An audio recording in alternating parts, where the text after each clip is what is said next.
Willy Wonka knew he would lose kids on the chocolate factory tour. After Augustus Gloop got sucked up by the chocolate tube, the rest of the guests went onto a boat through the scary tunnel. Well, if you look closely, you can see the boat has the perfect amount of seats. Shouldn't there be 2 empty ones? And later on in the movie, after losing a few more kids, they go on the Wonka-mobile. But once again, if you look closely, it has just enough seats for those who are left. 2 in the front for Mike TV and his mom, and 2 in the back for Charlie and his grandpa. Wonka knew the whole time. Rumor has it, he uses the kids to help him make candy. Exposing Carnival Games, Part 18. Here's some more tips for you. For ladder climb, don't climb up using the prongs in the middle. Go up only using the ropes on the side. That should make it 10 times easier for you. Basketball. When I worked at a carnival, my boss would overinflate the balls to make them more bouncy. One time a kid brought his own basketball. Same kind, but not overinflated. I had to let him use it, and he won. Follow for more secrets. Watch this. Hey Kyle, you're a loser, man. Why do you do this, Chad? What have I ever done to you? You annoy me, I think you're a loser, and nobody likes you. Alright, Chad, yeah, whatever, I don't care. Alright, bye. What are you even gonna do with your life, Kyle, huh? Your parents are probably gonna be so disappointed with you. Oh, you think so, Chad? What are you gonna do with your life? I'm joining the Navy, so... Oh, you're joining the Navy? Yeah, I'm actually shipping out around Christmas time next year after I graduate, so... Oh, okay, well, the only thing your mom wants for Christmas is a folded flag. You better take that back, Kyle.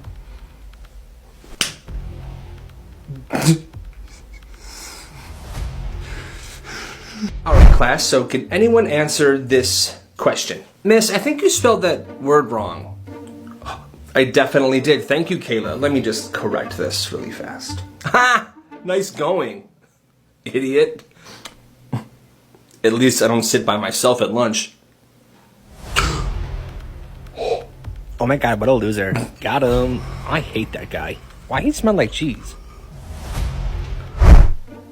Hey, Kyle. What do you want, Chad? Nice headphones, loser. Oh, okay, Chad. Well, I saw the results of your test in math class last week. 43%. That's really good. Shut up, dude. What? Yeah, I think your father would be very disappointed in you. If he stayed.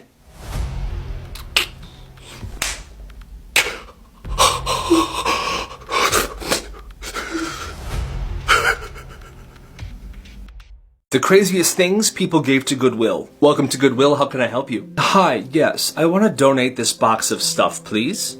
Of course, yeah, we can just, we'll get this all sorted away for you, and then... Damn, she's quick. Well, later that day, they were going through the box of stuff she donated. It was mostly normal stuff, but there was one thing in it that was super weird. Yo, what the heck? Steven, come here. Hey, yo, what's up, Sync? Look at this.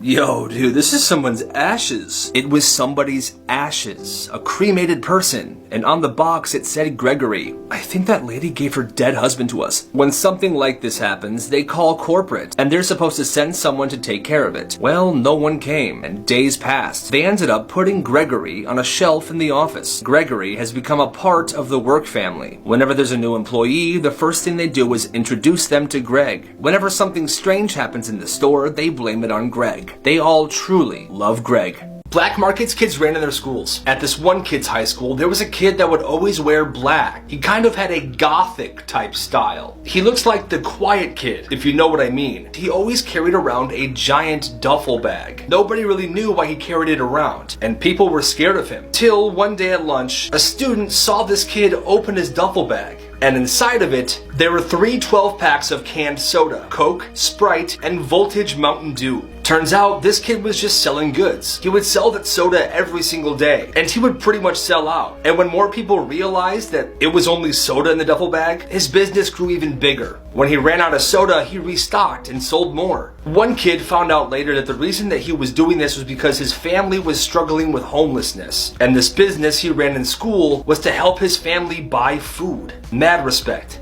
Craziest things found in food, part 13. In 2008, a woman from England went to the store. She bought herself some microwavable mac and cheese. She went home, heated it up, got a fork, and was diving in. Suddenly, she felt something very sharp go down her throat. She looked in the mac and cheese and found 2 2-inch nails in there. And then she realized the thing she swallowed was another nail. She went to the hospital to get it removed, but the doctor said to let it come out naturally.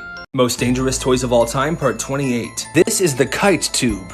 It was a tube you would pull in the back of your boat. But the cool thing about this is it would fly in the air while you were on it, like a kite. But they were incredibly dangerous. They stopped making these in 2006. The tube would fling people off of it, resulting in many injuries, including a broken neck, a punctured lung, chest and back fractures, and 2 deaths.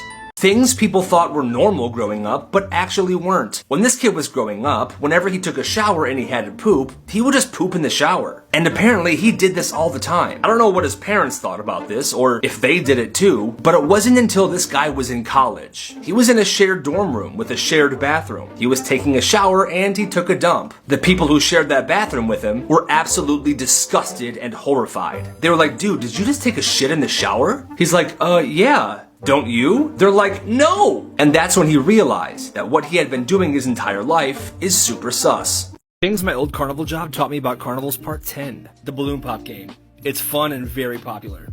A little insight onto how this game works. We were taught to underinflate the balloons, which obviously makes them harder to pop. What you want to do when you play this game is look for the balloons that are shiny. Try to pop those. If they're shiny, it means they're more inflated. I once had a kid come in, he paid for the game, I gave him the darts, and then his friend distracted me. He sharpened the darts in the concrete, and then he crushed it. I was honestly impressed. Asking restaurant workers to write a confession on my delivery order, Part 1. Alright, so for this first order, we're doing Little Caesars. I placed the order on Uber Eats, so I'm hoping they do it. Can you please have someone write an anonymous confession/secret under the lid? It's for a video. It'll be here pretty soon. Let's see if they actually do it. Alright, so it's on the way. It'll be so lame if they didn't do this. Alright, here we go. Alright, we're going to the kitchen. And the confession is... Please. I am quitting this job next week. Yes! Dude! Honestly, that's super juicy. Thank you, Little Caesars, for doing this. Looks like you'll be a person short next week. Follow for more on the series.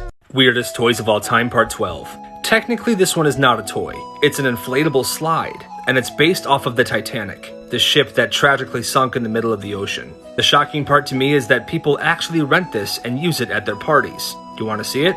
Here it is. Proof that carnivals really only want your money. I've been giving you tips and tricks to win all the carnival games because I used to work at one, and they're mostly rigged. Well, every so often someone comes and plays and just wins every game. They've done their research, they've practiced, they've studied, and they know how to beat the system. Where I used to work, we had a list of people and pictures from the security cameras that are not allowed to play any games. They're banned because they knew they couldn't trick these people. So they want you to lose. That's the whole point. Still, I don't care. Go win all the prizes.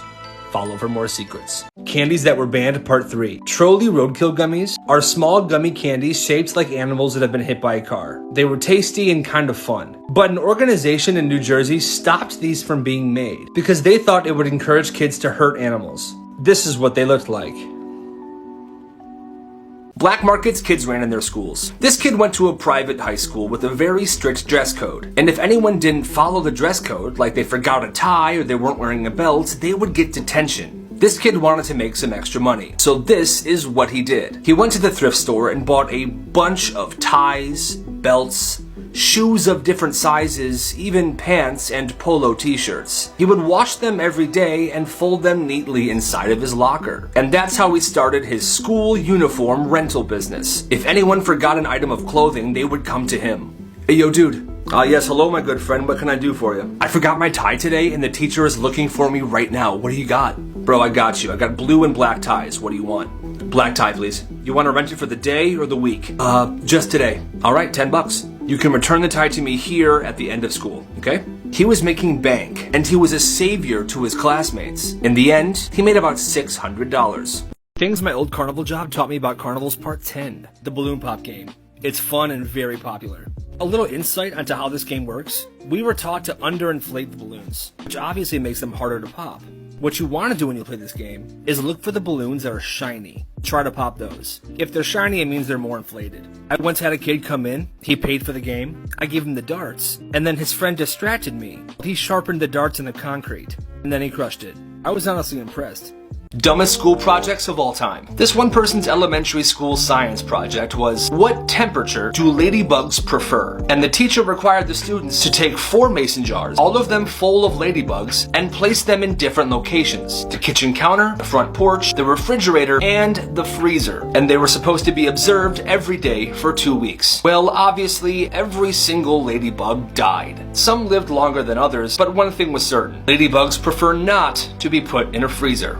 Black markets kids ran in their schools. This kid went to a pretty small school, so everyone knew each other. Well, between 3rd and 4th period, in the boys' locker room in the gym, people held a fight club. You had to know somebody to be able to get in. They even had weight classes. The most popular and entertaining match they had was 2 130-pound skinny kids fighting one 300-pound held-back 20-year-old. The fights got pretty intense, but everyone knew when to hold back, because nobody wanted to come to class with ripped clothes or a bloody face. There was even a referee for these events. The people who organized this fight club were making bank. But there was also another service. This one kid had a very nice camera, and he would record these matches in super high quality. He would then take these fight recordings and put them on the internet, and the only way people could watch them is if they had a password. So now, these guys are running an actual fight club and basically a streaming service to watch the fights if you couldn't be there. Crazy days for sure at this high school, and nobody will ever forget it.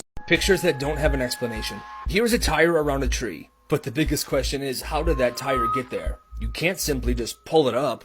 Weird. This picture was taken of a family at dinner, and at the time, these 4 were the only people in the picture. But after the photo was developed, they noticed this. Here's a nice picture of 4 friends just hanging out, but there seems to be an extra hand. Look closely. Right there. Whose hand is that? And this one. Here was a woman standing where the plane hit on 9/11. She was on one of the top floors, and apparently, she survived, but no one knows how.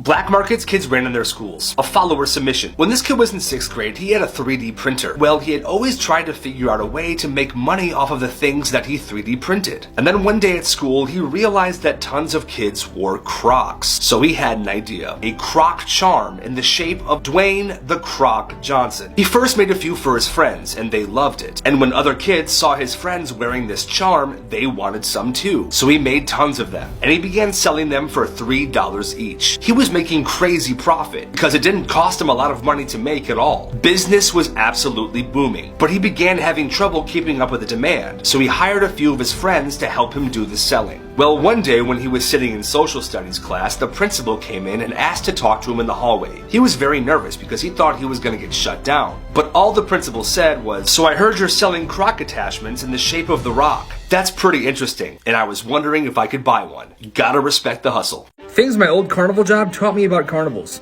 The milk can toss is one of the hardest games at the carnival. At least it wasn't mine. You throw the softball into the milk can and you win the prize. But the hole is only 1/16 of an inch larger than the ball. And most workers where I worked were told to do this. If someone won, say they didn't. Say their arm was over the counter or they were standing too close. I've also seen them hitting the top of it with a hammer to make it even harder. If you do want to win this is how you do it. Grab the ball from the top and throw it underhand with some backspin. And if it goes in, don't let them tell you no. Weirdest Toys of All Time, Part 9. The toy you're about to see was released in 1970, and apparently kids loved it. They stopped making them many years ago, and today the original toys in good condition sell for around $400 on eBay. Honestly, I'm not sure if this toy is super cool or super weird. It's called Milky, the marvelous milking cow, and all you do is literally milk a cow. Would you want this? Exposing Carnival Games, Part 1.5. Where I worked, if you were caught giving away one of these to somebody playing the game, you'd be fired on the spot.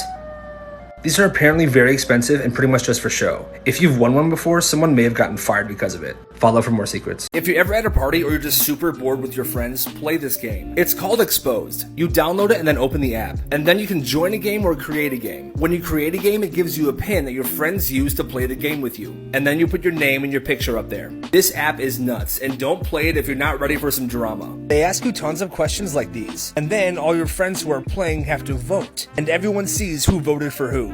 There's even levels, and some of them definitely get a little inappropriate. But hey, this will definitely spice up a hangout. Link is in my bio.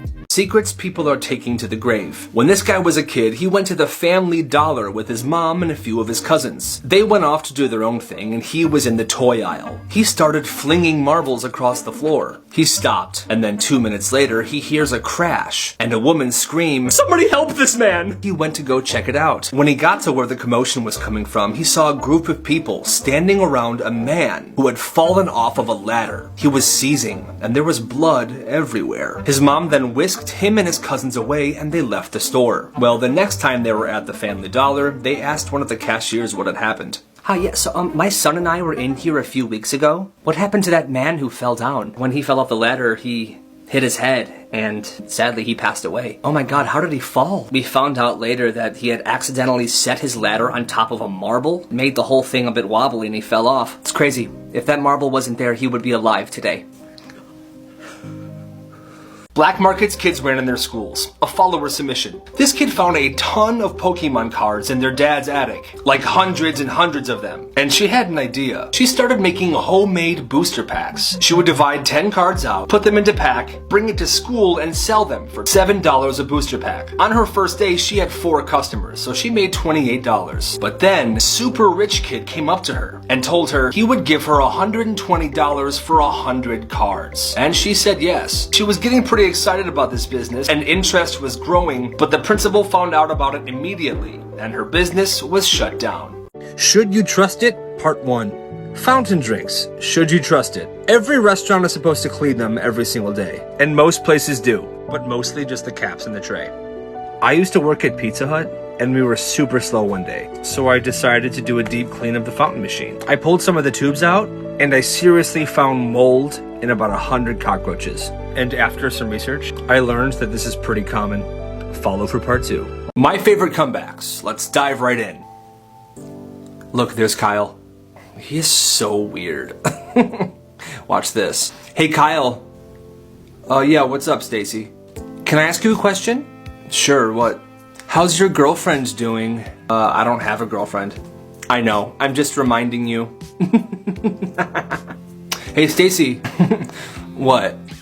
How's your dad doing? Why would you say that? Her dad left. Oh, I know. I just wanted to remind her.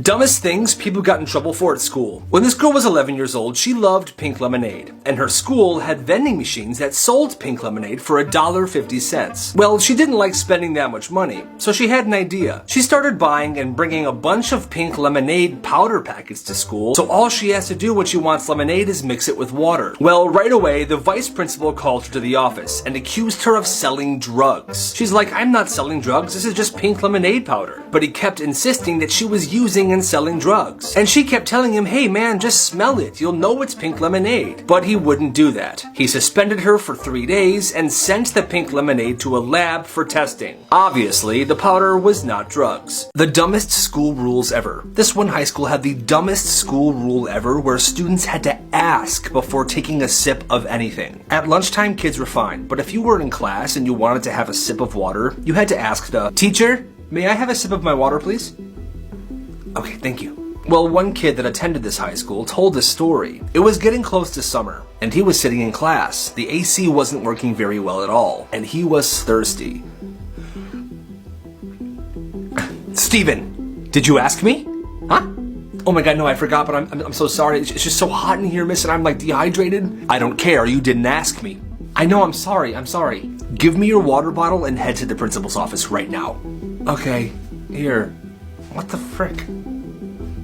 He went to the principal's office and the principal gave him a detention. Some parents heard about the situation and they got super mad. The school changed the rule shortly after. Black markets kids ran in their schools. A follower submission. When this kid was in 8th grade, he put Shrek's face on a dollar bill and photocopied it. He made tons of copies. He would cut them out and bring them to school. And kids in lower grades were coming up to him asking if they could buy one Shrek buck for $1. And business was absolutely booming. He was making hundreds and hundreds of dollars. And Shrek bucks became the new school currency. Students would trade their Shrek bucks for food, for services, stuff like that. Well, eventually the school caught on to what he was doing and he was shut down and suspended. They took everyone's Shrek bucks and destroyed them. When he got back to school after his suspension, he found 5 Shrek bucks in his backpack. He pulled them out to show a few of his friends. Well, when people saw this, they lost their minds. And secret bidding wars happened. One kid whose parents were super rich gave him $300 for one of the original Shrek bucks. He eventually moved schools, but in total, he made over $1,000. Did this mom go too far? She has a 9-year-old son who built a very impressive Minecraft world with a beautiful castle on an island, which he was very proud of. Well, since school was canceled due to the pandemic, he had trouble waking up in the morning. She said he was supposed to wake up at 7 a.m. every morning, but he had been sleeping in till about 9 or 10. She told him that if he doesn't start waking up on time, there will be consequences. And for 2 weeks after that, he was doing really well, waking up on time every day. Well, one day, he accidentally slept in until 11. The mom decided to follow through with what she said. She went to his computer and deleted his Minecraft world. When she told him, he was completely distraught, crying, saying it took him over a year to build it. She also said for days after that, he refused to eat any meals. Did she go too far? Black markets kids ran in their schools. This one's kind of different. At this person's elementary school, basically all the kids used metallic ends of pencils as currency. Green was the most common, so it was the least valuable. Bronze was the rarest at their school, so that was the most valuable. They traded these metallic pencil ends for fancy erasers, pencil cases, or for a spot up in the Foursquare line. The school eventually banned this, but these kids still operated. Groups of people were acting as banks to keep the currency hidden and to keep the transactions private.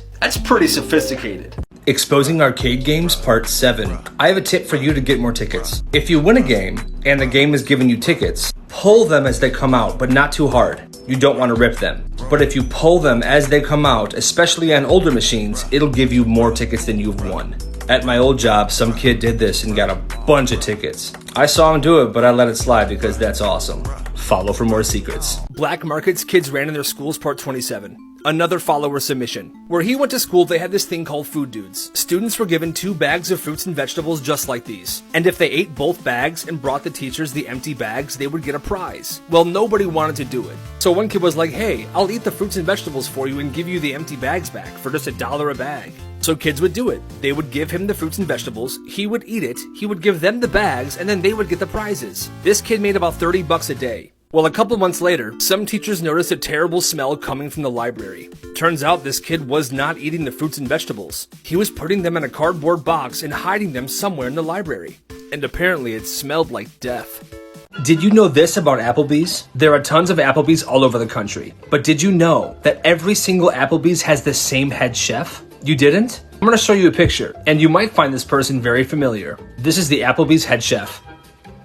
Black markets kids ran in their schools. One day, some kids realized that if you lightly stepped on a bee in the grass, it would temporarily stun the bee without killing it. So a couple of them got a crazy idea. Every day during recess, they would go out into the grass and scout for bees. Then they would stun them and scoop a bunch of bees into plastic Ziploc bags. They would then sell these bags of bees to other students so they can take them to class and release them, which would scare people and waste time. They sold these bee bags for 25 cents each. Teachers and school administration noticed this and started cracking down on it. Every day they were confiscating plastic bags with live bees in them from tons of students. Eventually they had somebody outside every day at recess to stop anyone from catching these bees and selling them. The weirdest families ever. When this kid was in middle school, she was sleeping over at her friend's house. She wanted to take a shower, so her friend gave her a towel. She said the towel smelled kind of weird, but there was no other towels in the shower, so she used it. She later found out that this girl's family shares one towel to prevent having to use new ones all the time. She told her friend how weird it was, and she was shocked to find out that her family had their own towels every time they showered. Unfortunately, she couldn't get over this situation, and she never slept over at her friend's house ever again.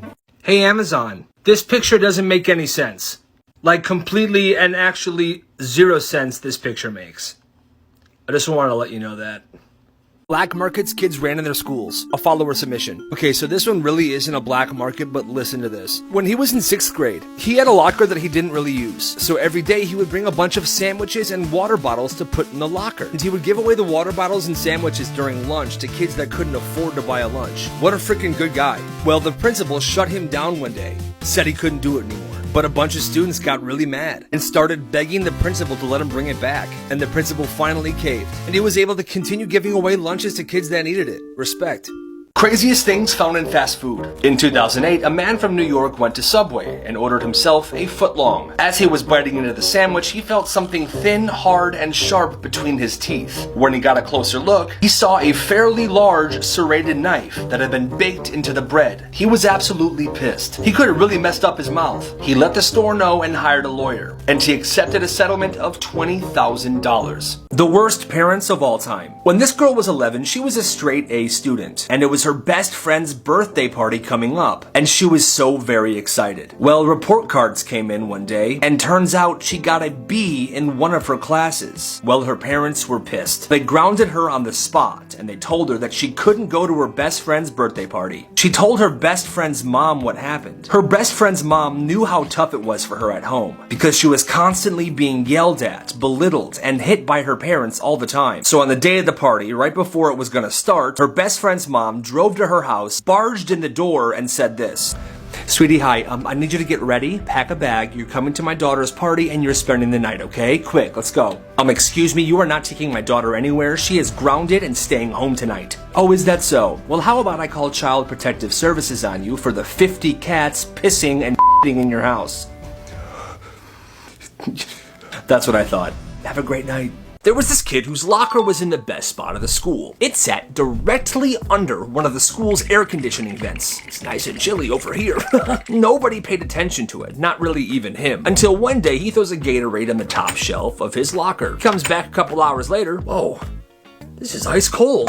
And it's cold. So the next day he tries it again with a soda, a warm soda. He puts it in the morning, he checks it after lunch. Well, that's a crispy soda. That's when he gets an idea. Instead of filling the top shelf of his locker with his own drinks, he starts renting shelf space. $1 to keep your drink in there until lunch. $2 if you wanted it till the end of the day, to have a cold drink for practice or something. People didn't believe him at first. Dude, there's no way your locker is like a refrigerator. Until one dude tried it. He went to pick up his Dr. Pepper before lunch, and it was cold. No guys, it actually worked. It was first come first serve until the top shelf of the locker was rented out completely. And there was always someone who couldn't get a spot because it was booked up. Kids lined up before the first bell at his locker, holding milk, Gatorade. One kid said, "Will it freeze my ice cream?" He had it organized. He put sticky notes on with the person's name so he knows whose was whose. Teachers found out, but they were just amazed. Like, yo, what a smart kid. And what a strong air conditioning vent. And according to the students, that was the most valuable locker in the school. Yeah, I believe it. And guess what? You gotta respect the hustle. The senior prank was to fork the lawn, which means sticking forks all over the school's lawn. You see, at this one particular school, they used real silverware, and the seniors have been planning it for a long time. All right, guys, we have 3 months. Whenever you get the chance, steal a fork. You got it, Johnny. Brilliant plan, old chap. Every lunch period, they would be taking these forks secretly, and they were doing it slowly so it seemed like a natural disappearance of silverware. But by the end of spring, the seniors had hundreds of forks. And no other class knew. Then the night before their last day of school, they came to campus, quiet. And they took all of these forks and they shoved them into the lawn, evenly spread apart. And there were so many forks. By the time they were done, the grass looked like it had grown metal hair. It's beautiful. Bro, take that wig off. And the next day, administration went crazy. And the thing was, there was only one custodian left for that school year. This older guy. My name's Mr. Johnny. Hey, Mr. Johnny, can you please pull these forks out of the lawn? I don't want anybody tripping. Oh, okay. And then there he was, down on his hands and knees, pulling these forks out of the grass. Hundreds of them. Bending, sweating, he's working alone. A teacher finally came in to try to help him. Hey, Mr. Johnny, you can... That's when he saw his face. Mr. Johnny was crying. Thank you. That prank then went down in school history, but nobody ever talked about the guy that Had to clean it all up. Hey, respect Mr. Johnny. Send this video to somebody that loves cats. Hi, I'm going to show you a video, and I want you to put yourself in this situation. Say you haven't been able to find your cat for an hour, and you're looking around and you finally check under the couch and you see this. Would you be concerned? Harmless but hilarious ways you can mess with people. The next time you see somebody sitting alone at a park bench, sit right next to them and slide them an envelope with a random person's picture inside of it. Have them open it and then say, "Get it done by Friday," and make sure it looks like an accident.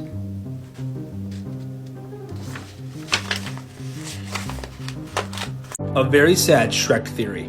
Everyone hates Lord Farquaad. I know I do. He's the worst. Well, listen to this. At the beginning of the first Shrek movie, we are introduced to a bunch of fairy tale characters, including Papa Bear, Mama Bear, and Baby Bear. Now fast forward a few minutes to when everyone is in front of Shrek's swamp. Papa Bear and Baby Bear. But where's Mama Bear? Well, later in the movie, in Lord Farquaad's bedroom, we see this. I believe that's Mama Bear as a bedroom rug. Follow for more. Things you have to try while lucid dreaming. Once you learn how to lucid dream, and you are now able to control your dreams and be fully conscious in the dream, try this stuff. Go into a random house and see how the people who live there react to you in there. Then open their fridge and see what they have in the fridge. Stand in the middle of the street and yell to the sky, "Show me something awesome." If nothing happened, try it again. Your dream will respond to you and show you something awesome. Make a door appear in front of you, and as you're about to open it, think of any place that you want to go to, and then walk through. And my favorite thing, walk around the city and hang out with a random dream character. They'll take you on some crazy adventures.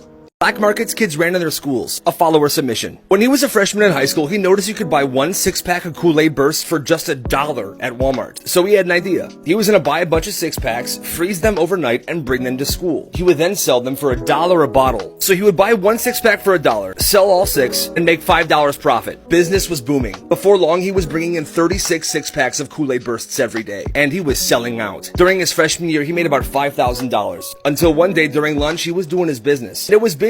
Everyone was thirsty and they wanted Kool-Aid. Well, he ran out and went back to the football locker room to pick up more. Somebody followed him, and they found out exactly what he was doing. When they got back to the lunchroom, he was busted. They had all of his inventory and money stacked on a table like it was a scene from Narcos. He was then escorted by school staff to the principal's office. As he was walking out, however, students booed and screamed and caused a riot because they wanted their frickin' Kool-Aid, and he didn't do anything wrong. He was then suspended. To this day, people call him Juice. He is now an entrepreneur and owns a few small businesses. Does this make you uncomfortable? There is a restaurant somewhere that serves up some very realistic looking cakes. Like these right here. That's a potato, right? No. It's cake. But then the video I was watching showed this clip. It's a cake of a pig, and the pig is pregnant. Watch the video.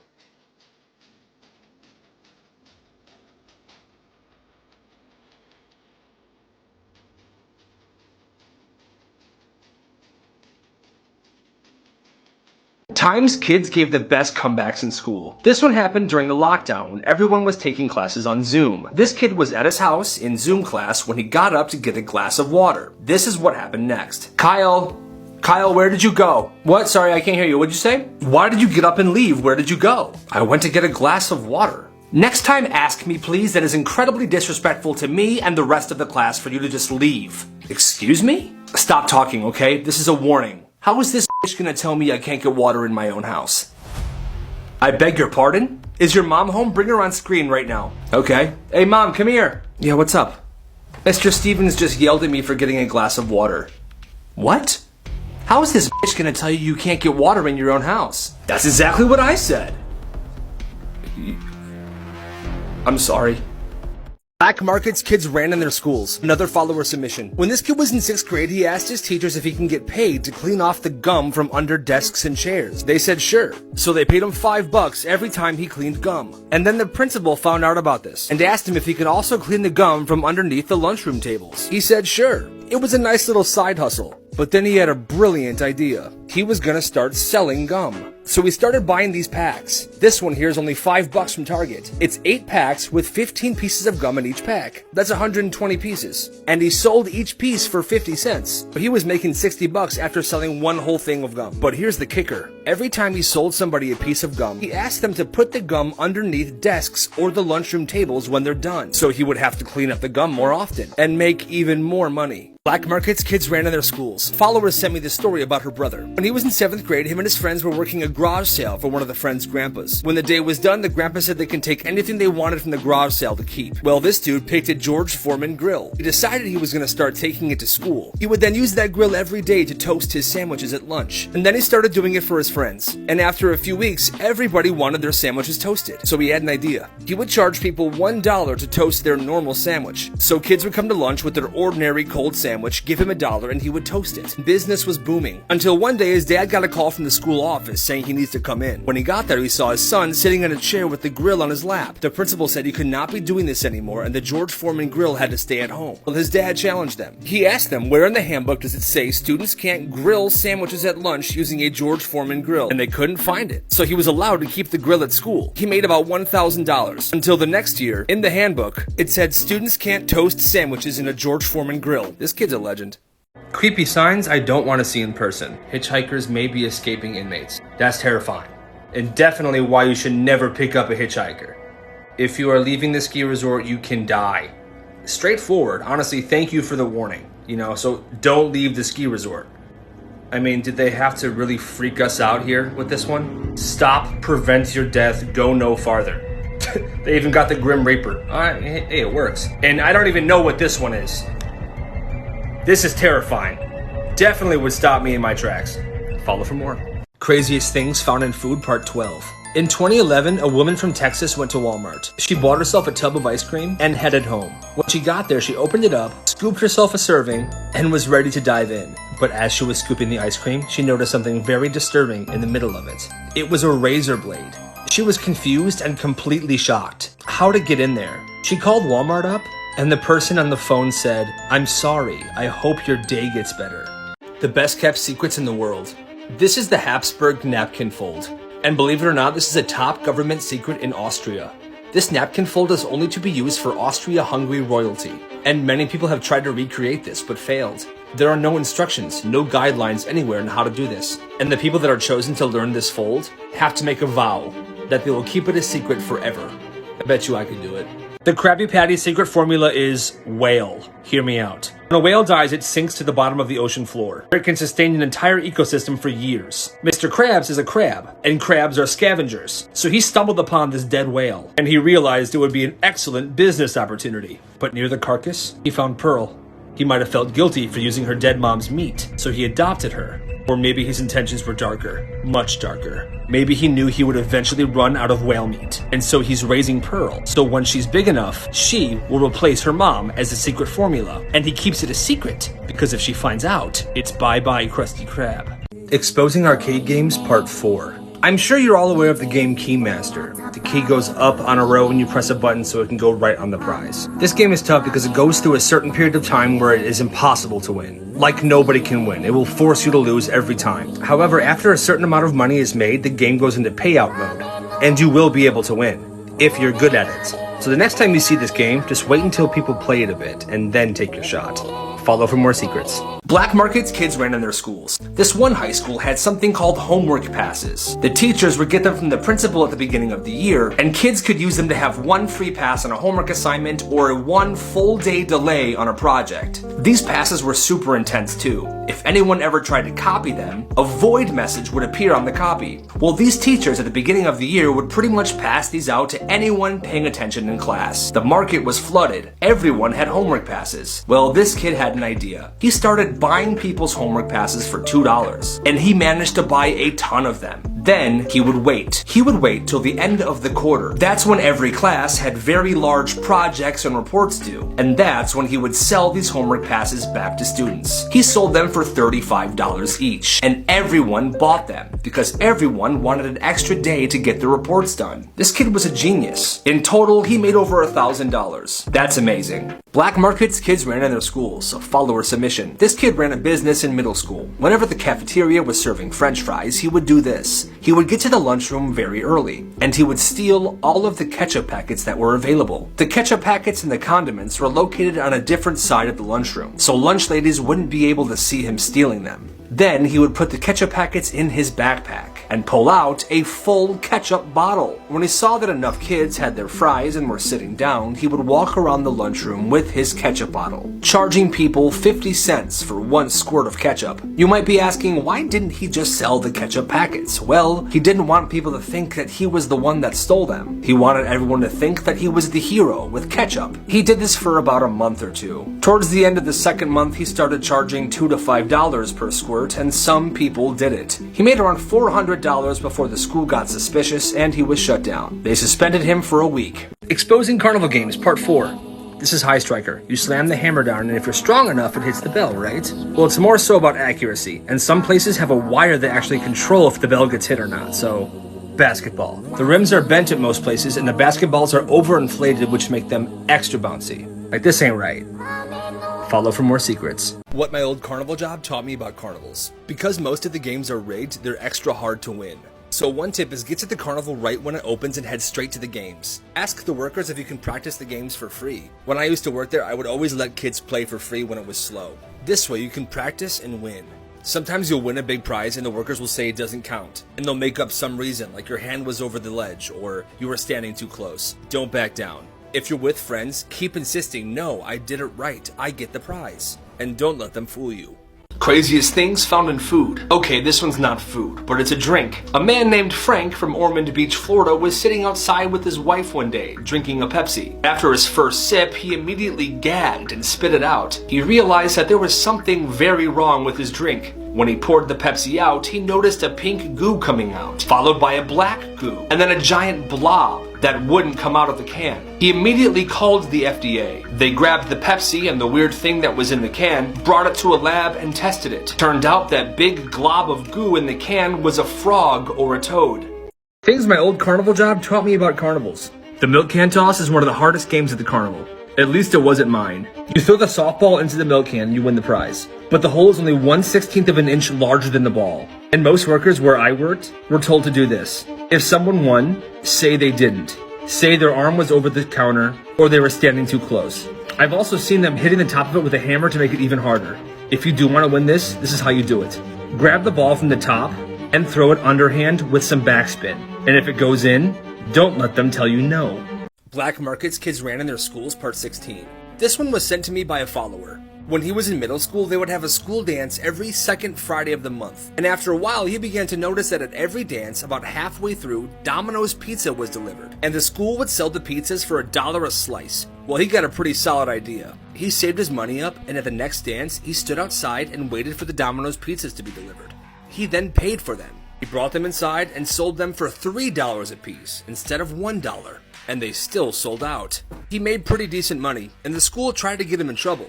But he just used supply and demand as an argument, and was voted most likely to be president.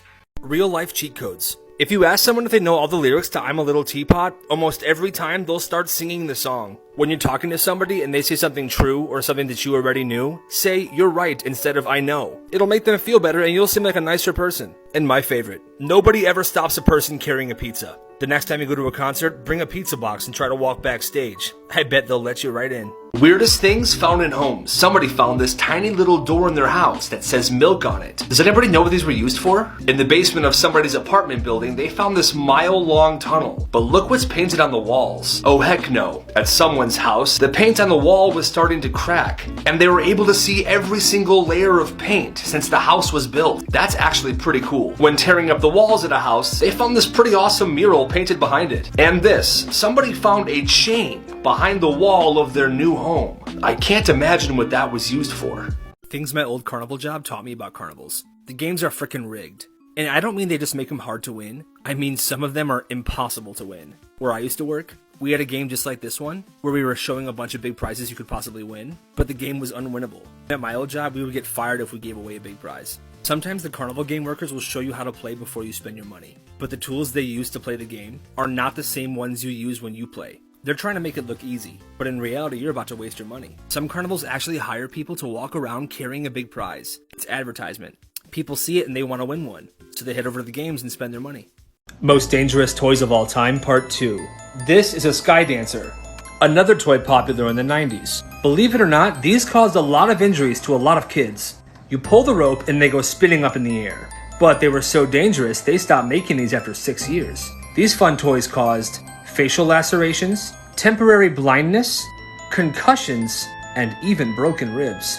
Senior pranks gone wrong, part 1. Students at a school in Brooklyn were about to graduate, and they really wanted to pull a senior prank. They got some friends together and came up with an idea they thought would be hilarious. They took a bunch of laxatives and baked it into a chocolate cake. Then they put the cake in the teacher's lounge. And the teachers, thinking that this was just a nice gesture, ate the cake. And that's when things got serious. 3 teachers got very sick.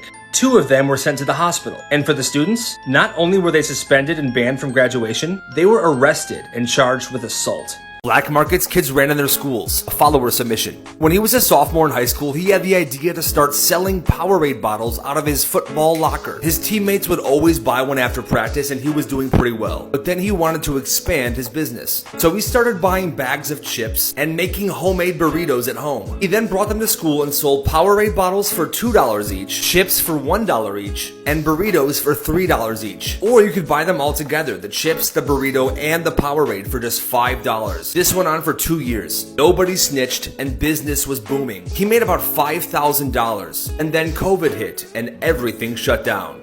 Things my old carnival job taught me about carnivals part 6.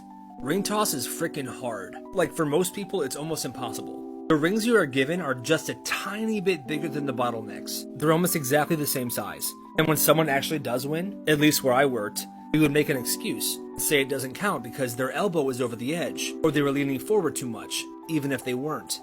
The way to win this? Step back 2 feet so they can't tell you that, and throw the rings low and like frisbees. Sometimes they hook a bottle and you'll win. Man, I freaking hate ring toss.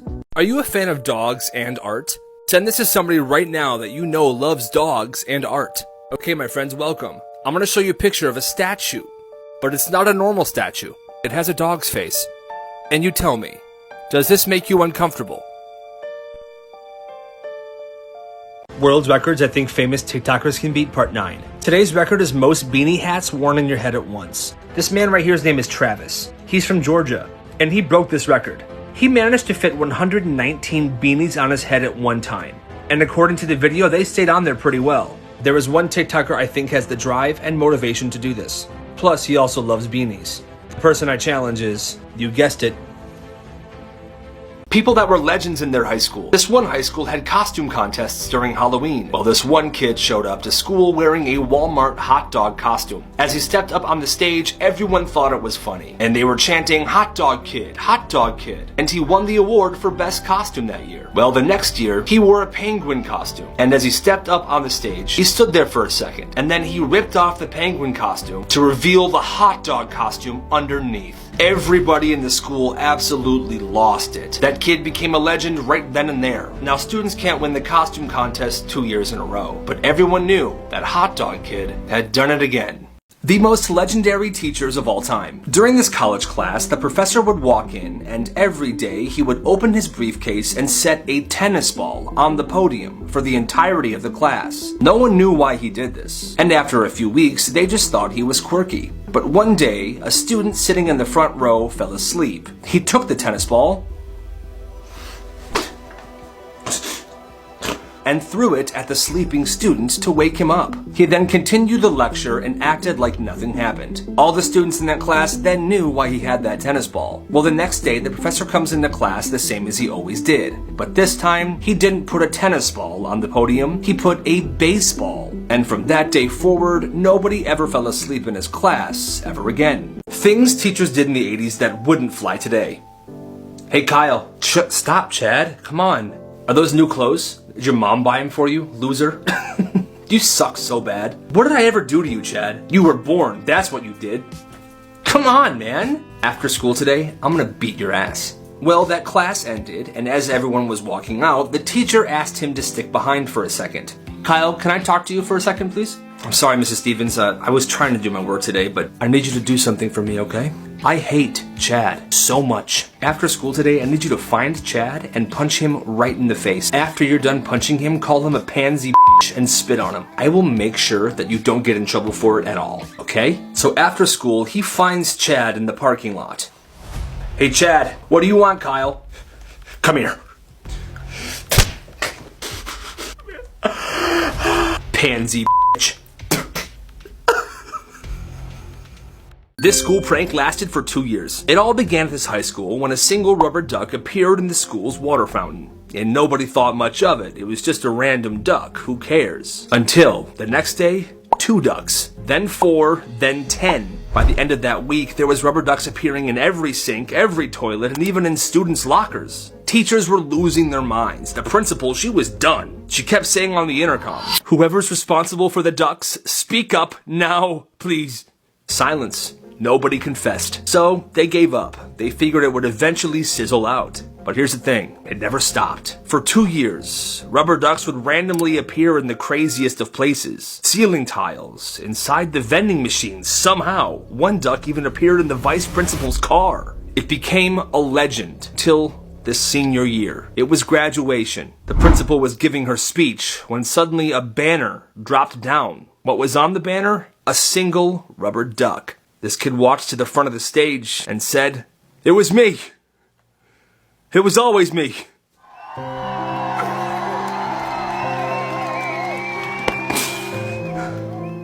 Are you being watched? Do you ever feel like someone is staring at you or that you're being watched? Whether it be in a classroom or out in public? I'm gonna give you a trick that will show you if someone's staring at you. Here's what you do. If you get this feeling, yawn really big. Yawns are actually contagious. And if the person you think is watching you yawns as well, chances are they've been staring at you for a while. Send this video to somebody that has a dog. Welcome to my video. I'm gonna show you a picture of something somebody made for their dog that had recently passed away. It's a coin purse, but their coin purse looks just like their dog that had passed away. And I wanna know, would you do this for your dog? Things my old carnival job taught me about carnivals part 10, the balloon pop game. It's fun and very popular. A little insight onto how this game works. We were taught to underinflate the balloons, which obviously makes them harder to pop. What you want to do when you play this game is look for the balloons that are shiny. Try to pop those. If they're shiny, it means they're more inflated. I once had a kid come in, he paid for the game, I gave him the darts, and then his friend distracted me. He sharpened the darts in the concrete, and then he crushed it. I was honestly impressed. Random pictures that kind of blew my mind. This is a ball of salt someone took out of the Dead Sea. That's crazy. Apparently, if a burn or a cut is severe enough, dirt won't stick to it. I guess some airports have bathrooms just for dogs. This one's in Canada somewhere. They even got a fire hydrant in there, that's lit. This is a pink grasshopper, and yes, they exist. How did I not know about this? This is the chair that Abraham Lincoln was shot in. It definitely has a creepy vibe. These scissors are hella long, but I bet it makes cutting wrapping paper so much easier. Scariest Toys of All Time Part 1. This is Sir Growls-a-Lot. He looks like a nice teddy bear, and tons of people have bought him for their kids. But believe it or not, this teddy bear has made hundreds of children cry. Although innocent looking at first, when you give him a hug, this happens. Craziest things high schoolers did. When this guy was a senior in high school, he planned to rob a bank. He worked everything out, and it was a very solid plan. Well, the day comes, and he rides his bicycle to the bank and robs it. "Give me all your money. I will punch you in the face. I will punch you in the frickin' face right now. Give me all of your money, please, now." He ended up getting $11,500, and then he escaped on his bicycle. He got to his house, hid the bicycle in the garage, and ran inside, sweating and panicking. His sister was home. "Kyle, what's going on? Are you okay?" "Yeah, I'm fine. I'm fine. Turn that off. Turn that off." This just in, the local bank was robbed by somebody riding a pink bike. They came in, robbed the place, and left on the bike. Did you hurt anybody? No, I didn't even have a weapon. How much did you get? Like 11,000? Okay. I got your back, man. Nice. I know, it's nuts. With that money, he took his girlfriend on a nice cruise and used some of it to pay for his college. Why the milk bottle carnival game is so hard. Have you ever noticed how hard it is to knock these all down at the same time? I'll tell you why. Where I used to work, we filled the bottom row with sand and left the top ones empty, so that whenever someone plays, only the top come down. Here's how you win. Chuck it as hard as you can at the bottom row. If you're strong enough, they should all come down. Exposing carnival games. Have you wondered why your goldfish that you won die so quickly? Let's just say that they are sitting in this tank every single day and they are fed twice a day. The ones that are left in the bags at the end of the day stay in the bags. The water is never changed, so they get ammonia poisoning for sitting in still water and their own waste. I've seen it. Follow for more secrets. Who did this? Part 5. This is a teddy bear wearing a sweater. It looks nice and fun and all that. It's probably great as a gift. But the people that made this toy didn't put too much thought into it. Because if you ever want to change this sweater, this is what you're gonna see. So this guy's nephews are graduating high school. It's a big crowd, he knows it's gonna be packed. So he shows up to the graduation early. He brought his own folding chair because he has bad knees, and he brought some headphones. So he opened his chair, sat down, and popped his headphones in. And because he's early, he was just chilling by the entrance. About 40 minutes before they let everybody in, this pregnant woman shows up. Somebody must have let her cut in line because all of a sudden she's right next to him. And not even 5 minutes later, she taps him on the shoulder and says this: "Excuse me, would you mind letting me sit in your chair? I'm having trouble standing." Okay. He's polite about it. He goes, "I'm sorry, I can't. I got really bad knees and bad feet, so, I need it. That's why I brought it." She nods and then asks again like 2 minutes later. And he's like, "Yeah, still no. I'm sorry." So now she's annoyed. She's huffing and puffing. She turns to her husband and is like, "Can you say something to him, please?" "Hey, man, she's pregnant. Would you mind letting her sit in that seat?" The gall of these people, okay? Anyway, this guy says, "I get it, but I really do need it. That is why I brought it. She can wait in the car or maybe sit on the curb or something. I don't know. It's not my problem." Now this lady's husband flips. Wow, you are such an asshole.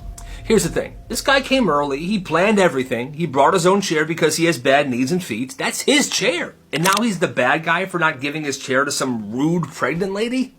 Please. Boo from Monsters, Inc. is Violet from The Incredibles. Hear me out. There are a few things that support this theory. Number 1, we know that Violet has invisibility powers. And as a kid, she was probably unable to fully control them or understand them, which would make sense. Because when her and Sully were playing hide and seek, she was very good at it. She would pop up in different places. Number 2, monsters are paired up with their best fit. And Boo's monster is Randall. Wouldn't that make sense? Randall has invisibility or camouflage powers, and he was matched up with Boo, who is Violet, and she has invisibility powers. Interesting. And lastly, Boo is drawn to Sully. And I think I know why. He's big and burly. Maybe Boo was drawn to him because he reminds her of her dad. I can see it. This might be the best hoax of all time. In 1957, on April Fool's Day, BBC released a 3-minute hoax report showing a family in Switzerland harvesting spaghetti from a spaghetti tree. Now, obviously, spaghetti doesn't grow on trees, but in the 1950s, spaghetti was relatively unknown in the UK. Most people didn't know that it came from wheat flour and water. Here's a clip from the video. It's resulted in an exceptionally heavy spaghetti crop. The last 2 weeks of March are an anxious time for the spaghetti farmer.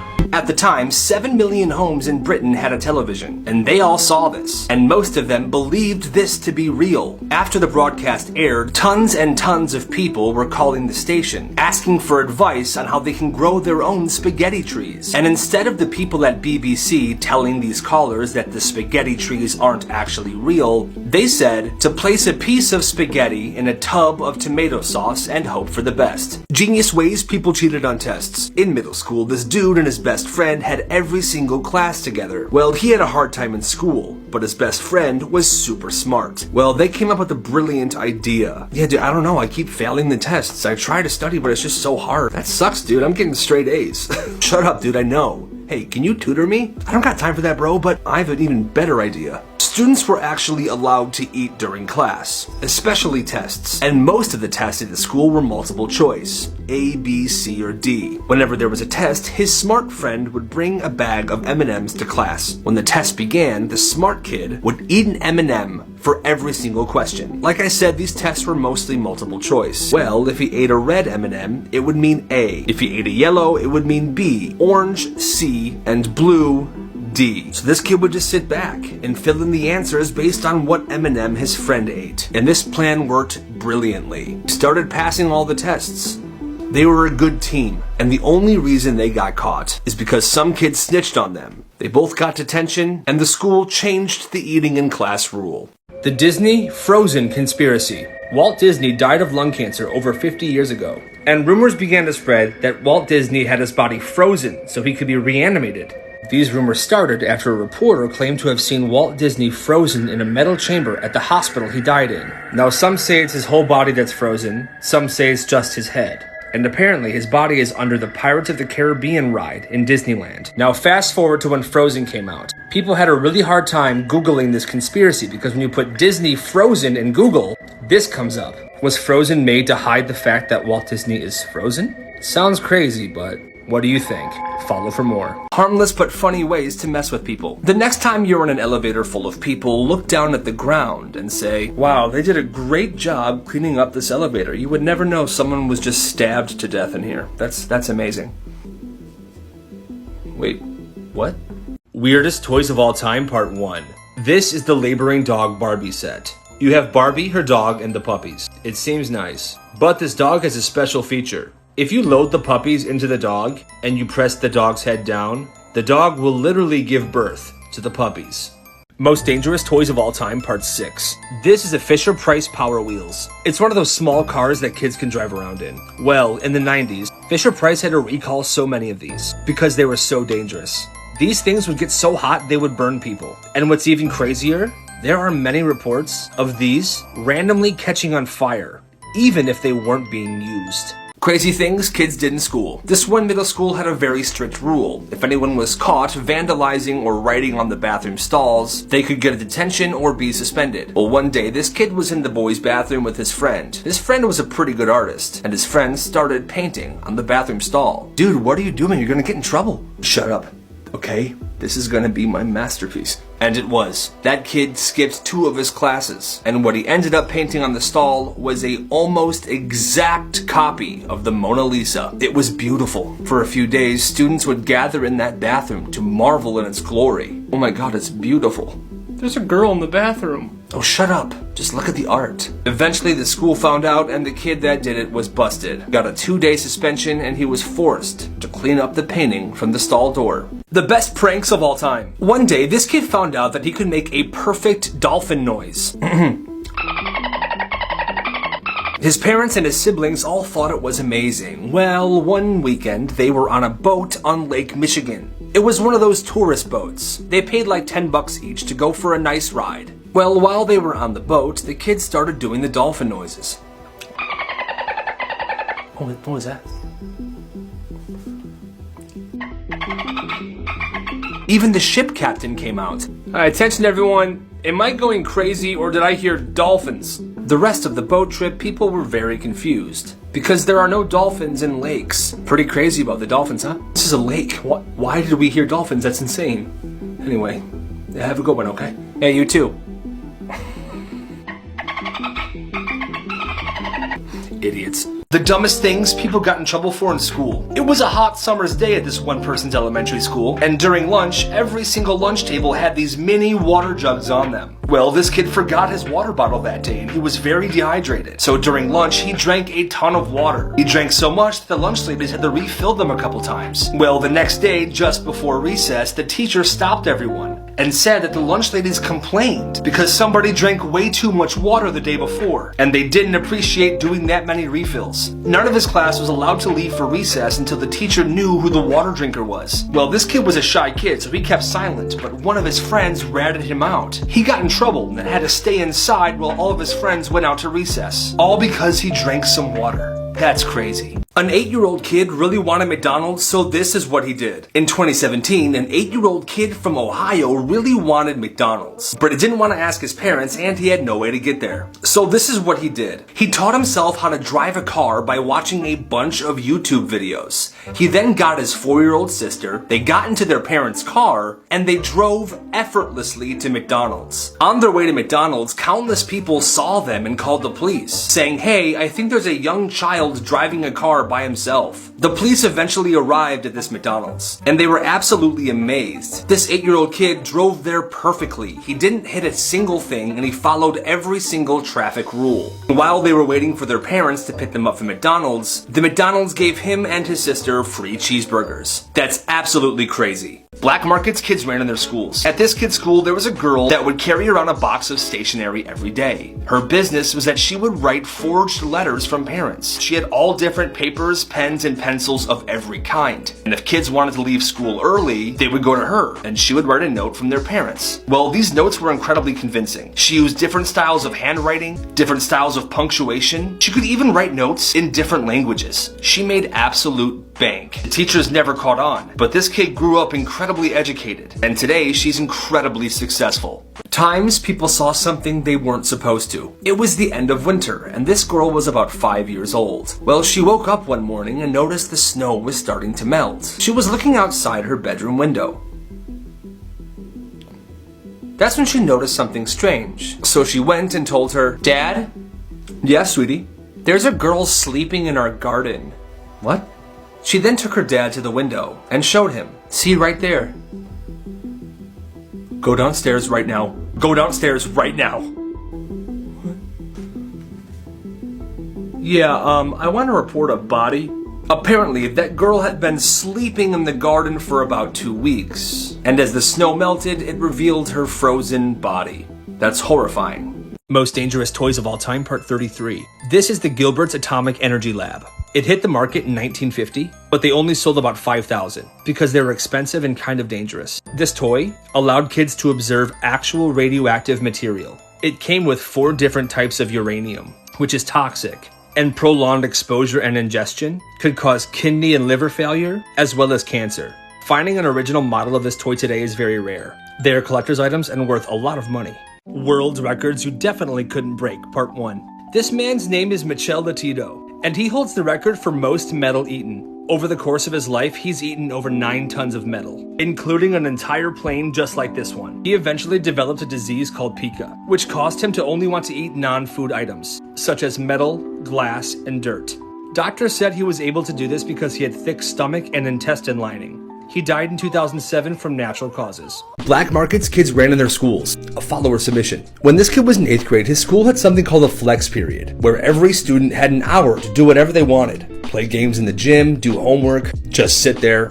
Well, this dude had an idea. He started bringing his PS4, his games, and 2 controllers to school every day. He then found a spare empty room with a TV in it, and realized that if you lift up the ceiling tile, there's an outlet. So he hooked up his PS4. Well, all the kids wanted to play, so he started taking reservations. If students wanted to play the PS4, he charged $10 for 15 minutes, $30 for 30 minutes, and $60 for the whole hour. Business was booming. He made $640 in 1 month, but he was shut down because somebody found his reservation sheet. They snitched, and his PS4 business was done. The dumbest rules parents made their kids follow. When this person was growing up, his parents wouldn't allow him to use public restrooms at all. Even on trips to Disney World. If he had to go to the bathroom, they had to go all the way back to the hotel, which is bogus. When he was in elementary and middle school, at the start of every year, his parents would call the teachers and told them to let them know if their son ever used the public bathroom. If he was caught using the public bathroom at school, his parents would punish him when he got home. Growing up, there was no place he could safely use the bathroom other than his home without getting in trouble. When he got to high school, the parents tried the same thing. They called the teachers and said, "Let us know if he ever uses the public restroom." The teachers in high school thought that was weird, and they never followed through. So he got away with using the bathrooms in high school. But it wasn't until college, where this kid was finally allowed to use any public bathroom he wanted without fear of being punished by his crazy parents. Creepiest Toys of All Time, Part 5. The toy I'm about to show you is called Little Miss No Name. It was released in 1960, and it was supposed to be a toy very popular with the kids, but it failed, and I think I know why. Just look at it. Would you want this toy? How grocery stores trick you into buying things, Part 2. They put items that are popular with kids in the lower shelves on purpose, so it's within their reach and they can see it. They'll grab it and ask their parents for it. Kids can be very convincing, and the checkout lines are usually very small. And there's a reason for that. It's harder for you to return items that you may have accidentally put in your cart. It's easier to just buy it. Follow for more. People who were legends in their high school. When this guy was in high school, the mascot was a bulldog. Well, one day, this kid was driving around doing donuts in the high school parking lot when he accidentally ran into the statue of the bulldog. The crash knocked the bulldog off its platform, and this kid freaked out. Oh my god. Oh my god, oh my god. He looked around and nobody saw what happened, so he got out of his car, picked up the bulldog, and shoved it into his trunk. He then drove to a bridge and tossed the bulldog into the water, disposing of the evidence. I'm so sorry. He never told anybody about this. It was a huge deal at the school with an entire investigation. It wasn't until 15 years later when he was having beers with his brother that he confessed. His brother was amazed that he was able to keep this secret for this long. Black markets kids ran in their schools. 7 years ago at this one high school, there were black markets for everything. Candy, chips, soda, cell phones, iPods, you name it. But the crazy thing is, one kid ran every single one of those businesses. His name was Pablo. He was a mysterious kid, but anytime anybody wanted something, they would go to Pablo. Hey, you're Pablo, right? What do you need? I was told you might have the answers for Mrs. Smith's chemistry test later today. Oh, the 8th period chemistry test? Hold on, let me see. $25. Everyone at school was always so amazed that Pablo had literally everything. So some kids started to challenge him. Hey, yo, Pablo, what do you need? I really want a toaster. Like a toaster for toast? Yeah, like for toast or Pop-Tarts. Alright, bet. Meet me after lunch. And after lunch, hey, Pablo! Bro, keep your voice down, man. I'm running a business here. Did you get it? Did I get it?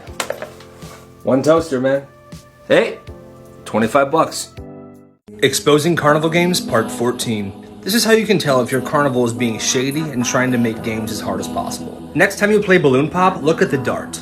If it looks dull and rounded, they did that on purpose to make it super hard. But if you throw hard enough, you can pop some. And duck pond. I'm not recommending this, but if you ever see duck pond unattended, no workers around, start flipping them over and see if you find the duck that says big winner on it. When I worked there, someone did it and they called us out. Again, I'm not recommending it, but follow for more secrets. Interesting facts about lucid dreams. Lucid dreaming is when you are in a dream and you know that you're in a dream. You can control it and do whatever you want, like literally. I taught myself how to do it when I was younger and it is awesome. Did you know that time moves slower when you were in a dream? One person apparently lived a lifetime in a lucid dream. She said it felt like she was in there for 100 years. And she wasn't stuck, she said. She said it was epic, but it only actually happened over the course of a night. When you lucid dream, you can create a world, cities, houses, and even people that you can revisit every time you're back in that dream. It's like you have two lives, your waking life and your dream life. Dream characters are people that your subconscious puts in your dream. So say you're 100% lucid, you know you're dreaming, and you walk around a city. If you ask a question to somebody walking around, their answer is actually your subconscious talking to you. Have you ever had a lucid dream? Awesome ways kids cheated on a test. In high school, this kid was in band. Well, he had a test later in the day that he didn't study for at all. Well, he managed to get a copy of that test from another student who had that same class earlier in the day. So he got a copy of that test. That test was entirely multiple choice. During band class, he Googled all of the answers. And on a piece of empty sheet music, he wrote those answers as notes. A, B, C, and D. When he got to the class where he was having that test, the teacher passed it out and asked everyone to clear off their desks. So he set his sheet music on the ground, facing up, and all he had to do was glance down and look at the notes on the sheet and fill in the answers based on what note it was. That is absolutely genius. Quick carnival game tips. If you're about to play a game and the carny shows you how it's done beforehand, ask them, "Can I stand where you're standing?" The carny will say, "No, you have to stand there." And then you say, "That's not fair, because your demonstration is easier." And see what they say. Where I used to work, someone asked me that, and I helped them win, because they were right. Follow for more secrets. Most dangerous toys of all time. This is a sky dancer. It has wings, you pull the string, and the thing spins and flies up into the air. You might remember it from this video. Well, apparently these things were very dangerous. There were hundreds of reports of these things causing eye injuries, scratched corneas, broken teeth, and even concussions. Well, they stopped making these for good and recalled about 8.9 million of them in the year 2000. When he was 10, his grandpa asked him, "What do you want for your birthday?" And he says, "A brick." "A brick? Why?" "Because my parents still have this super old TV. If I throw a brick at the TV, we'll have to get a new one." "Oh, I'm just kidding. Maybe just some Pokemon cards or something. The grandpa just smiles and nods. A couple months later, this kid's birthday comes around, and there's a beautifully wrapped present on the table. Heavy, perfect corners. The kid opens it. Inside was a single brick. The grandpa's losing it. You're crazy. I can't believe you remembered. And the grandpa leans in and says real quiet to him, "Wait till your mom's in the kitchen, and then we'll waste the TV." So the kid's mom goes into the kitchen to grab the cake. The kid takes the brick, smashes it in the TV. TV is destroyed. What happened here? Now we gotta get a new TV. Yes. The grandpa took the blame for throwing the brick at the TV. "I don't know why I did that." Then the kid says, "It's okay, Mom. Please don't be mad at Grandpa. I'll help you pick out the new TV." "Okay, fine. You're right." "It's okay, Pops. You'll be okay. Just sit down and relax. I'll clean this up." The mom then leaves to grab the broom. "Nice work, kid. I love you, Grandpa." What a nice story. Most Haunted Toys of All Time, Part 1. This is Talking Elmo. They were first sold in 1996 and they were very popular with families and kids. You could program this Elmo to know and say your name. It also giggles when you tickle it. But in 2008, the Bowman family bought one for their son James, and things were fine until Elmo started saying things that were kind of weird and not normal for this toy. They thought it was strange, so they took the batteries out of the doll. They forgot about it for a while, until one day, they heard Elmo singing a song. He was singing the words, "Kill James." Sully from Monsters, Inc. was murdered by the humans. Hear me out. In the first movie, if you remember, Randall says this to Sully. "I heard humans skinned monsters and made toilet covers out of their fur." Nonsense, right? Well, in a Disney short called Partysaurus Rex, we see this. Poor Sully. Black markets kids used to run in their schools, Part 1. A teacher posted this story on the internet. At the school she used to teach at, the cafeteria did not season any food, so everything tasted bland. Well, one kid got a brilliant idea. He would buy bags of salt and pepper packets and sell them to kids in the cafeteria. He charged 50 cents for one salt and one pepper and made hundreds of dollars in his first month. But then the school shut him down, and kids went back to eating bland cafeteria food. Black markets kids ran in their schools. Another follower submission. When he was in middle school, he noticed everybody loved Nike and Supreme. So he went on Amazon and bought 1,000 Supreme stickers for $15. And others like this. He went around his school every day and sold these stickers for $1 a piece. And he was selling hundreds a day. The kids at his school went crazy for his business. And believe it or not, he made around $6,000 in 2 or 3 weeks. But he was eventually caught. And the school was so frickin' petty, they made him donate $1,000 to school equipment. They didn't respect his hustle, so I don't respect them. Black markets kids ran in their schools, Part 31. When this guy was a senior in high school, he was student body president. That meant he had a lot of responsibilities and privileges. One of those privileges was having a master key to the school. The high school had gates that students had to go through before entering or leaving the school. And his job was to lock those gates after school started in the morning and unlock them at the end of the day as kids were getting out. Well, he realized it was a great business opportunity. Kids that were always late to school would text him every morning asking him to leave the gates open so they can make it to class. And he would charge them $5 to do it. And then there were the stoners. They would always text him asking him to open the gates early so they could ditch class and go smoke in the parking lot. And he charged them $15 to do it. He made $2,000 his senior year because of this. And he was never caught or suspected because he was a straight A student and everybody loved him. Weirdest advertisements of all time. In the 90s, Nintendo's Game Boy was very popular, and this was one of their ads. Game Boy, more fun than a ferret down your trousers. In 2017, Casper Sleep released this ad. It aired during the week at 2 a.m. It says can't sleep and then there's a phone number. If you call the number, you can listen to wind chimes, waves crashing. You can also hear a brief history of the cocktail weenie. Apparently the number still works. And last but not least, in 2018, IKEA released this advertisement. It was a brochure that said, peeing on this ad may change your life. And that strip right there is a pregnancy test. And if somebody who's pregnant pees on it, it shows a discounted price for a crib. What my old carnival job taught me about carnivals, Part 3. Don't get me frickin' started on the pick a duck game. Y'all know this, right? You pick up a duck, you flip it over, and it'll tell you if you want a small, medium, or large prize. Well, where I worked, every single one of the ducks was a small prize duck. We didn't put any large prize ducks in there, but they would give us a large prize duck to put in our pocket, just in case someone asked us, do you guys even have any large prize ducks in here? Then we'd be all sneaky. As we're flipping them over, we'd toss the duck in there, and be like, yeah, see, there's one right here. Shady stuff. Most Dangerous Toys of All Time, Part 31. This is the Austin Magic Pistol.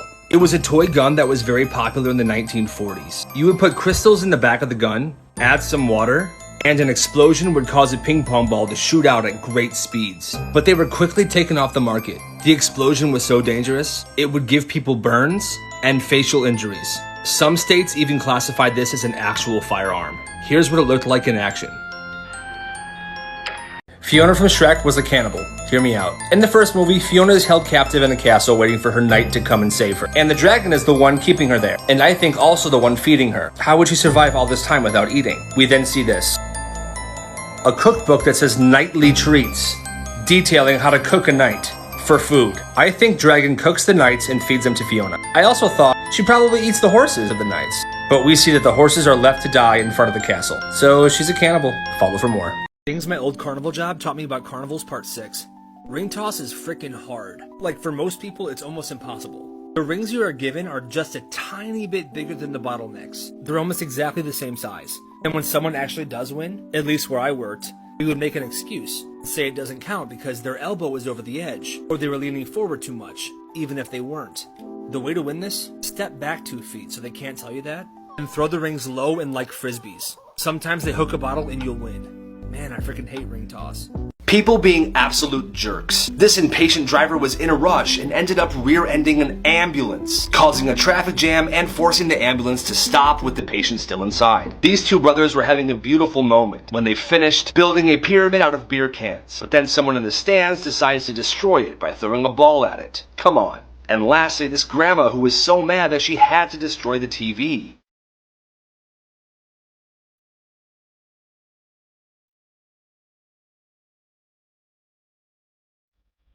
Thinks you went a little too far. That's messed up. The dumbest school rules ever. This one middle school had a rule where if a phone goes off in class, everyone has to immediately stand up with their hands in the air. Okay, and that's why Hitler was a bad man. Okay? They did this so they could figure out who was on their phone. But this rule went even deeper. If someone refused to comply, Kyle, stand up. I see you trying to put your phone in your pocket. Stand up right now. No. If someone didn't comply, they would call 911. 911, yeah, this is the school. It's happening again. A police officer would then come, take the student that wasn't obeying rules, and bring them to the police station. That's messed up.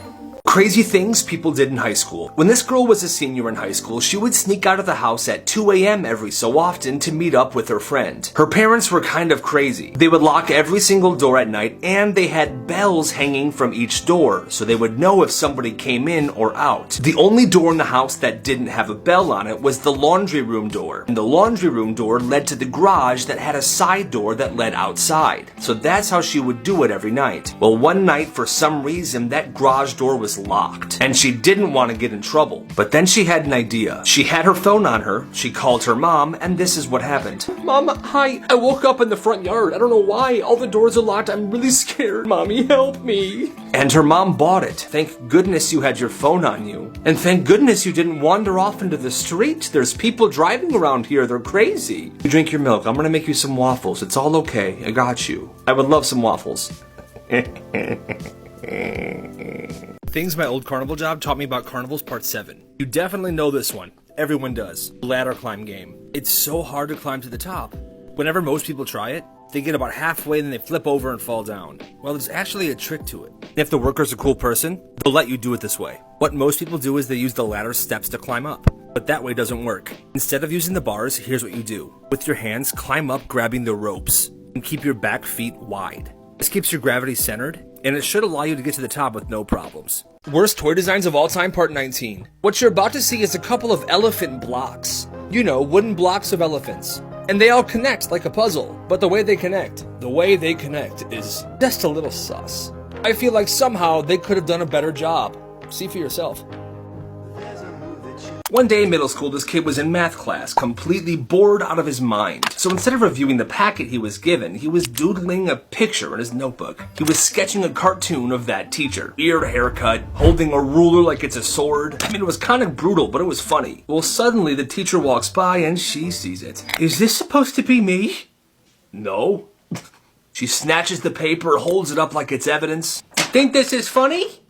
Office, now. He's like, yep, I'm done for. Detention for sure. He walks down to the principal's office, nervous. He gets in there and he hands the principal the picture that he drew of his teacher, expecting the worst. The principal stares at it, silent for a second, and then... he bursts out laughing. Okay. All right, first of all, man, this is spot on. Kudos to you. Second of all, I've been telling her to fix her hair for 3 years. Really? Oh, yeah. Hey, pass me that red marker. Okay. He takes the red marker and draws flames behind her in the picture. Boom. Now it's art. I'm gonna keep this, all right? For me. Go to class, man. You're good. Oh. All right. No detention, no punishment, just a really cool interaction with a super cool principal. That's awesome. I'm going to tell you exactly what I did to learn how to lucid dream. It takes a little bit of work, but in my opinion, it's so worth it. Tons of people say they don't dream. That's false. Everyone dreams, people just don't remember them. So the first step is to keep a dream journal right by your bed. And when you wake up from a dream, try not to move too much. Because dreams are muscle memory. So lay there for a few minutes and try to remember anything you possibly can about the dream and write it down.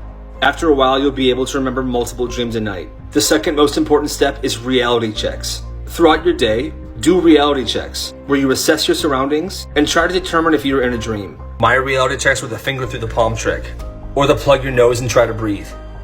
Do these whenever something weird happens or whenever you're thinking about dreaming or anytime you walk through a door.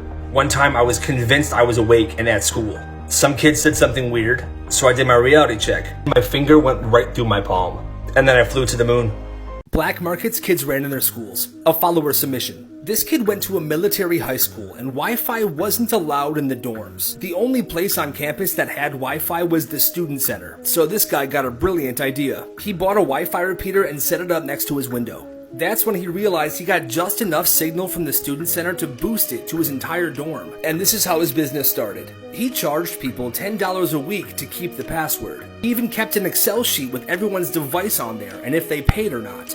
Payment was due every Thursday because that was the day they would get their allowance from their parents. And if they didn't pay by Friday, he would blacklist their devices and any other unknown ones that popped up on there. At one point, he was making $200 a week, and he was never caught. Real-life cheat codes. If you're at a restaurant and you're enjoying the food and the service, ask to speak to a manager and compliment the food and the service. It'll make them feel good, and you might just get a free appetizer. Instead of apologizing, say thank you. For example, the next time you show up somewhere late, whether it be class or work, instead of saying sorry I'm late, say thank you for your patience. And last but not least, if you tuck a chicken's head under its wing and wave it in a circle, it'll immediately fall asleep. Kevin from Home Alone grew up to be Jigsaw. Hear me out. In the movie Home Alone, Kevin discovered a talent of creating booby traps to stop the burglars that are after him. Well, what about this? He grew up to be this man right here. Both Kevin and Jigsaw received joy from causing pain. Did his skills of making booby traps lead to elaborate, sinister death games? Maybe. Also, check this out. In Home Alone 2, Kevin is terrified of the furnace. In Saw, a furnace is one of his death traps. Is this his way of conquering his fear? Also, this is Kevin's basement in Home Alone, and this is a location in Saw. Look a little similar. And last but certainly not least, this is Kevin, and this is Jigsaw. I can see it. The most entertaining app I've used in a while. It's called Snacks. And it's basically blockbuster quality short movies that you watch and get involved in. You make your own choices. Like for example this one. Should she shoot or drop the gun? There's all kinds of puzzles and some scenes where you can literally write whatever you want the characters to do. All the content is 100% original and it's super freaking fun. So download it right now. Most Dangerous Toys of All Time Part 26. This is a hoverboard, and I'm sure most of you remember the deal with these. In 2015, over 100,000 hoverboards had to be recalled because they would randomly start on fire or explode. Okay, we know, but exactly how dangerous was this? Well, the reports show over 250 fire-related incidents and 2 deaths. Genius student outsmarts his teacher. When he was in 7th grade, there was a giant paper that was due, and he didn't do it. He obviously got a 0 on the assignment. Well, 2 weeks after the paper was originally due, he finished it. He printed the paper out, kind of crinkled it up a little bit, and stepped on it so that there was a shoe print on the paper. Then he took it to school, and when the teacher wasn't looking, he slipped that paper somewhere under her desk. Well, fast forward a couple days, and this teacher found that wrinkled up shoe print paper from that student. She then made an announcement in class and apologized to the student. She said, "I must have lost your paper, but I found it under my desk." He then got an A. Genius. Black markets kids ran in their schools. At one middle school, whenever somebody had a roll of Smarties, they would crush it up and pretend to smoke it. Because when the Smarties are crushed up, the powder blows out and it looks like smoke. Well, this kid had an idea. He went to the store and he bought packs and packs of Smarties. He brought it to school with a wooden hammer in his backpack as well. And he would sell them to students for $1 each. People would give him $1, he would pull out the Smarties, smash it with his hammer, and give it to them. When I say business was booming, I mean business was booming. Until pretty much the whole school was inhaling and exhaling Smartie dust in the hallways. The teachers didn't like it, and they banned Smarties altogether. Overall, this kid made around $300. It started as a joke. A single piece of gum stuck to the wall behind the gym bleachers, hidden, tucked away. Well, one kid started adding to it. Then as a joke, he told his friends, "Yo guys, donate your gum. We're building something behind the bleachers." and every day after lunch, more and more pieces were being added to this gum blob. By October, it was the size of a shoebox. By December, it was this giant glob of pink, gray, orange, and blue colors. And it was giving off this strange but fruity smell. Kids would swing by and salute this gum blob every day after gym. It was this fun thing that everyone was kind of involved in. One day, the janitor warned him, "Hey, listen, I see this abomination behind the bleachers. You better clean this up." No. After the threat from the janitor, he knew that time was running out, so him and his friends tried to add as much as they possibly could to it. And then one day he goes back there and he sees 3 of the janitors scraping this gum blob away, and he was sad. But then he got a great idea. He went into the garbage where that gum was now sitting, and he cut off little pieces and put them into Ziploc bags. He put 10 pieces of this gum blob into different bags, and he sold them. Limited edition relics. And the crazy part is, the people that were actually involved in this bought them. I guess they wanted a keepsake, a memory. He sold those chewed bag pieces for $4 each. Honestly, hey, you gotta respect the hustle. What not to order from fast food restaurants. First, we have the steak sandwich from Subway. An employee revealed that this is basically a frozen meat log that they tear apart with their hands, and it's not 100% steak. Next, we have the McRib that everyone seems to love. This is basically a ground pork patty that has been reconstructed to look like ribs. I don't get the hype, and I would not order one. And fountain drinks. Most times when a drink is out of order, it's because it is clogged with sugary mold. I've worked at many restaurants, and this is absolutely true. These machines are very rarely cleaned. Follow for more. People's stories of simulation glitches. This person remembers a girl from his school dying in a car accident because she was texting and driving.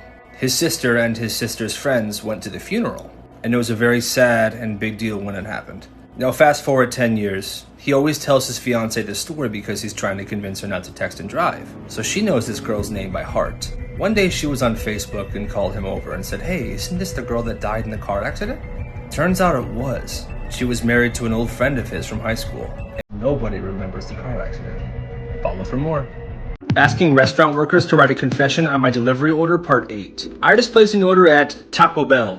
It was an Uber Eats order, and I said, "Can you please have someone write a confession or a secret on a piece of paper and put it in my food bag, please? It's for a video." Taco Bell's the spot. I'm hoping they do it. It's on the way, about 2 minutes. All right, see ya. To the kitchen. That's my name. Sealed for me.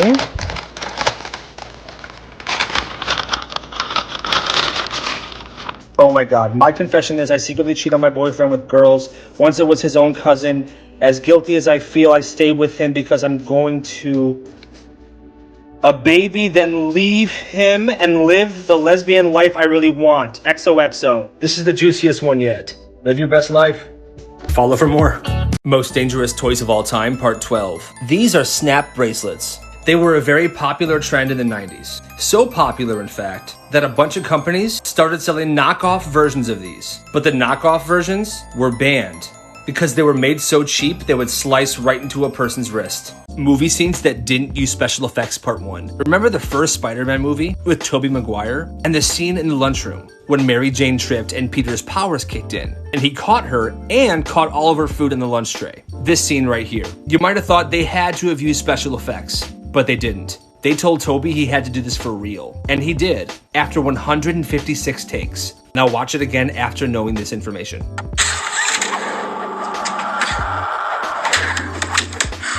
Wow, great reflexes. Teachers who definitely shouldn't be teaching. One day in elementary school, this kid who used a hearing aid was sitting in class, and this is what happened. So what do you guys think? Who has an answer? Jackson, how about you? I'm sorry. Oh, what was the question again? How are you gonna have a hearing aid and still not listen to me when I talk? I don't know, I just didn't hear the question, I'm sorry. Well, since you're not listening to me anyways, I'm just gonna take this, okay? Please don't, I can't hear without it. You can have this back when you learn to listen. Hey, yo, Jackson, you good, man? Jackson? Kyle, he can't hear you.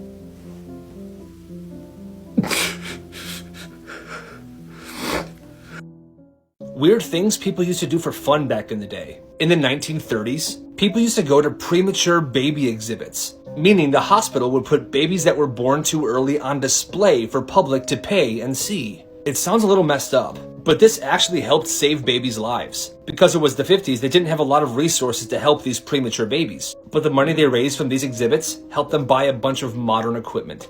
Times parents really messed up Elf on the Shelf. I'm sure this is counting down the days till Christmas, but it seems incredibly sinister. If I saw that as a kid, I would soil my pants. They put the elves in the oven to make a very cute scene, but then somebody accidentally turned it on, and this is what happened. Oh no. They tried to have this elf make snow angels in red sugar, but it came out looking like a crime scene. Uh-oh. This elf was supposed to seem like it was coming down the chimney like Santa. One of the parents forgot it was in there and turned the fireplace on. Oops.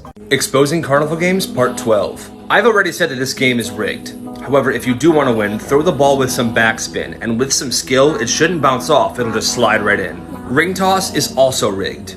But if you throw the rings like a frisbee and throw them low, it should hook a bottle, or it'll bounce off one and land into another one. You got this. Follow for more secrets. Things my old carnival job taught me about carnivals Part 2. I'm not speaking for every single carnival. This is just my experience. Let's begin. So sometimes very highly skilled people come and play the games, and they absolutely crush it. They're winning every time, taking all the prizes, and wiping us clean. Well, where I worked, they had a few of those people. They would get their pictures from the security footage and hang it in the back. They were banned from playing games, and if we ever saw them, we had to ask them to leave. Carnival couldn't fool them, so they weren't allowed to play. Most dangerous toys of all time. This is Flubber, and Hasbro released it in the 1960s. But immediately there were thousands of reports of kids getting rashes, skin burns, and sore throats. They immediately recalled it and stopped making Flubber forever. But legend has it that because they couldn't burn it or sink it at sea, they buried all the remaining Flubber behind a warehouse that's still there to this day. Somebody should go find it. Sometimes teachers suck. The person that shared this story said that when she was in high school, she was one of the best art students in the school. Well, one of the assignments was that they had to design something on the computer and email it to the teacher. Well, one day in a different class, she was called down to the office. Kayla Anderson, please come to the principal's office. In the office was her principal, Kayla, have a seat, and her art teacher. Hi, Kayla. Hi, what's going on? Well, I got your homework that you emailed, the graphic design project. Something was off, so I ran it in a reverse Google search. Yes, and don't even try to deny this. We caught you red-handed. What? That's impossible. I made that myself. Oh, did you? Mm-hmm. Well, how come I found it on a random artist website? What is the website? Not like it matters. Read me the website. Okay, whatever. You plagiarized your project from KaylaJohnsonArt.com. Yeah. That's my website, you Weirdest Toys of All Time Part 2. This one that I'm about to show you is strange. It comes with 2 plush figurines. One of them is a droplet of urine, and the other one is a pile of feces. Ayo, pee-pee poo-poo check. The school store only opened on Fridays. Why is it closed 4 days a week? Budget. Convenience. Whenever somebody asked, they basically just told them to shut up. Well, this kid had a genius idea. He went to Costco, like most of my stories begin, and he bought a bunch of stuff. Everything that the school store sold. But he bought them in bulk, and he brought it to school. And he began running a school store out of his locker every single day. Chips, candy, drinks, the exact same brands as the school. Bro, how do you have all that? Costco. And his locker was in the band hallway, so it was separate separate from all the regular kids, if you will. And hey, that's not an insult. I was a band kid myself. But he sold these items for cheaper than what the school sold them for. And business immediately began booming. The band hallway was bumping every day. People were lining up, just hanging out around him. He had a very strict discretion rule where keep us in the DL. If you snitch, I'm gonna have my buddy hunt you down and beat you up. And I'll do it too. And he would do it too. But the thing is, nobody snitched. This kid's moving volume. That first week was legendary. Well, Friday hits and the school opens up their store, but nobody's there. There's no line, there's nobody waiting, nothing. The lady running it's like, what is happening? And it stayed like that for a while. Eventually, an investigation was launched and the principal called this kid into the office. You've been running an unauthorized business. No, it's free market competition. You're undercutting school pricing. With respect, sir, you guys were overcharging and I'm providing students with actual affordable value. But you can't sell food on campus. Then why can't the school? Because we have these safe, good brands. I have the same brands bought from Costco. He gave the kid attention that day, but the kid didn't stop. He kept his business moving. It was this battle between the school and this kid. Eventually, the school got tired of this and they decided to lower the school prices to 10 cents cheaper than the prices this kid was selling at. Well, the kid was happy. I'm retiring. He retires. A freaking hallway legend. He was the guy that made the school lower their prices, and the school even opened up from Wednesday to Friday now. And to that, my friends, I say, you gotta respect the hustle. A technique to control your dreams. This one can be scary, and I don't recommend it. It's called the wake-induced lucid dream. It's basically where you let your body fall asleep, but you keep your mind awake. Here's how it's done. Set an alarm for 4 to 6 hours after you fall asleep. Get up and walk around for about 5 minutes. Then go back to bed and lay absolutely still, as if your body is melting in the mattress. And then with your eyes closed, imagine a balloon inflating and deflating with each breath. Clear your mind and don't move a muscle. Here's where it gets scary. You'll start to experience hypnagogic hallucinations, which is basically dream fragments entering your reality. None of it is real, and you won't be able to move. This is similar to sleep paralysis, but just know that it's not real. When the hallucinations become more clear and more vivid, you might feel your body being pulled towards the images. Let it happen. You are literally being sucked into the dream. And once you're there, rub your palms together. The world around you will become very clear, and you'll be lucid dreaming. Black markets kids ran in their schools. Another follower submission. He goes to a boarding school, and every night staff members would walk around and collect everybody's phone, and then they would get it back in the morning. Well, this guy had an idea. One day he was browsing Amazon when he came across this. He found out you could buy fake iPhones. They look and feel real. So he bought one for $20 and rented it out for $2 a night. They would then give the fake phone to the staff members so they can keep their real phones at night. It was booming. He then bought a bunch more. He was renting out 10 of these fake iPhones a night. Well, he made around $2,500 before the teachers caught him. They took away all the fake phones and he was suspended. Jobs that don't exist anymore. A lector. Lectors were hired to read to large rooms of factory workers as they worked their days away. They were sometimes even hired by the workers themselves because they wanted entertainment so bad. Nowadays, people just listen to the radio. Pin setters. Pin setters were usually young boys working for cheap, and all they would do was reset bowling pins after a bowling ball hit them. Today, bowling alleys just use machines, obviously. A knocker-upper. And no, it's not what it sounds like. These people were hired to make sure others woke up for their jobs on time. They would use long sticks, rocks, and clubs to knock on their windows to wake them up. This job didn't pay well at all, and it was usually done by people who were incredibly desperate for money. And lastly, lamplighters. These guys used long poles or ladders to light, douse, and refuel street lamps. Oh, how times have changed. Craziest things found in fast food. In 2005, a woman from Las Vegas was at a Wendy's and she ordered some chili. She was sitting down to eat it and then she began to freak out. What happened was she went for a spoonful of chili and pulled up a severed human finger. The manager heard the screaming, went over, saw the finger, went to the kitchen and realized none of the employees had lost a finger. What happened was, the finger belonged to a man that lost it in a work accident. He then gave the finger to this lady's husband, and this lady and her husband cooked the finger and put it in the chili themselves. It was a part of their plan to sue Wendy's. They both went to jail. Worst toy designs of all time, part 20. This one's not really a toy, it's a bounce house. A Pikachu bounce house. And honestly, I have no words. I have no idea who did this or why the hell they thought it was okay. The entire thing is just sus. See for yourself. Things my old carnival job taught me about carnivals. The games are frickin' rigged. And I don't mean they just make them hard to win. I mean some of them are impossible to win. Where I used to work, we had a game just like this one, where we were showing a bunch of big prizes you could possibly win, but the game was unwinnable. At my old job, we would get fired if we gave away a big prize. Sometimes the carnival game workers will show you how to play before you spend your money, but the tools they use to play the game are not the same ones you use when you play. They're trying to make it look easy, but in reality, you're about to waste your money. Some carnivals actually hire people to walk around carrying a big prize. It's advertisement. People see it and they want to win one, so they head over to the games and spend their money. The worst teachers of all time. When this girl was in middle school, she had a history teacher that she couldn't stand. He knew she didn't like him, and she became his favorite target. Well, she came to class one day, and the history teacher told everyone that they were gonna watch a movie and do a worksheet on the movie. And he said if anybody fell asleep, he would turn the movie off and they would do the worksheet by themselves. Well, the movie starts and this girl's taking notes, doing her worksheet, when he slams his hands on the desk and says, "Caitlin, I specifically said no sleeping during this movie." I'm not sleeping, I'm literally doing my worksheet. Oh, come on, don't lie to me. You were sleeping and I saw you. Mr. Griffin, she seriously wasn't sleeping. I've been sitting next to her all class and she's been doing her work. You know what? Both of you to the office right now. Sleeping in class, talking back to me. Get the frick out of my classroom. She confronted him the next day, asked why he hated her so much. He said, "I don't hate you. I'm just trying to prepare you for the real world." Well, fast forward about 10 years, and this girl saw Mr. Griffin on the news for being a pedophile. Most dangerous toys of all time. These are water beads. Colorful beads that when you put into water, they grow up to 200 times their size. Seems fun, but it's very bad news for any kids that want to eat them. There have been reports of kids eating these, and these balls growing inside their intestines, blocking it, and then needing surgery. Some brands were recalled in 2012, but mostly they're still sold today.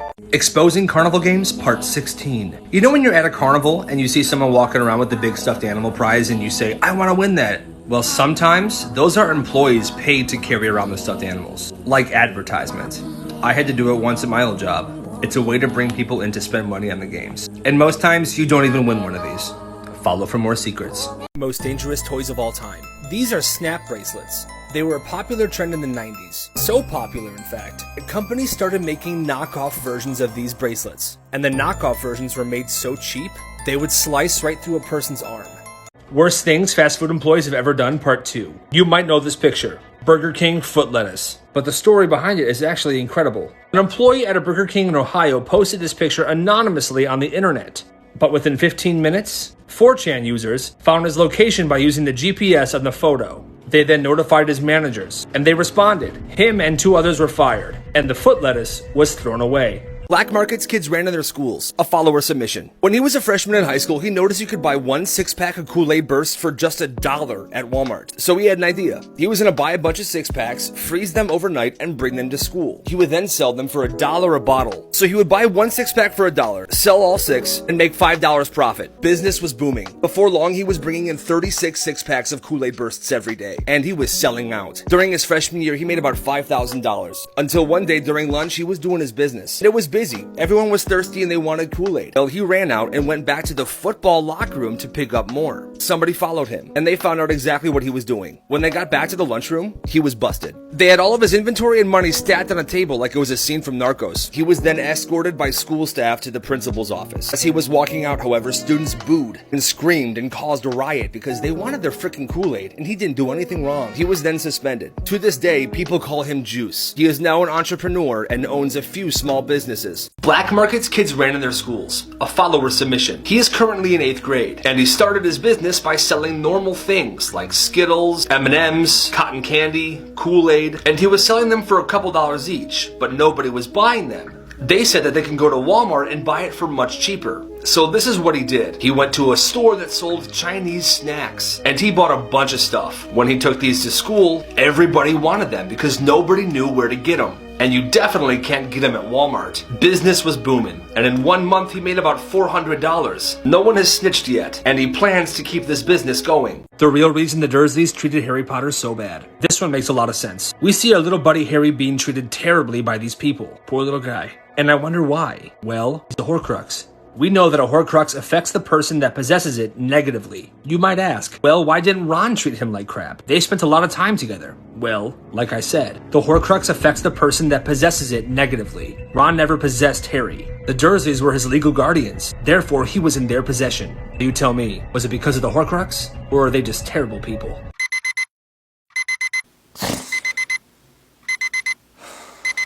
Oh, I gotta go to school. Take me. Okay. Bye, Mom. Bye, Dad. I'm catching the bus. Good morning, class. I am back, as you can see. I wanted to say thank you all for the get well cards. I am doing great. It was just a broken arm. Marissa, what is that? It's a pineapple. It's my lunch. No. Get the heck out of my classroom right now. Go sit in the hallway. What are you talking? I am not doing this again. Go sit in the hallway. I'm gonna go talk to the principal. I'll be right back. Marissa? Greg, hi. Where did you get that? This is gonna sound crazy, but it just appeared. It just appeared? Okay, grab it and follow me. Mrs. Greenwood, I don't think you're ready to be back at school yet. No, my arm is fine. I'm not talking about your arm, I'm talking about your mind. You are not mentally fit. You don't understand. You think a pineapple is trying to kill you. You can just take a seat anywhere. What is this place? It's the old custodian closet. Nobody comes in here, you're fine. Hey Marissa. What's up, Marissa? Hey Kyle, hey Billy. You guys, what is going on? Look. You have one too? I don't exactly know what's going on, but it appeared for me too. These pineapples are special. But right now, there is something that we have to stop. You guys, Marissa was chosen just like us, and Mrs. Greenwood is back today, and she kicked her out of her room. And now she's talking to the principal, so we have to do something. What can she even do, though? I don't know, but she needs to go. It's not right to keep hurting her. We don't have to hurt her, but we can influence a decision. After me. Pineapple, pineapple, we love you, pineapple. Pineapple, pineapple, we love you, pineapple. And now we wait. You're right, I'm sorry. I've had a long week. It's okay, I totally understand. Alright, I will see.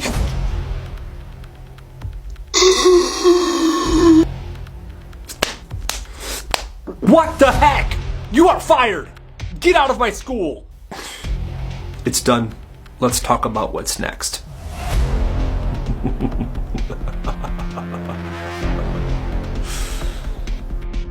People who were legends in their high school. The wrestling team at this one high school would hang out in the bathrooms every day during lunch. Hey man, great practice today. Hey, you too, bro. You wrecked Johnny in that last match. But every day there was also another kid that would hang out in the bathroom during lunch. And all he did in the bathroom was eat his lunch in there. The wrestling team started to befriend this kid. The team liked him. Well, one day the wrestling team was at the movies. They were seeing Superbad. When the character McLovin first appeared on the scene, this is what happened. Yo, bro. McLovin looks just like Kyle from the bathroom. And the next day, when the team saw this kid in the hallway, hey, what's up, McLovin? I'll see you during lunch. McLovin, I like it. The nickname McLovin caught on. Hey, McLovin, what up, man? Hey, what's good, McLovin? Hi, McLovin. And when this kid was a senior, they were announcing the prom king. And this year's prom king is McLovin.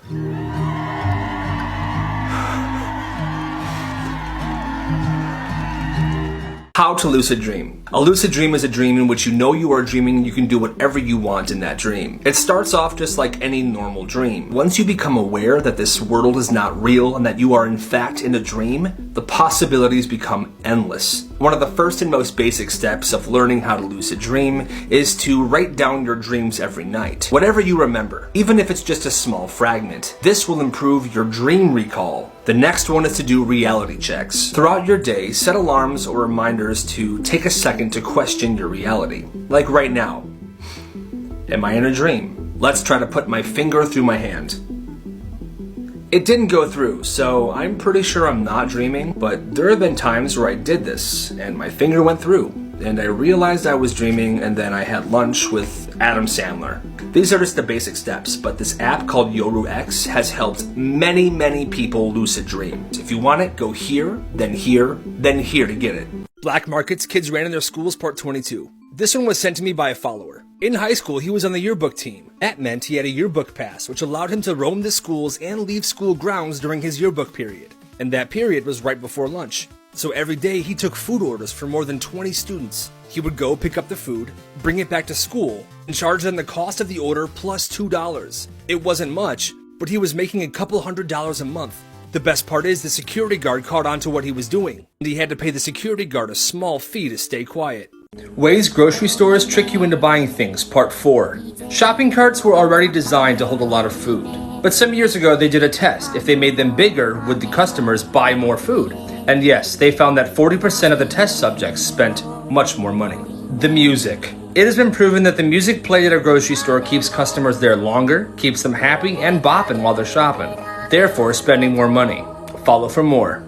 Crazy things kids did in school. A follower submission. This kid's friend was going to get a haircut, but his mom took him to a pretty shady barber. And well, the barber messed up his hair pretty bad. Here's a picture. Well, this guy decided that he was going to fix his hair for him. So he brought some clippers into school and they were going to go to the bathroom to shave all of his hair off. But a teacher walked in, so that plan was ruined. They then said screw it. They went into the cafeteria and started buzzing his head right there. They got pretty far, but a teacher came up and obviously shut it down.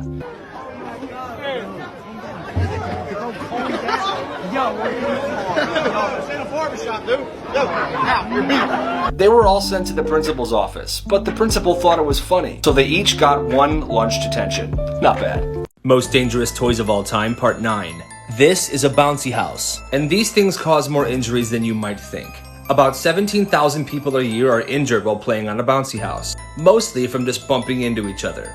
But there are some reports of these things not being staked down properly, and a heavy wind comes and sends this flying through the air with kids still in it. Suspicious candy, part 1. Mome candy is a sweet candy from the Haribo company. Apparently a lot of people like it. However, it's received backlash in the past due to the packaging on the candy. Some people saying it's very inappropriate. I kind of agree. Have a look. Most dangerous toys of all time, part 10. This is the Power Wheels Barbie camper. It's battery operated and kids can get in and drive it around. However, last year, they recalled 44,000 of these. And the reason is kind of scary. Kids would be driving around, having fun, but when they took their foot off the gas, the car would keep going, almost as if it was driving itself. My favorite comebacks. Let's just dive right in. No, bro, no, you're so wrong. Mr. Beast is definitely packing. You want to know someone who's definitely not packing? Kyle. Hey, Kyle. Yes, Chad? I bet yours is the size of a Tic Tac. Oh, is that right? Yeah, dude. Oh, so that's why your mom's breath is always minty fresh. You take that back, bro. You take that back right now.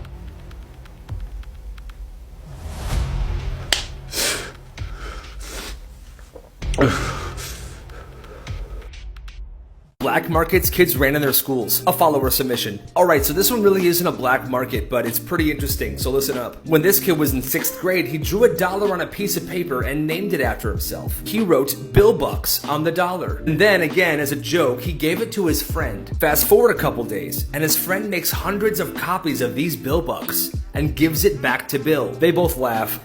It's a funny joke. And then he forgets all the copies on his desk and leaves class. A couple of weeks go by and he completely forgot about this situation. Until one day, he's walking down the hallway and he sees a kid buying something from another kid using his Bill Bucks. Apparently, Bill Bucks became an actual currency at this school. Kids were using them to buy stuff or sell stuff to get more Bill Bucks. Teachers even thought it was cute. So they started letting kids use Bill Bucks to buy school supplies from their classrooms. He told me he went from nobody knowing him to being the most popular kid in school, just by accident. Crazy things teachers did. This teacher said he has a thing he does whenever he loses control of his class. He grabs a stapler and says, "Anyone want to put a staple in my hand? The physical pain would be nothing compared to how I feel right now, when all I want to do is help you guys reach your full potential, but you don't care." Somebody then usually doubts his seriousness and says, "Yeah, I'll put a staple in your hand." That's when he walks up to their desk, puts the stapler down, and puts his hand down and says, "Do it." The students usually give a nervous giggle and they pretend to do it, but they never do. Well, one day he did this little stunt again, and a student was like, "Yes, mister, I'll put a staple in your hand." He brings a stapler over, puts his hand down, and the student actually staples his hand. He didn't freak out or anything. He calmly looked at his hand, asked, "Did that really happen?" Pulled the staple out while blood trickled down, and he said, "Are we done? Can I go back to teaching now?" All the students were completely shocked. The kid that did it felt so bad that he stapled his own own hand at the end of class. You want a basic charge or fast? Let's do fast. I need it juiced up by next period. This kid figured out that everyone in his school always had super low battery on their phones. Teachers wouldn't let you charge your phone in class, and half of the outlets were blocked off. By third period, everyone's walking around with like 1% battery. So one day, he shows up to school with a massive portable battery bank. He hides it inside his locker, and he builds a business. $3 for a basic cord charge, $7 for the fast cord charge, $10 for full day priority service. Each cord is labeled blue, slow, red, fast. He's got adapters for every type of phone. He's got a chart in a spiral notebook, and business was booming. People are taking him up on this charging service. He's got sticky notes in every device. This phone for lunch only. This phone charging from lunch till end of day. You know, he was very organized. By the end of this week, he's got regulars. He's got VIPs. One girl even prepaid to have her own charging slot for the entire month to use whenever she wanted to. Kid asks if he can get a charge during science. Yeah, all right, basic or fast? Oh, fast. All right, that's $7. I'll be right back. But then one day, 3 kids show up to his locker in between classes, and they're all huddled around it. One teacher saw this and got very suspicious. She opens it up and finds 6 phones plugged into a glowing battery brick, fast charging cords tangled like spaghetti, and a handwritten menu taped to the door of the locker. Shut down, battery confiscated, parents called. That was it. He was definitely upset, but dang, what a business. In those 2 weeks he ran this, he made over $200. All because he had a good idea and a battery brick. Gotta respect the hustle. This school is messed up. This one high school had this thing where if a student at any point had to call 911 during the school day, they had to wait to get admin approval in order to call the police. Well, one day this kid was sitting in his history class when the teacher had a full-blown heart attack. All right, students, and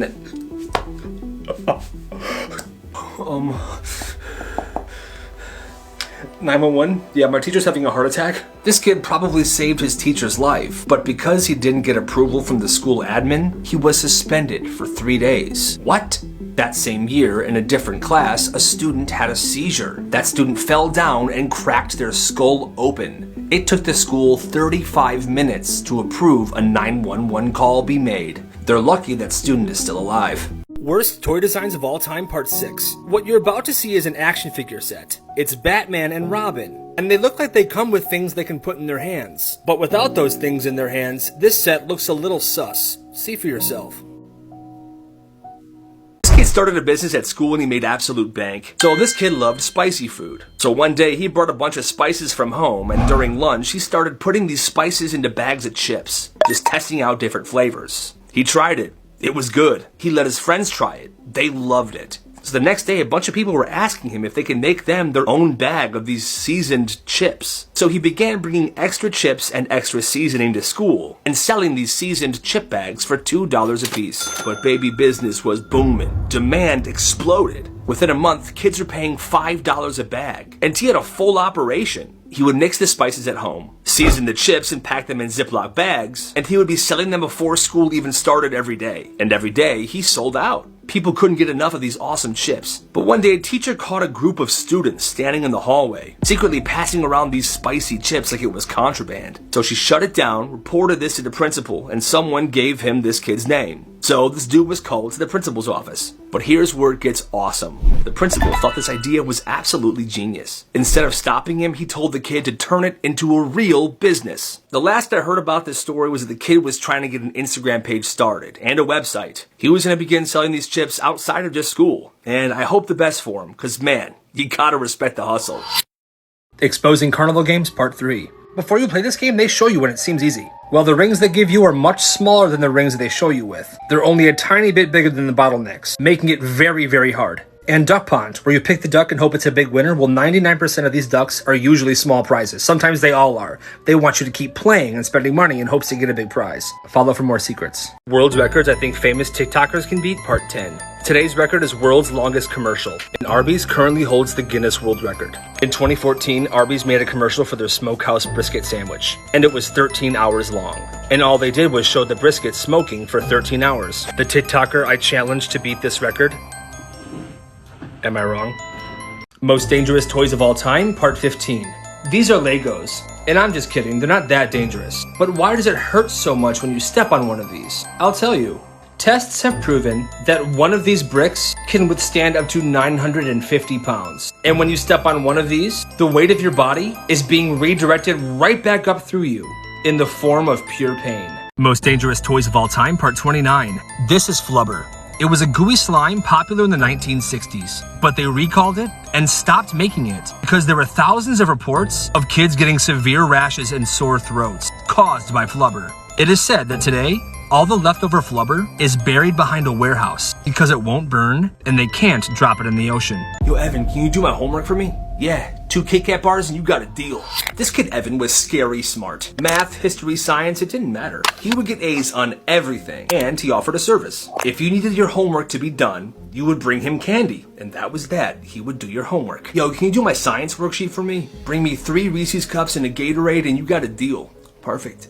And Evan didn't just do the homework, he did the homework perfectly. Better than anyone could have done themselves. And word spread fast. By the end of the month, Evan had a stash of candy and drinks in a huge duffel bag that he kept under his bed. Snickers, Reese's, Airheads, Skittles, Gatorades, Monsters. Like, he had everything. It was way too much for just him to eat. So, he got another frickin' idea.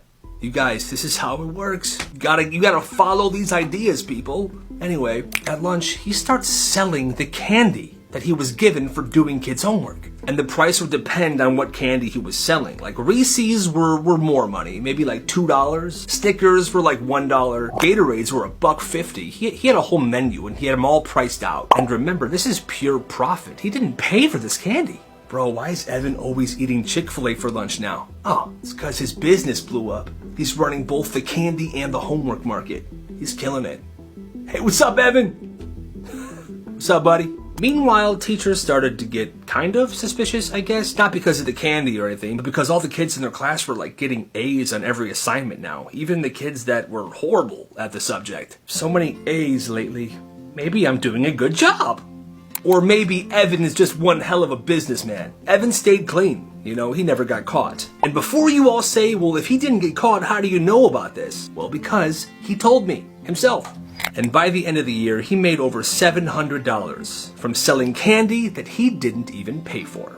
You gotta respect the hustle. Is he in the wrong for getting mad at his little cousin? He said that at a family gathering, his little cousin, who was 8 years old, asked if he could play games on his computer. He said sure, but he told his cousin not to mess with or delete any of the games downloaded on there. Well, I guess his little cousin wanted to play Fortnite, but there wasn't enough storage to download Fortnite. So he asks him if he could delete a game so he can download and play Fortnite. Our dude says, no, I told you no deleting games. Well, this kid did it anyway. He deleted Minecraft and installed Fortnite. When the older cousin found out, he was super angry. He spent 2 years building that world and now it's just gone. His little cousin said that Minecraft is for babies and Fortnite is way better. The older cousin then went to his aunt to tell her what her son did, and he demanded $40 to pay for the damages. His aunt said he was being ridiculous. She said he was trying to scam her and that Minecraft is for babies. Was he in the wrong? Or are they?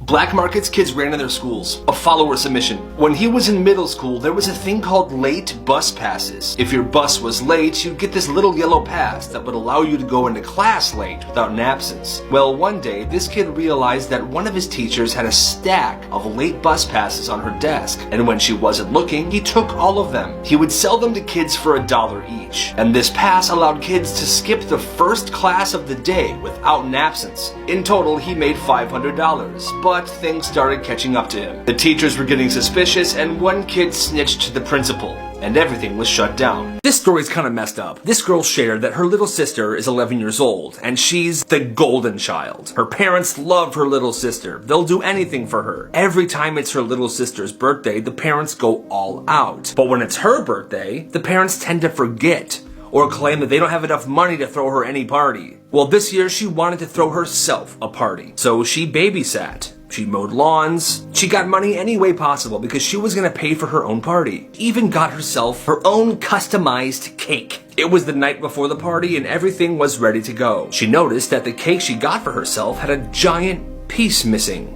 Dad? Why is there a piece missing from my cake? Oh, your sister was crying about it. She wanted a slice, so I just cut her off a little piece. It's fine. Your friends won't notice. My friends won't notice. Dad, what is your problem? I paid for everything. This is my birthday. Oh yeah, I forgot. You paid for this entire party, so you can do whatever you want. Don't be a brat.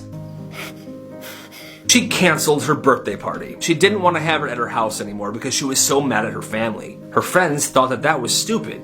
They said that she should have just had it anyway. But she was just so mad at her parents and her little sister that she said she wouldn't even have been able to have a good time at her own party. Black markets kids ran in their schools. Another follower submission. When she was in 7th grade, her dad was the janitor of the middle school. And the school's policy was if he had to clean up a really bad mess in the bathroom, he would get paid double for that day. Well, his daughter had a brilliant idea. You see, her grandpa had some digestive issues. So one day she went to her grandparents' house and stole tons of boxes of chocolate laxatives.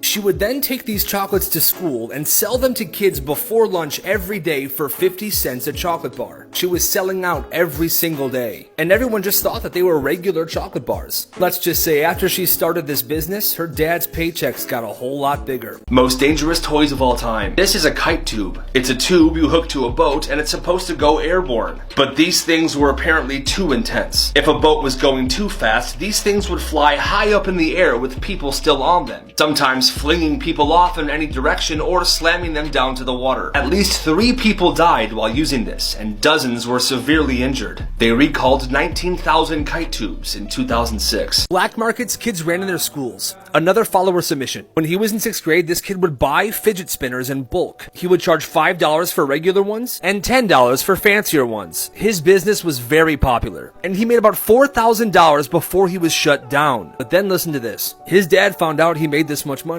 and they then invested that money and made even more money. And with the money him and his dad made, they bought a gas station and are now doing very well. Wow.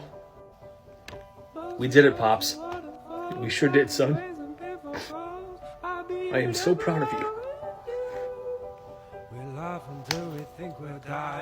Black markets kids ran in their schools, a follower submission. When this kid was a freshman in high school, he hung out with this girl in his class because she was rich. And this girl didn't like doing her homework. So she would pay him $4 for every page of homework he would DM her. And then when it came to class projects, she didn't want to do those either. So she would ask him to do her project for her. And most times he would refuse. But the more he refused, the more money she offered him. So he would get $20 to $30 for every project he did for her. And whenever there's a test, she sits right next to him and copies his answers. When the test is over, she hands him $35. This kid is making bank. He says he has no plans of slowing down. Ways grocery stores trick you into buying things. Grocery stores spray their produce with water to make them look more appetizing. People think they do this to keep them fresh, but in reality, spraying vegetables with water makes them spoil faster. Supermarkets do this to give the veggies a dewy, fresh-picked look that makes people more likely to buy them. Grocery stores hide their meat and dairy, common essential items, behind the junk food in the back of the store. This forces shoppers to travel through tempting aisles on the way to get the milk. And they place kid-targeted products on a lower shelf. Because as kids are walking through the grocery store with their parents, they'll see the stuff that they want, grab it, they'll cry, and their parents will buy it for them.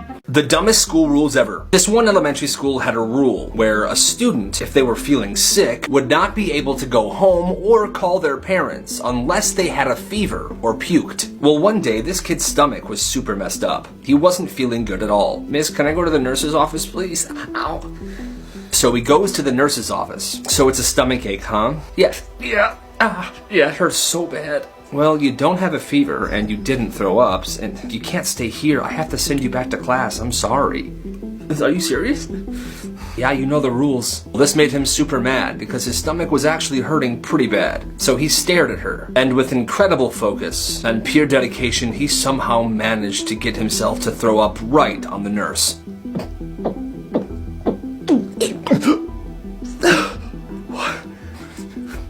Can I go home now? The school changed that rule shortly after that. Another one. This middle school wouldn't let their students talk at all during lunch. Apparently, this is a very common rule. But at one middle school, there was a group of friends that wanted to beat the system. So over the course of a few months, they all individually learned sign language. They became fluent, and they started talking to each other during lunch with sign language only. Oh my God, what are they doing?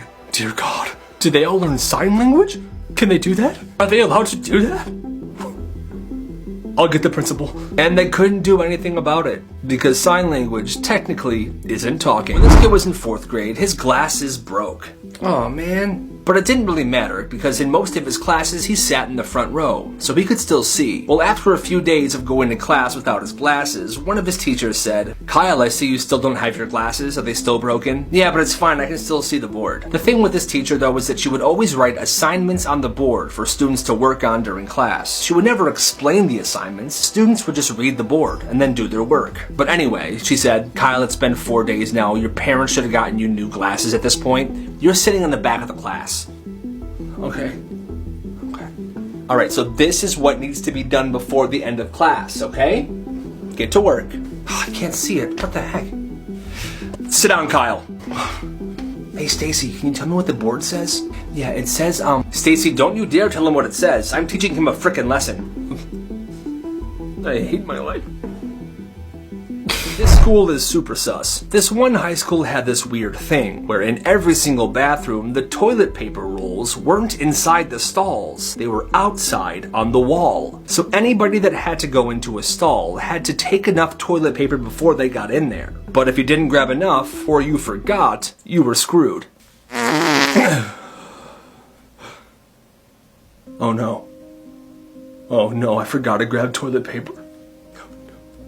Hello? Hello, is anyone in here? Oh, God. One high school, there was a science teacher who was a bit older. He was a pretty nice guy, but he sweat all the time. Alright, and that is evolution. Is it hot in here or is it just me? I'm sweating up a storm.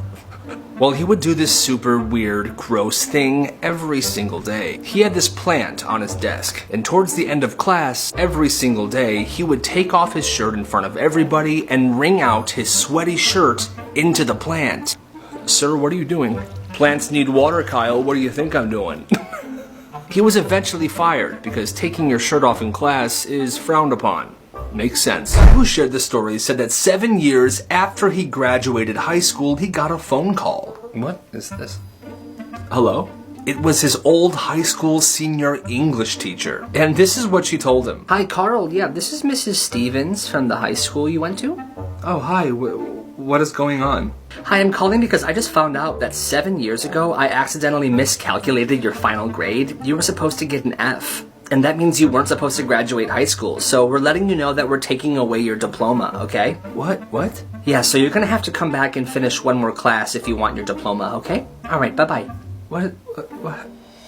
The funny part is, this dude already had his bachelor's degree, and he was working at a very high-paying company. This has to be the most petty school in the world. To call someone 7 years after they graduated to say that they actually failed the final? That's crazy. Get out of here. Craziest teachers ever. At one middle school, there was a teacher that had a samurai sword, and he kept it in his trunk. Well, every time there was a fire drill, his students would line up right by where his car was parked. And every time there was a fire drill, he would show kids his samurai sword. Alright, next. Whoa, that's amazing. Can I hold it? Oh, you want to hold it? Yeah, sure. I'm kidding. Next. Students loved him. The samurai sword was pretty cool too, but the school found out about this and he was fired immediately. But the response from students was overwhelming. A group of students made thousands of posters of that teacher photoshopped to look like a samurai, and they wrote, "Free my samurai homie," and placed it all around the school. Well, despite their best efforts, that teacher did not get his job back. Worst teachers of all time. At one high school, there was a student that would sometimes fall asleep during class. Well, one day this teacher had enough. She wanted to embarrass him and teach him a lesson. Kyle, wake up. What? I have had enough with you sleeping in my class. Come to the front of the classroom and explain to everyone why you're always sleeping. Miss, please, I'm sorry. Now. He gets up out of his desk and walks to the front of the classroom. When he began talking, he starts to cry a little bit. This is what he said. I hate you for making me do this. You want to know why I've been sleeping? Because my family's been having a really hard time, okay? I had to pick up 2 jobs to help them pay the bills. We almost lost our house last year. I'm just trying to help my family. Screw you. Her plan backfired, and from that day on, she became the most hated teacher at that school. World records you definitely couldn't break, part 2. The person I'm about to show you broke the record for heaviest car balanced on someone's head. This is him right here. Now the car has been gutted, so it only really weighs about 337 pounds. But the crazy part is, the only thing separating his head and the car is a folded towel. Can you do this? Most Dangerous Toys of All Time, Part 7. This is a metal slide. I know it's technically not a toy, but these things can be very dangerous. Because it's made of metal, they get incredibly hot in the sun. And throughout the years, there have been many reports of people getting burns while sliding down these. How bad, you ask? People have gotten first, second, and third degree burns. So if you see one, pick a different playground. The worst dog haircut ever. You'll see the pictures in just a second. A dog owner said that their dog needed a haircut very bad, so she cut his hair. But the way it turned out is actually terrifying. See for yourself. I don't think it's a dog anymore. The Best Kept Secrets in the World, Part 2. The KFC Secret Recipe. In 1940, Colonel Sanders created this secret recipe for his famous chicken. It contains 11 spices and aromas, mixed with flour, and the rest of the ingredients are unknown. At the KFC headquarters in Kentucky, there is a safe that contains a sheet of paper signed by Colonel Sanders himself. That's the recipe. Only 2 executives have access to it. And whenever the recipe is moved or transferred, it's put in a briefcase that's labeled top secret. And it's transported in an armored car. Alright, Colonel. Is that popcorn I smell? Room 114. Bring $1. Garlic cheddar just dropped. So this kid's school had a rule where you couldn't sell anything during school hours or on school grounds. And he wanted to start a business like many people do because it's the frickin' hustle, baby. Well, one year he got something for Christmas. It was a mini popcorn machine. So one day he brought it into school. It wasn't the big carnival one, it was one of those mini ones that you could put on a countertop. Well, on this day, he left it in the back of this empty classroom. The one that nobody used anymore. And he had an extension cord running from the popcorn machine to an outlet. Nobody noticed. And then he made signs to pass out. Free popcorn. Suggested donation $1. Room 114. At lunch, he'd leave the door open just enough, so people could smell the popcorn as they were walking towards the room. He had everything. He had cups, he had flavors, cheddar, garlic, ranch, even sweet chili. And what was genius was that he wasn't technically selling anything, so he couldn't really get in trouble. It's just popcorn. I offer it and they donate. Business boomed. He had his friends standing around the hallway and going through the lunchroom telling them that room 14 has free popcorn. He even had Tabasco sauce packets to level it up. And if you guys never put hot sauce in your popcorn, you're severely missing out. It is a snack, I'm telling you. They started calling room 14 the Pop Shack. Now, teachers did start to notice this, mostly because of the smell. Eventually, the principal tracked it down and headed to room 114. What is this? Free popcorn. Suggested donation $1. You want some? The vice principal paused. He looked around. There was even a tip jar. He was impressed. Honestly, smells pretty good. Yeah, I'll take a cup of this sweet chili, and then you guys can just carry on. Here's a 5. That was that. They let him keep doing what he was doing. The only rules were this: no smoke, no fire, and no mess. And they had to have a teacher nearby to check in every so often, which they all agreed to. That was very reasonable. And by the end of the year, this kid had earned over $600 in donations. That is legendary behavior. Craziest things found in food. This actually happened yesterday morning. Comedian Jensen Karp was diving into a box of Cinnamon Toast Crunch. He poured himself a bowl, ate it, and then poured another one. And that's when he found this. He found what seemed to be 2 sugar-coated shrimp tails. He tweeted this picture to Cinnamon Toast Crunch saying, "Hey, what the heck?" And they got back to him pretty quick. But they said no, those are just clumps of sugar. But after he posted more pictures, they agreed. Those are definitely shrimp tails that were in his cereal. Worst things people did as kids. When this guy was growing up, his dad was an alcoholic and he had back problems, so he was prescribed morphine. For some reason, his dad gave him his morphine. He said that led to issues later on in life, but that's a different story. Anyway, one day at school, a kid named Dylan stole his MP3 player. And this kid was much bigger than him. There was nothing he could really do. So instead of confronting him, he put a handful of the morphine his dad gave it, dropped it in Dylan's backpack, then reported him to the dean. And because this guy has been in trouble before, he was expelled from the school and was facing potential jail time. And that was that. But 10 years later, this guy saw Dylan working at the Wendy's drive-thru in their hometown. This mom made a complete fool of herself. When this kid was in middle school, his mom had a rule where nobody could wear shoes in their house under any circumstances. Well, this kid's friend had prosthetic legs that had Nikes built onto the feet. Well, this kid had his friend over one day. His mom saw this kid's shoes and yelled at him. She told him to never let it happen again. The next time he had this kid over at his house, they were downstairs in their basement playing video games. The mom comes down there, sees his Nikes, and says this, excuse me, why are your shoes on? Stop, shut up, I am talking right now. What makes you so special that you can have your shoes on while everyone else had to take theirs off in my house, huh? The kid then pulls up his jeans to show his prosthetic legs, and he says this, ma'am, if I take my shoes off, I'll have to take my legs off too. I'm so sorry. She then went upstairs and she never brought it up to anyone ever again. Things my old carnival job taught me about carnivals. The games are frickin' rigged. And I don't mean they just make them hard to win. I mean some of them are impossible to win. Where I used to work, we had a game just like this one, where we were showing a bunch of big prizes you could possibly win, but the game was unwinnable. At my old job, we would get fired if we gave away a big prize. Sometimes the carnival game workers will show you how to play before you spend your money, but the tools they use to play the game are not the same ones you use when you play. They're trying to make it look easy, but in reality, you're about to waste your money. Some carnivals actually hire people to walk around carrying a big prize. It's advertisement. People see it and they want to win one, so they head over to the games and spend their money.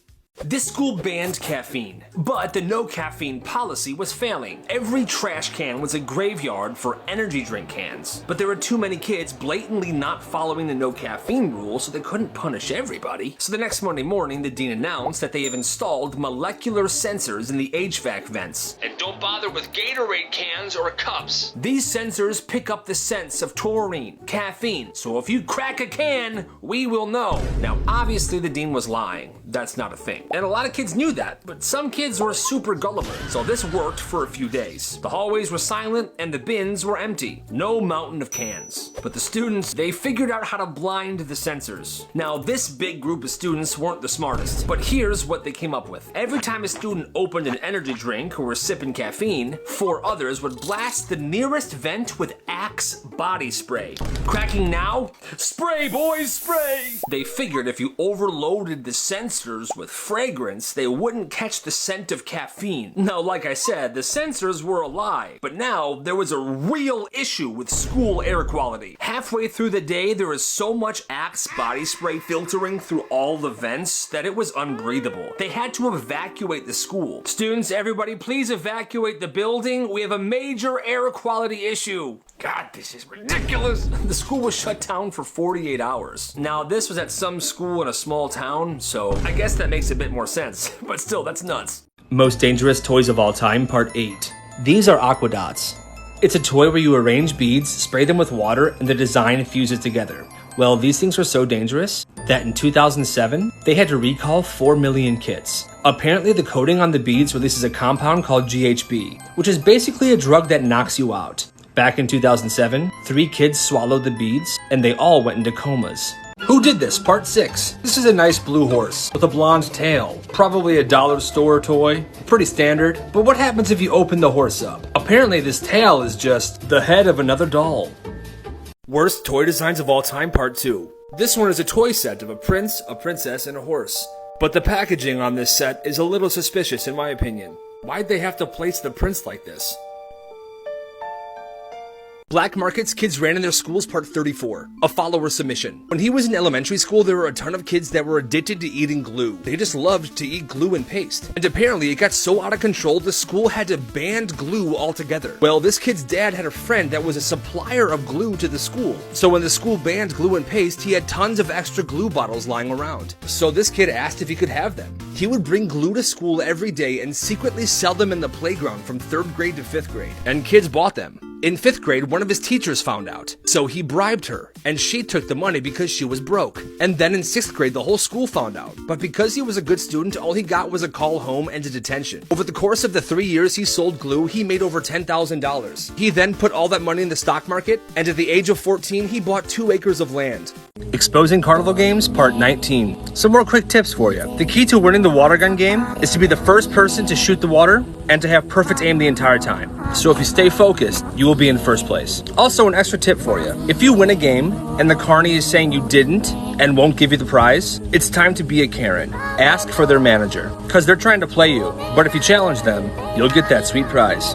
Follow for more secrets. Black Markets Kids Ran in Their Schools. Another follower submission. Again, this one isn't really a black market, but listen up. He told me in 9th grade, him and 2 of his friends started to throw parties. They would find someone's house to do it at first, and then they would begin planning. At the start of this, they would charge $10 for a wristband, and if you showed up to the party with the wristband, you would get in. Well, the bracelets they would give out when someone bought them had a symbol you can only see if you held a black light over it, and every party there was a different symbol. They did this so kids didn't go out and buy their own bracelets so they could get in for free. The party started going crazy. They then upped their prices and started charging $20 for a bracelet, and then $40. And then they hired their friends to DJ the parties. They were making bank, and if the parties ever got too crazy, they would call the cops on their own party. And because it wasn't their own house, they would just leave. Some shady stuff, but he told me they made so much money. Here's a crazy McDonald's story. So the person that shared this said that she used to work at McDonald's. Well, this lady pulls through and orders a large high C. The girl working the drive-thru said that when they pulled up to pay and get their drink, she heard a lot of people in the car giggling, but she didn't really think too much of it. So she takes her money. All right, that's $2.50. Thank you. And here's your drink. Then, not even 2 seconds later, as she was turning around, she heard the lady in the car scream, "Fire in the hole!" The woman in the car then threw the large drink directly at the drive-thru worker. But somehow the worker was quick, and she managed to ninja chop that cup directly back into that person's car. Oh! It's all over me! The customer who threw the cup then got very mad and demanded that she speak to a manager. I want to speak to a manager right now. This is unacceptable. The drive-thru worker then tells her manager what happened. They banned her from that McDonald's for the rest of her life. One day at this one middle school, these two teachers noticed the pockets of this one sixth grader were bulging. So they confronted him. "Kyle, come here." "Yes." "What's in your pockets?" "Nothing." "Nothing." "Empty your pockets." In one of his pockets was at least 20 individually wrapped mints. In the other pocket was a wad of cash. "What is going on here?" "I run a business." "Okay. You run a what kind of business?" "Obviously I sell mints." "You know that's very much so against the rules at the school. Principal Johnson could suspend you for this." As they questioned him more, they found out how deep this operation went. This kid had at least 16 employees that sold mints to each grade level, and there were at least 3 lockers scattered around the school that they stored their money in. This kid was a little crime boss, and his underground mint market was booming. They made him put an end to this business, but they promised him they wouldn't snitch. They let him and his employees keep all the money they made up to that point. Crazy things kids did in school. A follower submission. A couple months ago, this kid and his friend noticed that there was a locker that nobody used. So they had an idea to do something funny with it. A couple times a week, they would stack empty milk cartons in the locker. Here's some pictures he sent me of his masterpiece. And this locker was kind of famous around the school. Everybody loved it. But one day, I guess it was kind of smelling up the hallway and the principal found out. They cleaned out the locker and locked it up for good. It was a very sad day for this school, and all the students were super sad. So to honor the locker and to mourn their loss, everyone put sticky notes on there saying, "Rest in peace, milk locker. Respect." Times things were just completely messed up. One person got a tornado warning alert on their phone, and then 2 minutes after that, an alert of shots fired nearby. But then a minute after that, it seemed like Pokemon Go was trying to start some trouble. Look, this catering advertisement is super strange. They cater any event: wedding, graduation, horse funeral, drug intervention, Tuesdays, horse funeral, a quiet night alone, return of gym, anniversary of horse funeral. I wonder if they cater horse funerals. And this dog drawing contest on Facebook. This was first place and this was second place. I do like the first one better though. Black markets kids ran in their schools, part 11. One high school had the options for students to get an extra locker at the beginning of the school year for only $10. So these two girls did it. They paid $10 and they shared a locker. But they never really used it, so they kept snacks in there for themselves. Well, their friend got an idea. He rented a locker and kept sodas in there. And eventually tons of things like this. He gave the combo out to a few people. Said, take whatever you want, whenever you want, just leave a few bucks every now and then. Well, the word got out. Before you know it, he was running his own membership service. People had to pay per week to keep the combination. They were even trying to figure out how to safely put a hot water heater in there for coffee and tea. But they graduated before they could make it happen. Things my old carnival job taught me about carnivals part 4. Yes, the basketball game. It's a fan favorite and people love to play it. I always knew that there was something up with this game, but then when I saw it for myself, I was kind of shocked. So, yes, the rims are oval shaped, which makes it really harder to get that swish. Also positioned higher than regulation, and the balls are overinflated, which make them extra bouncy. When I used to work there, I always had a ball on me that I would just toss around and have fun with. It was different than the balls that people played with. Mine was normal, theirs were extra inflated. Quick tip for you: you want to win this game? Ask the game worker to use their ball. 9 times out of 10, they'll say yes. And then try to swish it. Dumbest reasons people got fired. This guy worked at a car dealership, and one day, the owner asks, "Hey Jeff, I'm heading home. Can you please wash the red truck before you leave tonight?" "Yeah, for sure, I'll take care of it." Well, at the end of his shift, he goes out into the car lot, and he can't find a red truck anywhere. What the heck, where's the truck? He then goes home. The next day, when he got to work, his boss was super mad. "I specifically asked you to wash the red truck last night and you didn't. There's no red truck in the lot." "Don't give me that. You are careless and lazy." "Lazy? I do everything for you." "No, man, you're fired. You are fired, okay? Take your stuff, go home. I'm done with you." What?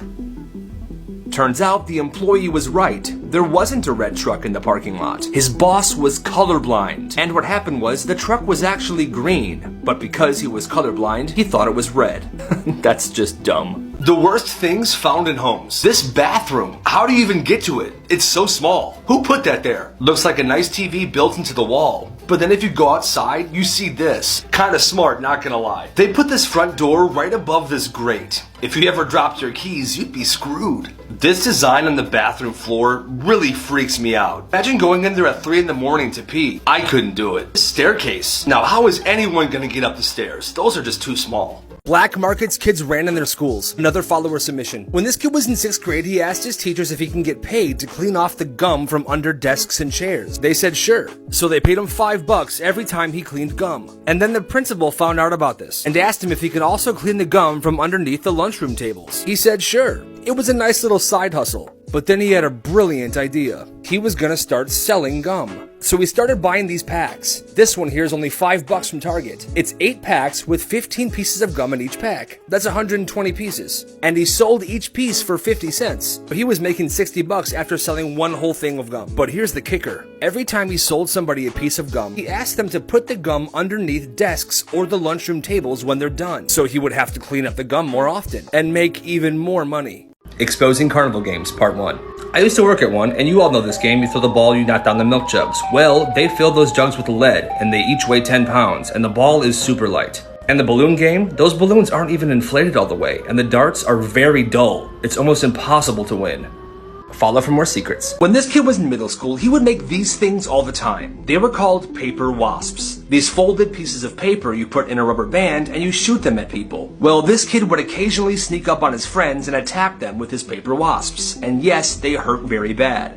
But nobody ever got back at him because for some reason, his paper wasps were far superior than anybody else's. So this kid got an idea. He started making tons and tons of paper wasps. His secret in making his paper wasps was using the right amount of paper. And after it was done and folded, he would staple the tip. The staple was used solely to increase pain on impact. Well, business was absolutely booming. The kid was pretty much an arms dealer at his school. Eventually, because of his business, full-blown battles were happening throughout the school day every single day. He was eventually shut down, but in total, he made over $400. Senior Prank Stories Part 2. In 1985, the senior class at this high school bought 10,000 business cards. And all the cards said was Class of 1985. Well, over the course of a few weeks, the senior class hid these cards everywhere. Behind bookshelves, in books, behind paintings and pictures. They even put them in the ceiling tiles. Literally everywhere. And this was definitely a long-term prank, because to this day, those business cards are still being found at that high school. Legendary.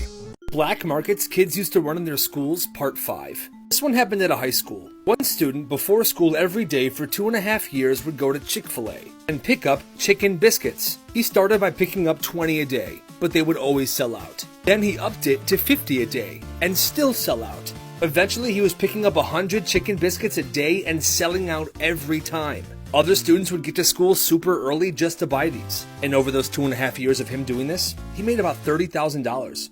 Black markets kids ran in their schools, a follower submission. When he was in 8th grade, everybody was obsessed with shooting these. Some people call them hornets. Well, at his school, these hornet wars were getting out of hand. Everybody all over the school was using rubber bands to shoot folded pieces of paper at each other. They would get these rubber bands from the science teacher. Well, eventually the principal was like, this has to stop. The science teacher was then no longer allowed to give students rubber bands, so they were locked up. Well, our dude had an idea. He went to the store and bought a bag of 150 rubber bands for $5.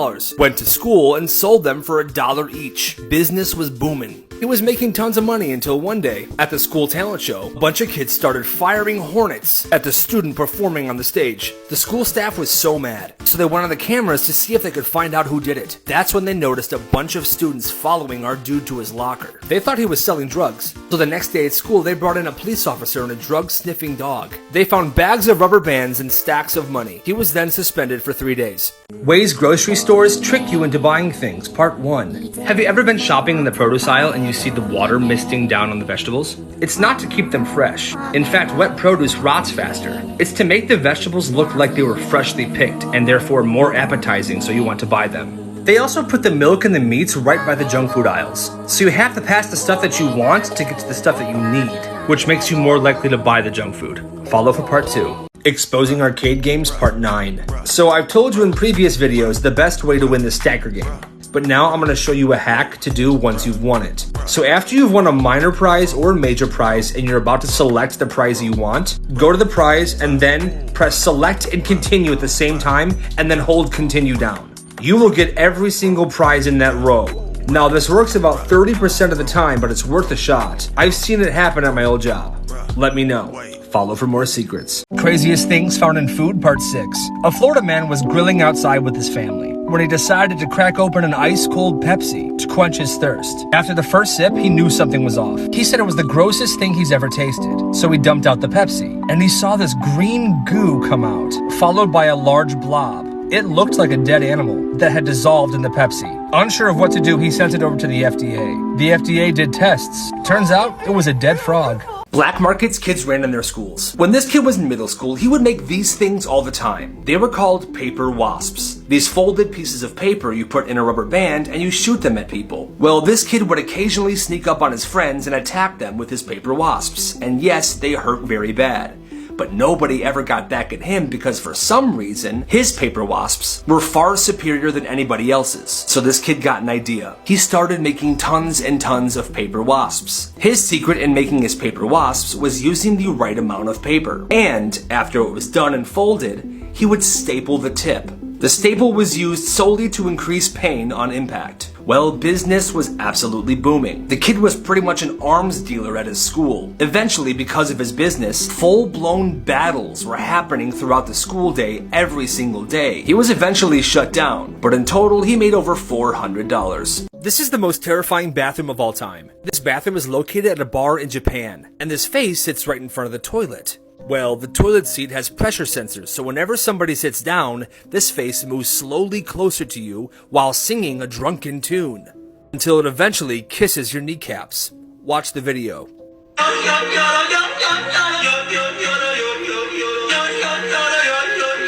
Exposing carnival games, part 11. I'm going to give you a tip to help you win the hard or the rigged games at a carnival. Most carnies usually show you how it's done before you play, but they use their own equipment. And it's different from the ones that they let you use. It was the same way where I worked. So what you do is you ask the carny before you play, hey, can I use the ball that you just used, or can I use the rings that you're using? Because those make the games a lot easier. And most times they'll say yes. Follow for more secrets. Things my old carnival job taught me about carnivals, part 4. Yes, the basketball game. It's a fan favorite and people love to play it.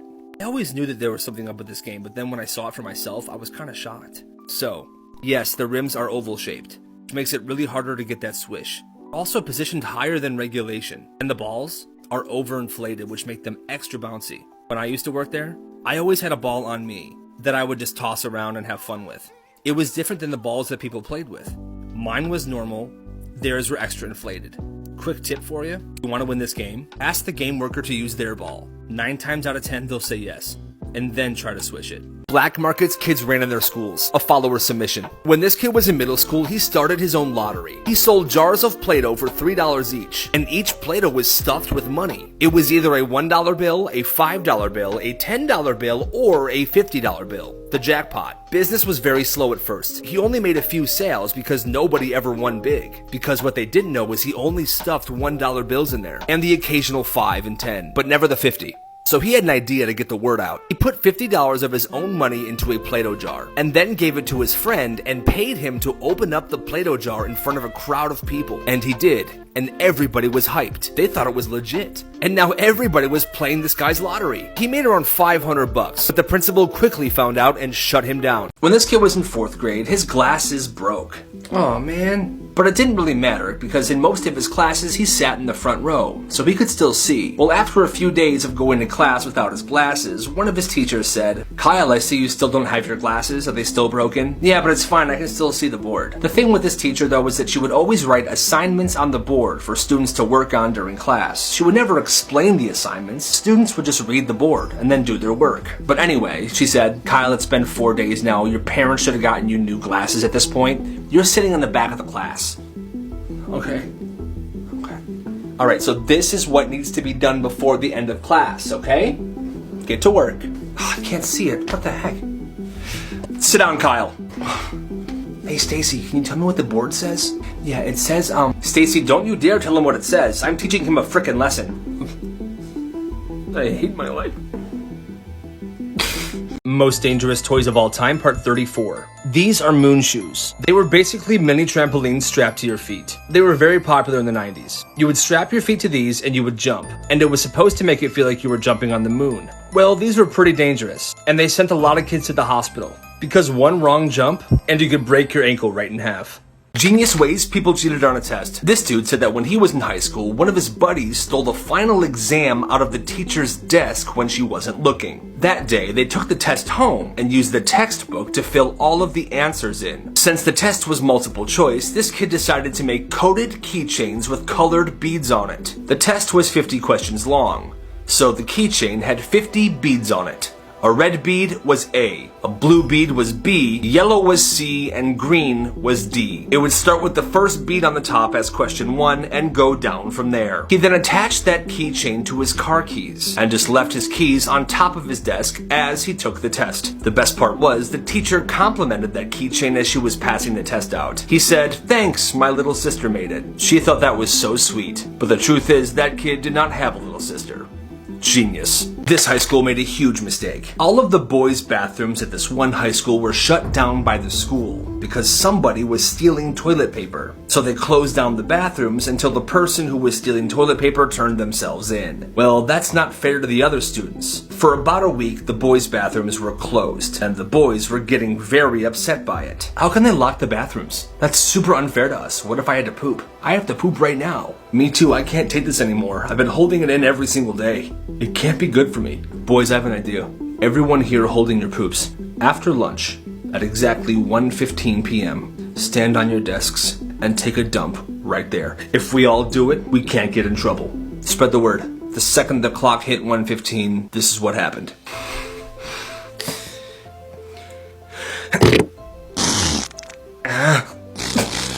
A total of 25 dudes pooped on their desks in the middle of class. The teachers were horrified. They tried to get them in trouble, but they could do nothing about it because the bathrooms were locked down. The school actually got into huge trouble for denying people bathroom privileges, and the poop incident went down in history. Terrible things people did as kids. When this guy was in middle school, he had an obsession with fire. Well, one day he was home alone, so he grabbed some cardboard boxes and trash and went outside to the family's fire pit. Keep in mind, it was a pretty deep fire pit. He threw all the stuff in there, grabbed lighter fluid from his dad's grill, doused the garbage, and lit it on fire. And up the flames went. Completely satisfied, he sat back and watched the fire blaze, until suddenly, a strange-looking fireball jumped out of the fire pit and started running towards the woods. Turns out there was a raccoon in the fire pit, and when it caught on fire, it tried to make the grand escape. Well, when it got to the woods, it ended up burning a few trees down. But sadly, the raccoon didn't make it. Dad, if I don't get this PS4, I'm gonna run away. Run away forever and you'll never see me again. Okay, let's go to Best Buy. We'll get it. Okay? Don't worry. Dad, if I don't get that PS4, I'm gonna run away. Forever. No, you won't. You're not gonna do anything. Nothing. Okay? Oh yeah? Well, I took your vodka. Your whole supply. Okay, let's get that PS4. Am I gonna get that vodka back though? Pictures that don't have an explanation. Here's a tire around a tree. But the biggest question is, how did that tire get there? You can't simply just pull it up. Weird. This picture was taken of a family at dinner. And at the time, these 4 were the only people in the picture. But after the photo was developed, they noticed this. Here's a nice picture of 4 friends just hanging out. But there seems to be an extra hand. Look closely. Right there. Whose hand is that? And this one. Here was a woman standing where the plane hit on 9/11. She was on one of the top floors, and apparently, she survived. But no one knows how. George Weasley grew up to be Willy Wonka. Hear me out. George grew up, and as a continuation to his store, Weasley Wizard Wheezes, he decided to open up a chocolate factory. And the Oompa Loompas are versions of house elves. Now he lives there alone because he lost the person closest to him, his twin. And that's why everything in his office is cut in half, because he's missing his other half. I can see it. Things my old carnival job taught me about carnivals part 4. Yes, the basketball game. It's a fan favorite and people love to play it. I always knew that there was something up with this game, but then when I saw it for myself, I was kind of shocked. So, yes, the rims are oval shaped, which makes it really harder to get that swish. Also positioned higher than regulation, and the balls are overinflated, which make them extra bouncy. When I used to work there, I always had a ball on me that I would just toss around and have fun with. It was different than the balls that people played with. Mine was normal, theirs were extra inflated. Quick tip for you, if you want to win this game, ask the game worker to use their ball. 9 times out of 10 they'll say yes, and then try to swish it. The dumbest school rules ever. We have another one. This middle school wouldn't let their students talk at all during lunch. Apparently, this is a very common rule. But at one middle school, there was a group of friends that wanted to beat the system. So over the course of a few months, they all individually learned sign language. They became fluent, and they started talking to each other during lunch with sign language only. Oh my god, what are they doing? Dear God. Did they all learn sign language? Can they do that? Are they allowed to do that? I'll get the principal. And they couldn't do anything about it, because sign language technically isn't talking. Pennywise and Mary Poppins are from the same species. Hear me out. They both return every 20-something years. Pennywise every 27, and Mary Poppins every 25. And when they return, they regenerate energy from new children. Also, they sometimes visit the same group of kids as adults. And in both stories, the grown-up versions of the kids forgot what they had experienced. This part is crazy. In both movies, they lure a child named Georgie away from their siblings while using a paper toy. And last but not least, they both share a love of dancing. I can kinda see it. Most Dangerous Toys of All Time Part 4. This is a snack time Cabbage Patch Kid.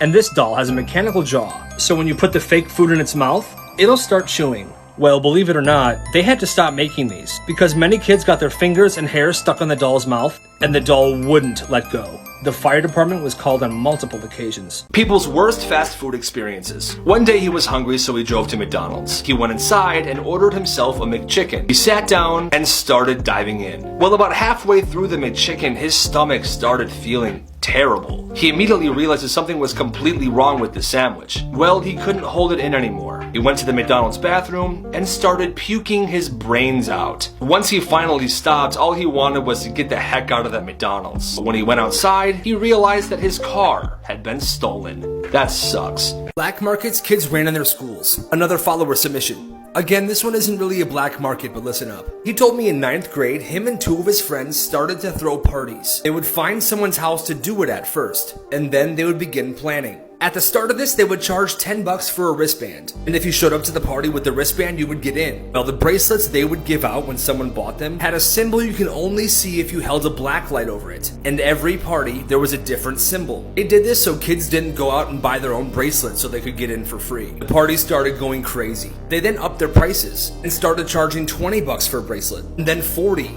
And then they hired their friends to DJ the parties. They were making bank, and if the parties ever got too crazy, they would call the cops on their own party.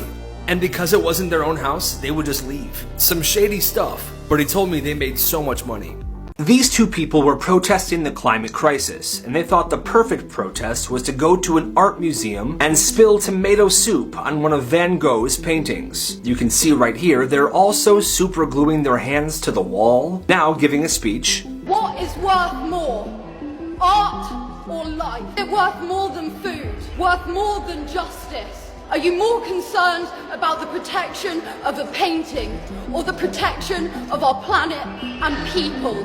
But what I find super hilarious about this is 1, how would this even help the climate crisis? And 2, they didn't think this through because the painting had glass over it, which meant the tomato soup did nothing at all. Sandy from Greece was dead the entire time. Hear me out. Sandy and Danny met during the summer at a beach. And in the song Summer Lovin', Danny sings, "I saved her life, she nearly drowned." But get this, what if she actually did drown and he couldn't save her? And the entire movie is an elaborate musical fantasy due to the lack of oxygen to her brain. A fantasy of what would have happened if Danny did save her. But he didn't. She died. So at the end when she sings, "Goodbye to Sandra D," it's her accepting the fact that she passed away. And because she did that, the car flying up in the sky is her being escorted into heaven. I can see it. Suspicious candy. This is Moam candy. It was made by the Haribo company, and apparently tons of people like this candy. But they've received some major backlash in the past, mainly from the designs that were put on the candy. At first glance, it's just a couple of fruits having a good time. But if you look closer, it definitely seems a little inappropriate for a kid's candy wrapper. Like, it's obvious what's happening here, right? It's crazy. Weirdest Toys of All Time Part 15. The toy you're about to see is called a Pet Rock. It was released in 1975, and it was incredibly popular. The man who made this became a millionaire after selling 1 million pet rocks for $4 each. The rock came in a box with straw and holes in it, so it could breathe. And you tell me, would you want a pet rock? You like cats? Send this to somebody that you know loves cats, okay? Alright, now that my cat lovers are here, I have a question. I'm gonna show you a video of a cat, and I wanna know, does this cat make you uncomfortable?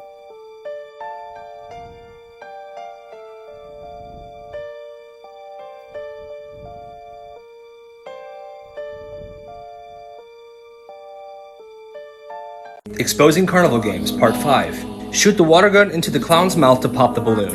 Most places adjust the sights so they're a tiny bit off, and the balloons are usually used, making them harder to pop. If you play this one, aim high and pick one with a new balloon. Pops easier.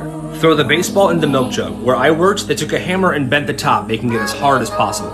And when some very talented kid got it in, I gave them the big prize, and they fired me. Follow for more secrets. World records I think famous TikTokers can beat, Part 3. Today we have the record for most Reaper peppers eaten in 1 minute. The Carolina Reaper pepper is the hottest pepper in the world. And this man right here ate 119 grams, which is 22 Reaper peppers, in just under a minute. And then he had to stand there for another minute without vomiting or drinking any water. He broke the Guinness World Record. The TikToker I know can beat this, you guessed it, Spice King Cam. Craziest things found in fast food, Part 1. A woman from Virginia was eating McDonald's with her son. They were having a great time, snacking on some chicken, and as she was about to take another bite, her son screams, "Don't eat that!" And when she looks down, she realizes there was a severed chicken head in her food. Completely disturbed, she calls McDonald's, and McDonald's offers to give her 2 weeks of free meals. She politely declined, and then sued McDonald's for $100,000. This kid, let's call him Steven. He spent an entire year saving up. We're talking birthday money, pulling weeds, every $5 bill he could find. He didn't use that money to buy games or food or candy or nothing. He bought a gallon of slate gray paint, some shelves, a desk, and some other things. He spent his entire spring break sanding the floors of his room, painting the walls, setting up his desk and his computer, all by himself. By the time he was done, he had the best room in the entire house. I did it. Steven then went to a 3-day science camp. Well, on Sunday, when it was over, he gets dropped off back at his house, and he enters through the garage. And in the garage, he sees it. His desk, his bed, his shelves, just sitting there in the middle of the garage. What is going on? So he sprints upstairs. Well, the door to his room is locked, and he hears music coming from it. Well, his sister finally opens it. The gray paint was gone. It had been covered in a cheap coat of white, and his sister's ring light was right by the window. Her bed was there, with pink bedding. It was completely different. That's when his dad came out. "Oh yeah, son, by the way, we moved your stuff out of your room. We figured your sister could have a better use for it." You see, his sister was a wannabe TikTok content creator, and he said her content was suffering because her old room had no natural light. And since Steven fixed up the room so nicely, it was the perfect studio for her. "Where am I supposed to go?" "Well, your stuff's in the garage, son. Why don't you go build something in there?" He spent his own money to renovate a room that he wasn't even allowed to keep. Another instance of horrible parents. Crazy things kids did in school. A follower submission. So this guy is still doing this. At his school, the cafeteria sells a bunch of raisin boxes for some reason. And none of the students like raisins or ever buy them. So this kid and his friends every day get in the lunch line and steal raisin boxes from the cafeteria. They stuff them in their lunch boxes, backpacks, pockets, and they smuggle them out of the lunchroom. Then they go to his locker, which he never uses, and they stack the stolen raisin boxes in that locker. Like I said said, they do this every day, so this tower has been growing and growing, and it's become kind of a famous landmark around the school. People are always gathering around it, taking pictures with it, like it's frickin' Mount Rushmore. He actually sent me an image of what the Raisin Tower looks like today. That's actually crazy. How I got fired from my carnival job. I used to work in carnival games, and you might have seen my videos trying to expose them. Most carnival games are rigged, and some carnivals are bad. Mine definitely was. My boss used to tell us to never let somebody win a big prize. And we only had one game that you can win a big prize off of. This one. So they made it impossible. They took hammers and bent in the top like crazy. Well, one day a kid came and sunk it in. He was talented. I said, you know what? Here you go, buddy. You've earned it. Well, my boss saw me and fired me. So watch my videos and don't let them fool you. It's time to take over the carnival games. Follow for more. Facts about celebrities that nobody really talks about. Matthew Perry from Friends lost a part of his middle finger after he slammed it in a car door when he was 3 years old. You can see it right here in this screenshot from a Friends episode. Elvis Presley was actually a natural blonde, but he started using black shoe polish to darken his hair because he thought it made him more handsome. Denzel Washington has dislocated his pinky finger so many times that sometimes it just falls out of place. In 1978, Tim Allen, known for his roles in Home Improvement and The Santa Claus, was caught with 1.4 pounds of cocaine on him. He was facing some serious prison time, but he snitched on other dealers in exchange for a smaller sentence. When Angelina Jolie was 22, she hired a hitman to kill her. She was going through a really tough time and wanted to escape, but the hitman was a decent enough person to ask her if that's what she really wanted. He told her to think about it and call him in 2 months. Well, she changed her mind. She said something changed, and she decided to stick it out. Weirdest things teachers confiscated from students. At one middle school, teachers began to notice that boys were bringing a pineapple to class. They didn't think too much of it, but they started getting suspicious. The teachers then realized that this was the same pineapple that was being passed around from kid to kid every day. Well, one day a teacher walked into the bathroom and saw a group of boys worshiping this pineapple. Thank you, pineapple, for everything you've done for us this week. I really appreciate you. Kyle? Thanks, Billy. Pineapple, I love you so much. I asked Stacy to the dance and she said yes. I know that was your doing. You're really amazing. Greg? Thanks, Kyle. I wish that Mrs. Greenwood gets sick or falls down the stairs and breaks her arm because I really don't want to take the math test today. Pineapple, pineapple, we love you, pineapple. Pineapple, pineapple, we love you, pineapple. What in God's name is going on in here? I'm taking this pineapple. You three can go to the office. You have no idea what you just did. Black markets kids used to run in their schools, part 6. This one's a bit different. In middle school, this kid and his friends opened up a casino in the cubby room during lunch. They only knew how to play blackjack, so that was what they played. And it started off small. They were betting things like chips and pudding cups, but soon after, everybody was betting their lunch money. Well, this kid was a hustler, and he was winning everybody's money. Some kid got sad, told the teacher, and the casino was shut down forever. Worst toy designs of all time, part 11. The toy you're about to see is a plastic sword, but it also blows bubbles. And the sword by itself looks fine. The bubble container is just obviously just suspicious. This toy was found at a dollar store, and I just want to know who thought this was okay. SpongeBob and Sandy weren't doing karate in this episode. They were having intercourse. The episode opens up with SpongeBob in his house, alone, but then Sandy comes out of nowhere, wanting to do karate. So SpongeBob puts on his gloves, and then he stops, looks at the camera, puts his helmet on, and says safety first. I think we all know what this means. Later in the episode, SpongeBob calls Sandy late at night and says, "Hey, do you want to do karate?" And she says, "Nice try." That was obviously a booty call. Long story short, SpongeBob keeps getting in trouble at work because he can't focus. He's distracted by karate. Mr. Krabs tells SpongeBob if him and Sandy keep doing karate, he's fired. So they stop for a while. And they both had it under control until one day Sandy saw SpongeBob doing karate on a sausage. And then she couldn't contain it anymore. They went to the park, and they did karate everywhere. And this scene, when they're done doing karate and SpongeBob is laying down, just a bit of pillow talk. It makes perfect sense to me. The dumbest rules parents had their kids follow. When this girl was in high school, her parents had this very strict rule. Alright, love you guys, I'm going to my friend's house. Okay, don't forget the rules. I won't. The rule was this. She had a curfew every night, and for every minute she was late after curfew, she would be grounded for a week. So if she was 2 minutes late coming home, she would be grounded for 2 weeks. Well, one day she was stuck behind a train. Come on, come on, come on. It was one of those long trains. You know what I'm talking about. Well, it was passing for 10 minutes, causing her to be 10 minutes late, Marissa. Do you know what that means? You were 10 minutes. Honey, please, I got this. No. 10 minutes late is what? 10 weeks. Excuse me? 10 weeks. 10 weeks, very good. You're grounded for 10 weeks, now get to your room. Oh, God, I hate them so much. Stupid rule. What the heck? What's a pineapple doing in here?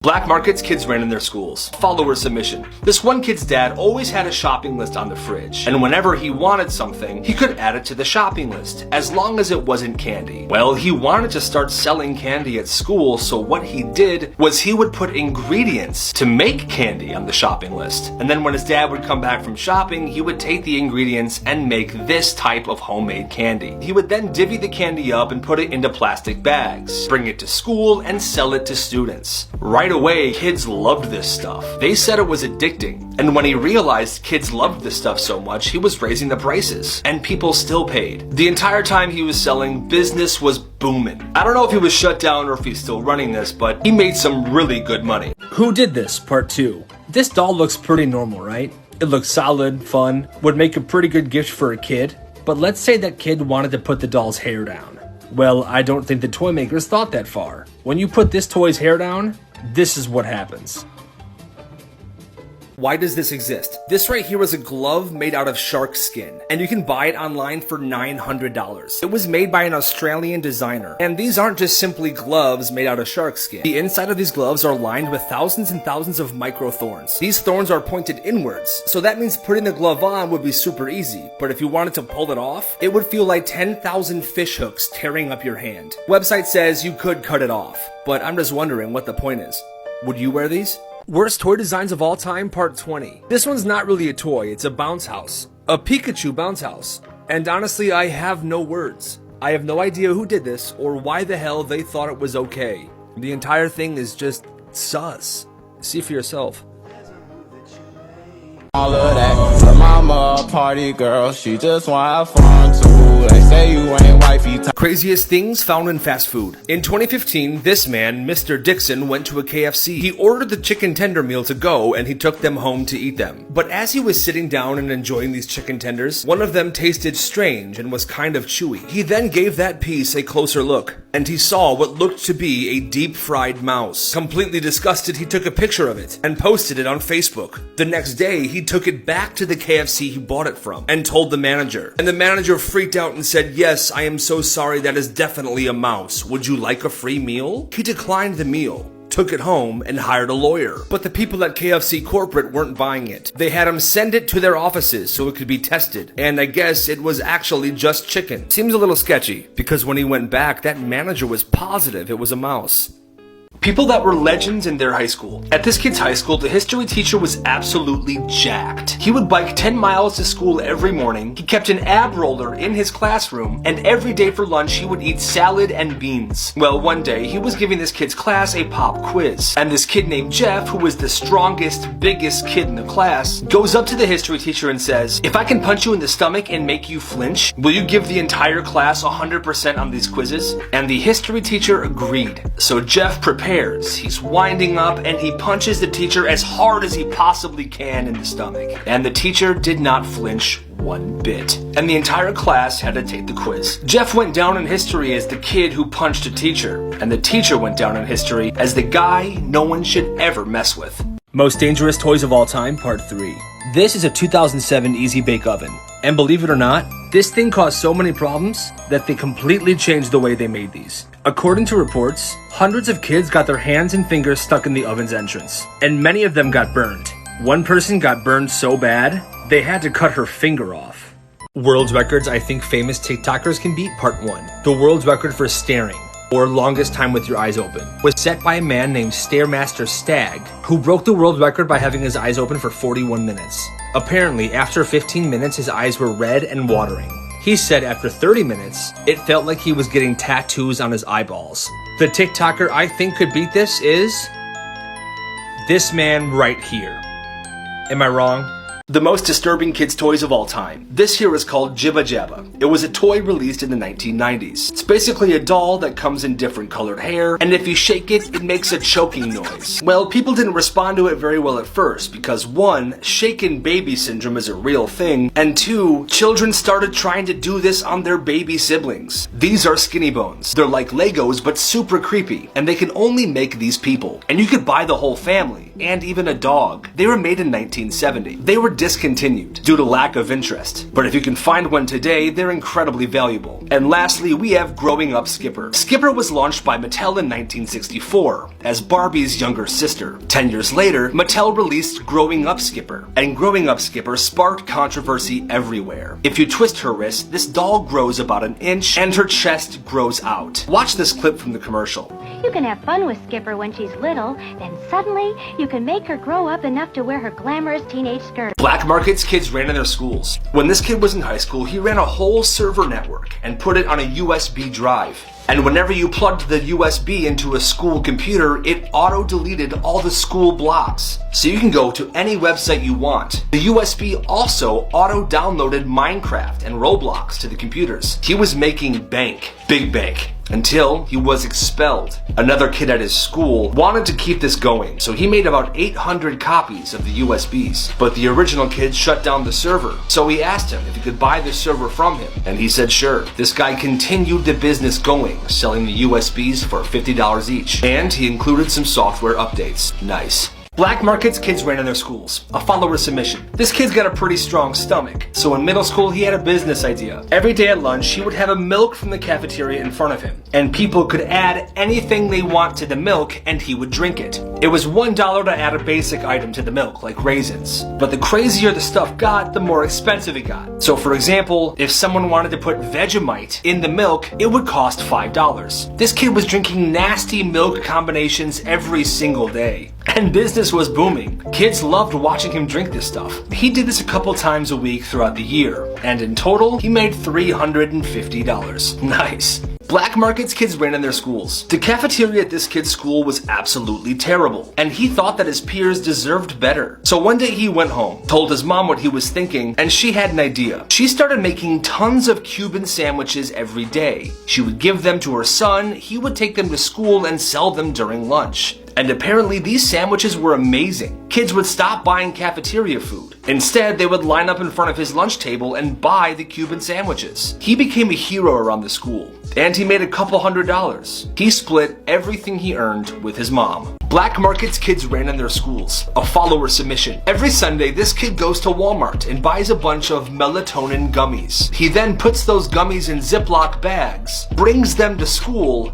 and tells the 6th graders that they're special gummies, if you know what I mean. Edibles. Well, people believed him, and they bought them. He sold 2 gummies for $10, and he's made around $700 so far. He hasn't been caught yet, but he did say he's noticed a lot of people sleeping in class. Black markets kids ran in their schools. In elementary school, there was this girl named Danielle that convinced a bunch of kids that she could forever change the taste of saliva in their mouths. She said she could make their saliva taste like watermelon, cotton candy, bubble gum, forever. And naturally, everybody thought that was awesome. So what she would do is she would make these people wait a couple days so they could really decide on what flavor they want their saliva to taste like. Anyways, after a couple days, these kids would come back to her with the flavor they decided on. And that's when she would charge them $1. They would give her the money, and she would make them chew on things like paper clips, erasers, pencil tips, and cardboard. And all these kids would do it. Well, obviously nobody's saliva changed flavors. She was eventually found out and was forced to stop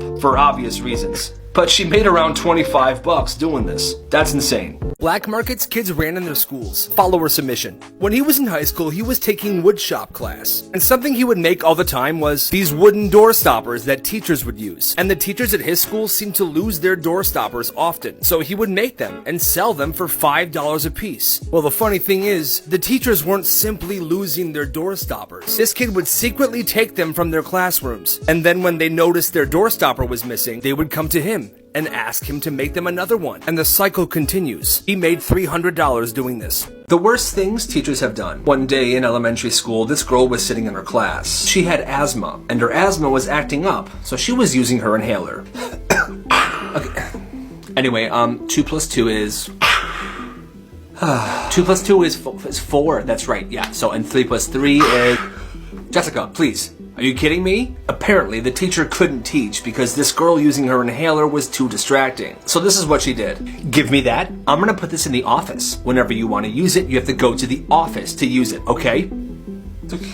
Well, the next day, in that same class, that same girl was having trouble with her asthma again. So she asked, Miss, can I go to the office? I need to use my inhaler really bad. Not right now, Jessica. We're in the middle of a very important lesson, okay? She had a full-blown asthma attack.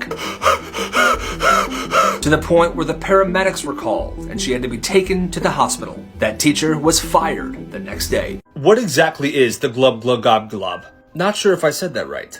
Well, I looked it up. It's from an animated Christian film called Straczynski and the Mysterious House. And according to the wiki page about it, the Glub Glub Gob Glob was an elf created by some wizard or something. And apparently he was tempted by some rat king, which caused him to become obsessed with evil books. And because of this, he turned into a blob and started saying nonsense like dibble dwabble, shwibble shwabble, glibble shwab glab.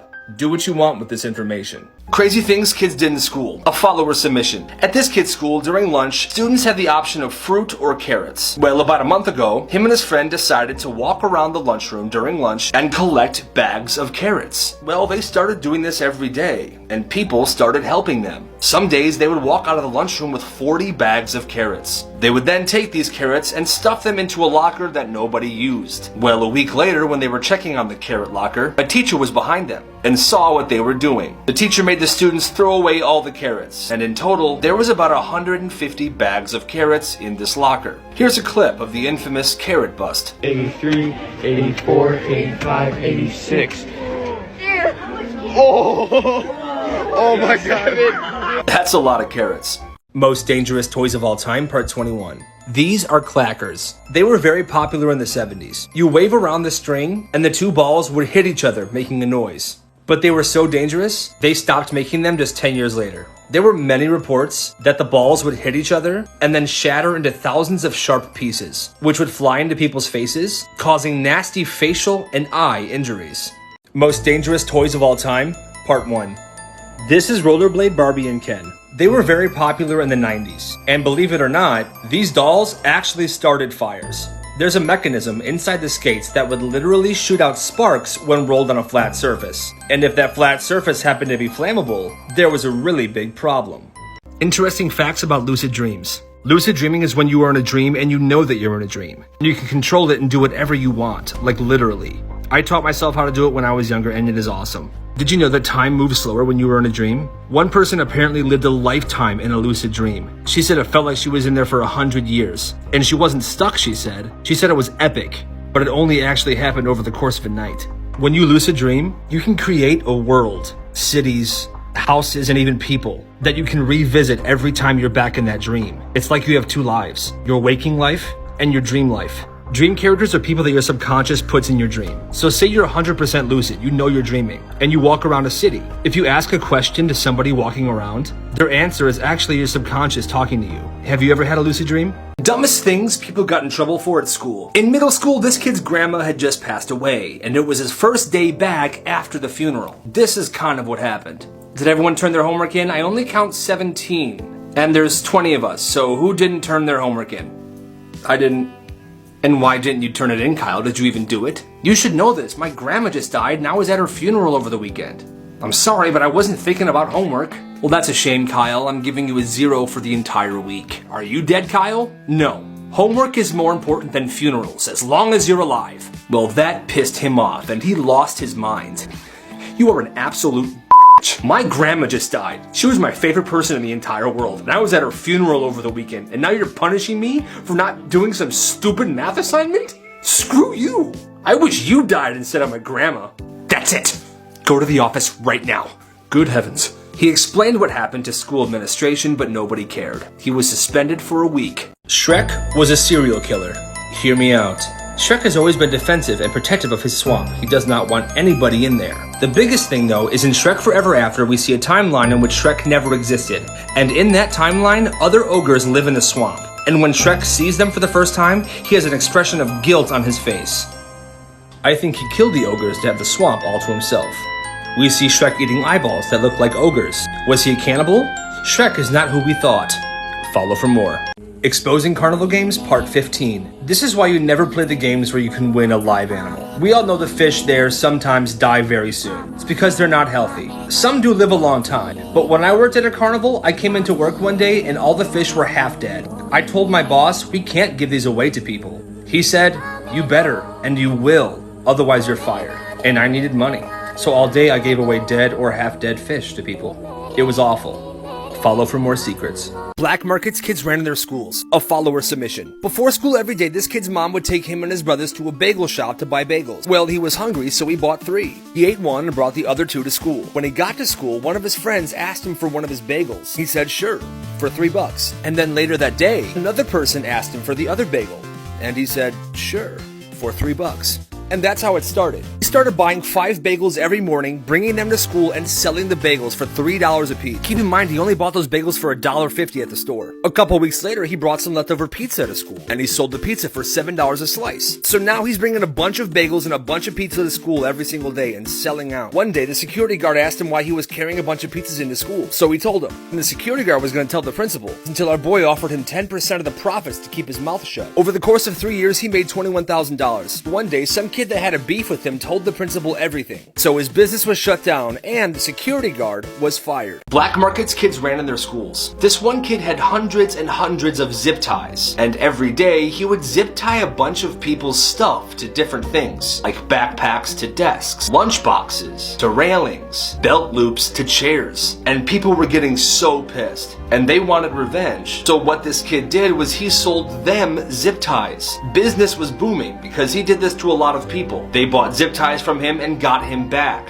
And once they were all done getting revenge on him, they started doing it to other people. And then those people wanted revenge on them, so they bought zip ties from him. He made hundreds and hundreds of dollars, and he had a lot of returning customers. Nice. The hidden meaning behind the first words Snape ever said to Harry.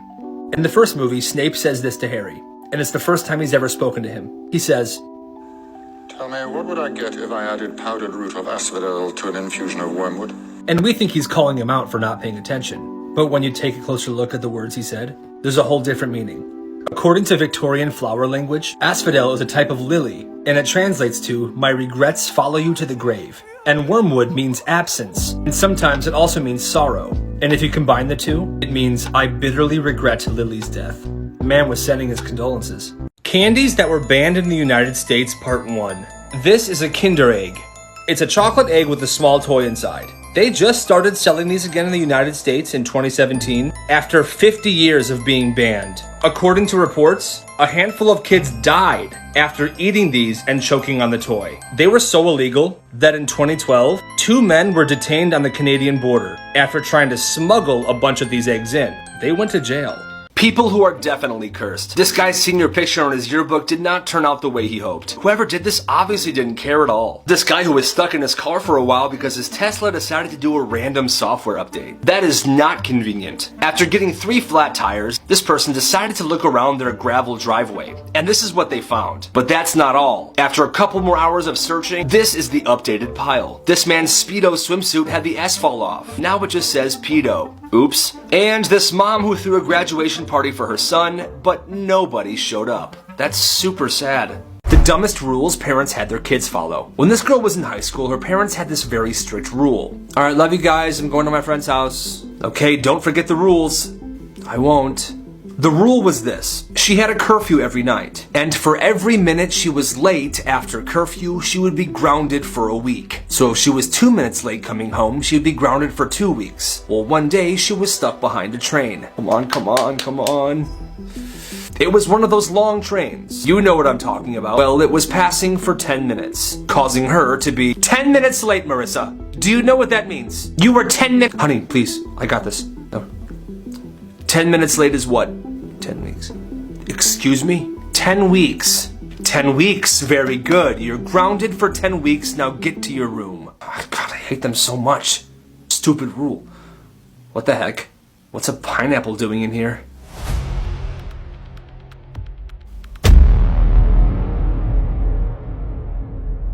Does this make you uncomfortable? Old Navy did something weird. What you're about to see was spotted at an Old Navy somewhere. Apparently, they installed it because they thought it would help them sell more jeans. Now you tell me, would this make you want to buy jeans? Most dangerous toys of all time. This is a sky dancer. It has wings, you pull the string and the thing spins and flies up into the air. You might remember it from this video. Well, apparently these things were very dangerous. There were hundreds of reports of these things causing eye injuries, scratched corneas, broken teeth, and even concussions. Well, they stopped making these for good and recalled about 8.9 million of them in the year 2000. Why the milk bottle carnival game is so hard. Have you ever noticed how hard it is to knock these all down at the same time? I'll tell you why. Where I used to work, we filled the bottom row with sand and left the top ones empty, so that whenever someone plays, only the top come down. Here's how you win. Chuck it as hard as you can at the bottom row. If you're strong enough, they should all come down. Weirdest things teachers confiscated from students. At one middle school, teachers began to notice that boys were bringing a pineapple to class. They didn't think too much of it, but they started getting suspicious. The teachers then realized that this was the same pineapple that was being passed around from kid to kid every day. Well, one day a teacher walked into the bathroom and saw a group of boys worshiping this pineapple. Thank you, Pineapple, for everything you've done for us this week. I really appreciate you. Kyle? Thanks, Billy. Pineapple, I love you so much. I asked Stacy to the dance and she said yes. I know that was your doing. You're really amazing. Greg? Thanks, Kyle.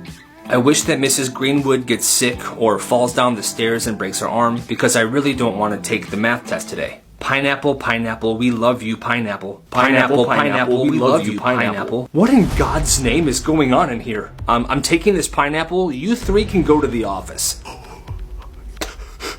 You have no idea what you just did. Worst toy designs of all time, part 2. This one is a toy set of a prince, a princess, and a horse. But the packaging on this set is a little suspicious in my opinion. Why'd they have to place the prince like this? Pictures that don't have an explanation. Here's a tire around a tree. But the biggest question is, how did that tire get there? You can't simply just pull it up. Weird. This picture was taken of a family at dinner. And at the time, these four were the only people in the picture. But after the photo was developed, they noticed this. Here's a nice picture of four friends just hanging out. But there seems to be an extra hand. Look closely. Right there. Whose hand is that? And this one. Here is a woman standing where the plane hit on 9/11. She was on one of the top floors and apparently, she survived. But no one knows how. Shrek was a serial killer. Hear me out. Shrek has always been defensive and protective of his swamp. He does not want anybody in there. The biggest thing though is in Shrek Forever After we see a timeline in which Shrek never existed. And in that timeline, other ogres live in the swamp. And when Shrek sees them for the first time, he has an expression of guilt on his face. I think he killed the ogres to have the swamp all to himself. We see Shrek eating eyeballs that look like ogres. Was he a cannibal? Shrek is not who we thought. Follow for more. The dumbest school rules ever. This one elementary school had a rule where a student, if they were feeling sick, would not be able to go home or call their parents unless they had a fever or puked. Well, one day, this kid's stomach was super messed up. He wasn't feeling good at all. Miss, can I go to the nurse's office, please? Ow.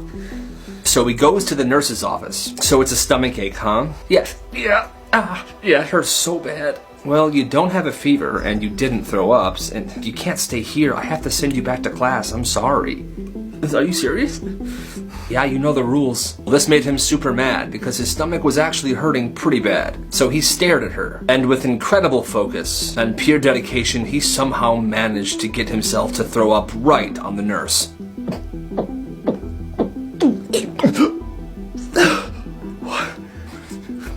Can I go home now? The school changed that rule shortly after that. We have another one. This middle school wouldn't let their students talk at all during lunch. Apparently, this is a very common rule. But at one middle school, there was a group of friends that wanted to beat the system. So over the course of a few months, they all individually learned sign language. They became fluent, and they started talking to each other during lunch with sign language only. Oh my God, what are they doing?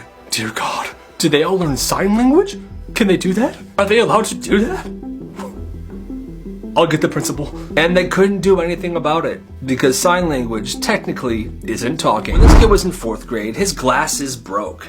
Oh man, But it didn't really matter, because in most of his classes he sat in the front row, so he could still see. Well, after a few days of going to class without his glasses, one of his teachers said, "Kyle, I see you still don't have your glasses. Are they still broken?" "Yeah, but it's fine, I can still see the board." The thing with this teacher, though, was that she would always write assignments on the board for students to work on during class. She would never explain the assignments. Students would just read the board and then do their work. But anyway, she said, "Kyle, it's been 4 days now. Your parents should have gotten you new glasses at this point. You're sitting in the back of the class." Okay. Alright, so this is what needs to be done before the end of class, okay? Get to work. Oh, I can't see it. What the heck? Sit down, Kyle. Hey, Stacy, can you tell me what the board says? Yeah, it says, Stacy, don't you dare tell him what it says. I'm teaching him a frickin' lesson. I hate my life. This school is super sus. This one high school had this weird thing, where in every single bathroom, the toilet paper rolls weren't inside the stalls. They were outside on the wall. So anybody that had to go into a stall had to take enough toilet paper before they got in there. But if you didn't grab enough, or you forgot, you were screwed. Oh no. Oh no, I forgot to grab toilet paper.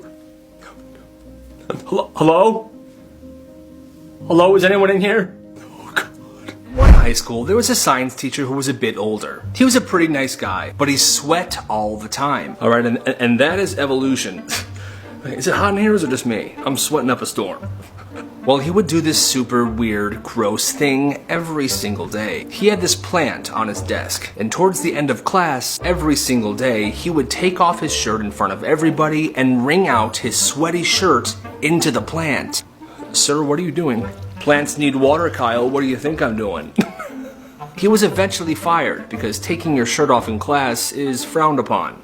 Makes sense. Who shared the story said that 7 years after he graduated high school, he got a phone call. What is this? Hello? It was his old high school senior English teacher. And this is what she told him. Hi, Carl. Yeah, this is Mrs. Stevens from the high school you went to. Oh, hi. What is going on? Hi, I'm calling because I just found out that 7 years ago, I accidentally miscalculated your final grade. You were supposed to get an F. And that means you weren't supposed to graduate high school, so we're letting you know that we're taking away your diploma, okay? What? Yeah, so you're gonna have to come back and finish one more class if you want your diploma, okay? Alright, bye-bye. What? The funny part is, this dude already had his bachelor's degree, and he was working at a very high-paying company. This has to be the most petty school in the world. To call someone 7 years after they graduated to say that they actually failed the final? That's crazy. Get out of here. Craziest teachers ever. At one middle school, there was a teacher that had a samurai sword, and he kept it in his trunk. Well, every time there was a fire drill, his students would line up right by where his car was parked. And every time there was a fire drill, he would show kids his samurai sword. Alright, next. Whoa, that's amazing. Can I hold it? Oh, you want to hold it? Yeah, sure. I'm kidding. Next. Students loved him. The samurai sword was pretty cool too, but the school found out about this and he was fired immediately. But the response from students was overwhelming. A group of students made thousands of posters of that teacher photoshopped to look like a samurai, and they wrote, "Free my samurai homie," and placed it all around the school. Well, despite their best efforts, that teacher did not get his job back. Worst teachers of all time. At one high school, there was a student that would sometimes fall asleep during class. Well, one day this teacher had enough. She wanted to embarrass him and teach him a lesson. Kyle, wake up. What? I have had enough with you sleeping in my class. Come to the front of the classroom and explain to everyone why you're always sleeping. Miss, please, I'm sorry. Now.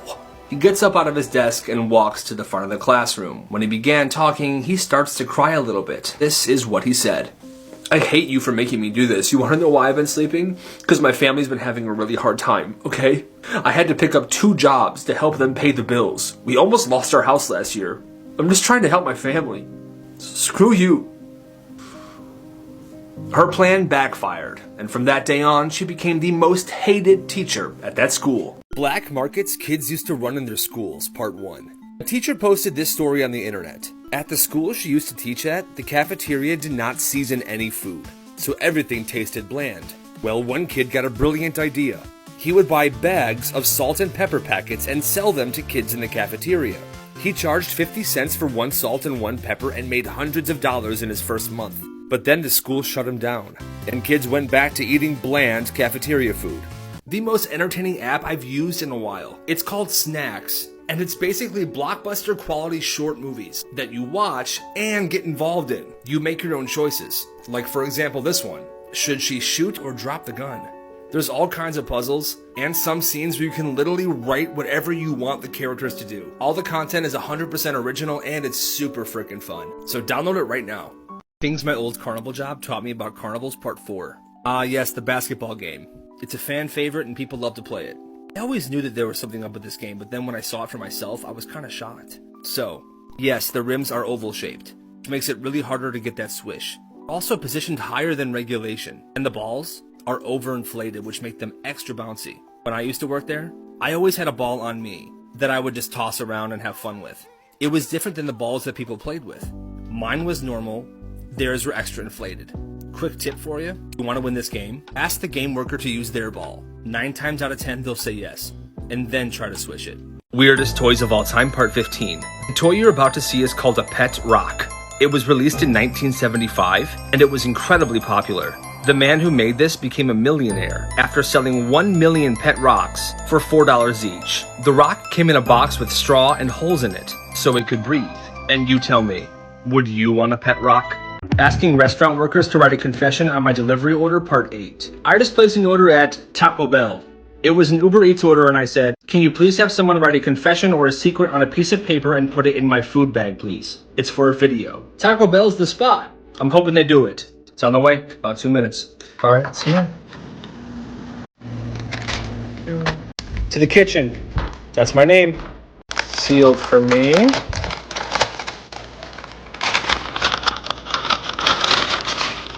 Oh my god, my confession is I secretly cheat on my boyfriend with girls. Once it was his own cousin. As guilty as I feel, I stayed with him because I'm going to a baby, then leave him and live the lesbian life I really want. XOXO. This is the juiciest one yet. Live your best life. Follow for more.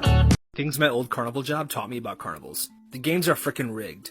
And I don't mean they just make them hard to win. I mean some of them are impossible to win. Where I used to work, we had a game just like this one, where we were showing a bunch of big prizes you could possibly win, but the game was unwinnable. At my old job, we would get fired if we gave away a big prize. Sometimes the carnival game workers will show you how to play before you spend your money, but the tools they use to play the game are not the same ones you use when you play. They're trying to make it look easy, but in reality, you're about to waste your money. Some carnivals actually hire people to walk around carrying a big prize. It's advertisement. People see it and they want to win one, so they head over to the games and spend their money. Black Markets Kids Ran in Their Schools Part 34, a follower submission. When he was in elementary school, there were a ton of kids that were addicted to eating glue. They just loved to eat glue and paste. And apparently it got so out of control, the school had to ban glue altogether. Well, this kid's dad had a friend that was a supplier of glue to the school. So when the school banned glue and paste, he had tons of extra glue bottles lying around. So this kid asked if he could have them. He would bring glue to school every day and secretly sell them in the playground from 3rd grade to 5th grade. And kids bought them. In 5th grade, one of his teachers found out, so he bribed her, and she took the money because she was broke. And then in 6th grade, the whole school found out. But because he was a good student, all he got was a call home and a detention. Over the course of the 3 years he sold glue, he made over $10,000. He then put all that money in the stock market, and at the age of 14, he bought 2 acres of land. The dumbest rules parents had their kids follow. When this girl was in high school, her parents had this very strict rule. Alright, love you guys, I'm going to my friend's house. Okay, don't forget the rules. I won't. The rule was this. She had a curfew every night, and for every minute she was late after curfew, she would be grounded for a week. So if she was 2 minutes late coming home, she would be grounded for 2 weeks. Well, one day she was stuck behind a train. Come on, come on, come on. It was one of those long trains. You know what I'm talking about. Well, it was passing for 10 minutes, causing her to be 10 minutes late, Marissa. Do you know what that means? You were 10 minutes. Honey, please, I got this. No. 10 minutes late is what? 10 weeks. Excuse me? 10 weeks. 10 weeks, very good. You're grounded for 10 weeks, now get to your room. Oh, God, I hate them so much. Stupid rule. What the heck? What's a pineapple doing in here?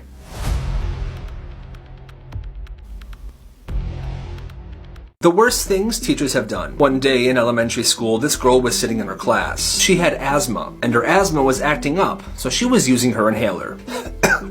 Okay. Anyway, 2 plus 2 is... 2 plus 2 is 4. That's right, yeah. So, and 3 plus 3 is... Jessica, please. Are you kidding me? Apparently, the teacher couldn't teach because this girl using her inhaler was too distracting. So this is what she did. Give me that. I'm gonna put this in the office. Whenever you want to use it, you have to go to the office to use it, okay? Well, the next day, in that same class, that same girl was having trouble with her asthma again, so she asked, Miss, can I go to the office? I need to use my inhaler really bad. Not right now, Jessica. We're in the middle of a very important lesson, okay? She had a full-blown asthma attack. To the point where the paramedics were called, and she had to be taken to the hospital. That teacher was fired the next day. Who did this? Part 6. This is a nice blue horse with a blonde tail. Probably a dollar store toy. Pretty standard. But what happens if you open the horse up? Apparently this tail is just the head of another doll.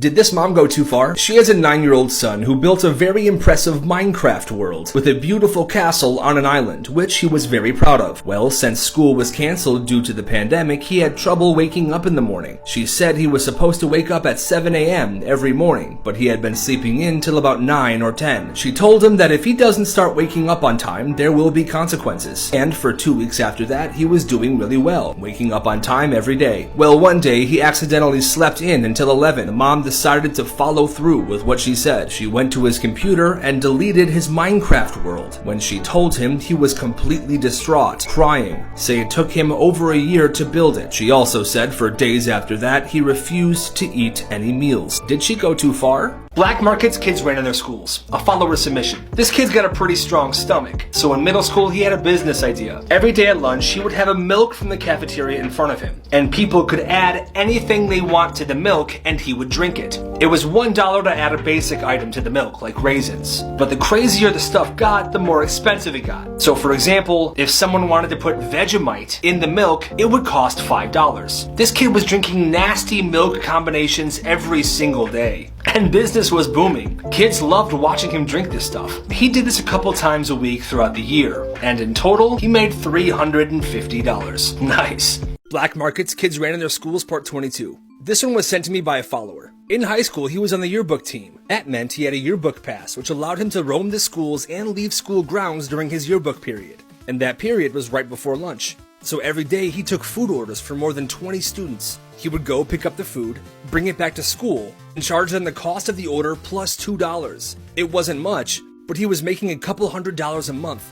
The best part is the security guard caught on to what he was doing, and he had to pay the security guard a small fee to stay quiet. Black markets kids ran in their schools. Another follower submission. When he was in 6th grade, this kid would buy fidget spinners in bulk. He would charge $5 for regular ones and $10 for fancier ones. His business was very popular, and he made about $4,000 before he was shut down. But then listen to this. His dad found out he made this much money, and they then invested that money and made even more money. And with the money him and his dad made, they bought a gas station and are now doing very well. Wow.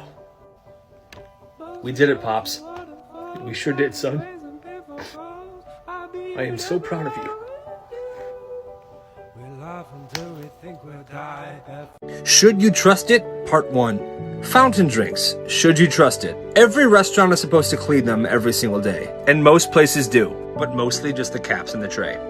I used to work at Pizza Hut, and we were super slow one day, so I decided to do a deep clean of the fountain machine. I pulled some of the tubes out, and I seriously found mold in about 100 cockroaches. And after some research, I learned that this is pretty common. Follow for part 2. Worst things people did as kids. When this guy was growing up, his dad was an alcoholic and he had back problems, so he was prescribed morphine. For some reason, his dad gave him his morphine. He said that led to issues later on in life, but that's a different story. Anyway, one day at school, a kid named Dylan stole his MP3 player. And this kid was much bigger than him. There was nothing he could really do. So instead of confronting him, he put a handful of the morphine his dad gave him, dropped it in Dylan's backpack, then reported him to the dean. And because this guy has been in trouble before, he was expelled from the school and was facing potential jail time. And that was that. But 10 years later, this guy saw Dylan working at the Wendy's drive-thru in their hometown. How grocery stores trick you into buying things, part 2. They put items that are popular with kids in the lower shelves on purpose. So it's within their reach and they can see it. They'll grab it and ask their parents for it. Kids can be very convincing. And the checkout lines are usually very small. And there's a reason for that. It's harder for you to return items that you may have accidentally put in your cart. It's easier to just buy it. Follow for more. The best kept secrets in the world. This is the Habsburg napkin fold. And believe it or not, this is a top government secret in Austria. This napkin fold is only to be used for Austria-Hungary royalty. And many people have tried to recreate this, but failed. There are no instructions, no guidelines anywhere on how to do this. And the people that are chosen to learn this fold have to make a vow that they will keep it a secret forever. I bet you I could do it. Dumbest things people got in trouble for at school. When this girl was 11 years old, she loved pink lemonade, and her school had vending machines that sold pink lemonade for $1.50. Well, she didn't like spending that much money, so she had an idea. She started buying and bringing a bunch of pink lemonade powder packets to school, so all she has to do when she wants lemonade is mix it with water. Well, right away, the vice principal called her to the office and accused her of selling drugs. She's like, I'm not selling drugs, this is just pink lemonade powder. But he kept insisting that she was using and selling drugs. And she kept telling him, hey man, just smell it, you'll know it's pink lemonade. But he wouldn't do that. He suspended her for 3 days and sent the pink lemonade to a lab for testing. Obviously, the powder was not drugs. Worst toy designs of all time, part 20. This one's not really a toy, it's a bounce house. A Pikachu bounce house. And honestly, I have no words. I have no idea who did this or why the hell they thought it was okay. The entire thing is just sus. See for yourself. Black markets kids ran in their schools. At this one kid's high school, there was a kid that would always wear black. He kind of had a gothic type style. He looks like the quiet kid, if you know what I mean. He always carried around a giant duffel bag. Nobody really knew why he carried it around, and people were scared of him. Till one day at lunch, a student saw this kid open his duffel bag. And inside of it, there were 3 12-packs of canned soda, Coke, Sprite, and Voltage Mountain Dew. Turns out, this kid was just selling goods. He would sell that soda every single day, and he would pretty much sell out. And when more people realized that it was only soda in the duffel bag, his business grew even bigger. When he ran out of soda, he restocked and sold more. One kid found out later that the reason that he was doing this was because his family was struggling with homelessness. And this business he ran in school was to help his family buy food. Mad respect. What not to order from fast food restaurants. First, we have the steak sandwich from Subway. An employee revealed that this is basically a frozen meat log that they tear apart with their hands, and it's not 100% steak. Next, we have the McRib that everyone seems to love. This is basically a ground pork patty that has been reconstructed to look like ribs. I don't get the hype, and I would not order one. And fountain drinks. Most times when the drink is out of order, it's because it is clogged with sugary mold. I've worked at many restaurants, and this is absolutely true. These machines are very rarely cleaned. Follow for more. Alright, countries, what is the speed of your fastest roller coaster? You know what? It's kind of difficult being proud of this one. That's your fastest roller coaster? Oh, nah, no way. Yeah, like, is there any thrill involved or not really? Yo, Germany, calm down. You can't even break 100 miles per hour. Hey, Spain, we got something in common. All you guys are just so slow. Come on, can somebody humble this guy right now? Yeah, I got you. Yo, what the hell? Crazy things kids did in school. A follower submission. At this kid's school, during lunch, students had the option of fruit or carrots. Well, about a month ago, him and his friend decided to walk around the lunchroom during lunch and collect bags of carrots. Well, they started doing this every day, and people started helping them. Some days, they would walk out of the lunchroom with 40 bags of carrots. They would then take these carrots and stuff them into a locker that nobody used. Well, a week later, when they were checking on the carrot locker, a teacher was behind them and saw what they were doing. The teacher made the students throw away all the carrots, and in total, there was about 150 bags of carrots in this locker. Here's a clip of the infamous carrot bust. 83, 84, 85, 86. Oh my god. That's a lot of carrots. Things you have to try while lucid dreaming. Once you learn how to lucid dream, and you are now able to control your dreams and be fully conscious in the dream, try this stuff. Go into a random house and see how the people who live there react to you in there. Then open their fridge and see what they have in the fridge. Stand in the middle of the street and yell to the sky, show me something awesome. If nothing happened, try it again. Your dream will respond to you and show you something awesome. Make a door appear in front of you. And as you're about to open it, think of any place that you want to go to, and then walk through. And my favorite thing, walk around the city and hang out with a random dream character. They'll take you on some crazy adventures. Alright, countries, what is your country's obesity rate? 6.8%? That's higher than I expected. There's literally no food here. I don't know how they're... 1 in 5 people are obese. That's a little bit worrying. Almost 30%. Jeez. Wait, I'm not first, right? Let's go. Sorry I walked in late, everybody. How are we doing? Well, I guess we technically are first then. Fuck. What's up, yo? So this video is going to be a little bit vloggy, and I kind of like that.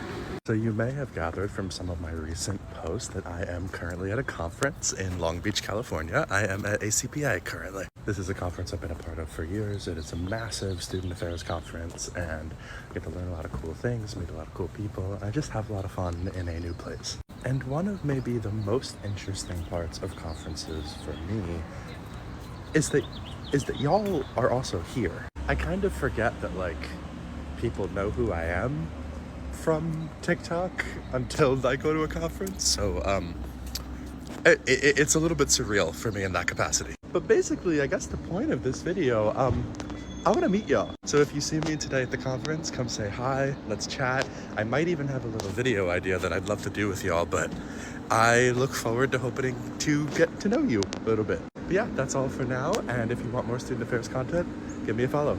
Peace. Time for another community story. Let's go. Hi, this is the residence hall. How can I help you?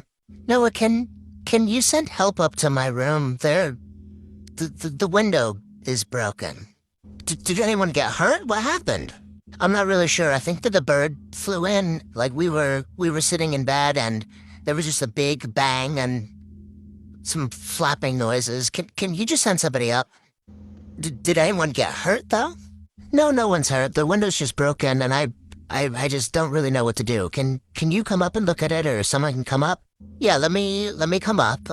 Who is this and what room am I coming to? Yeah, this is Alyssa. I live in room 402, I think. I'll double check your room number and I'll be right up. They never know their rooms. Res Life? Hey Noah, come on in.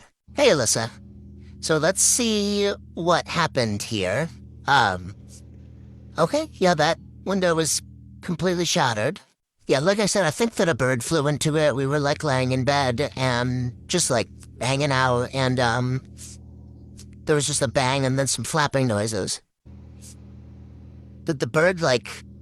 So you think a bird flew into your window and broke it? Yeah, that's what happened. Alyssa, there's no glass in here.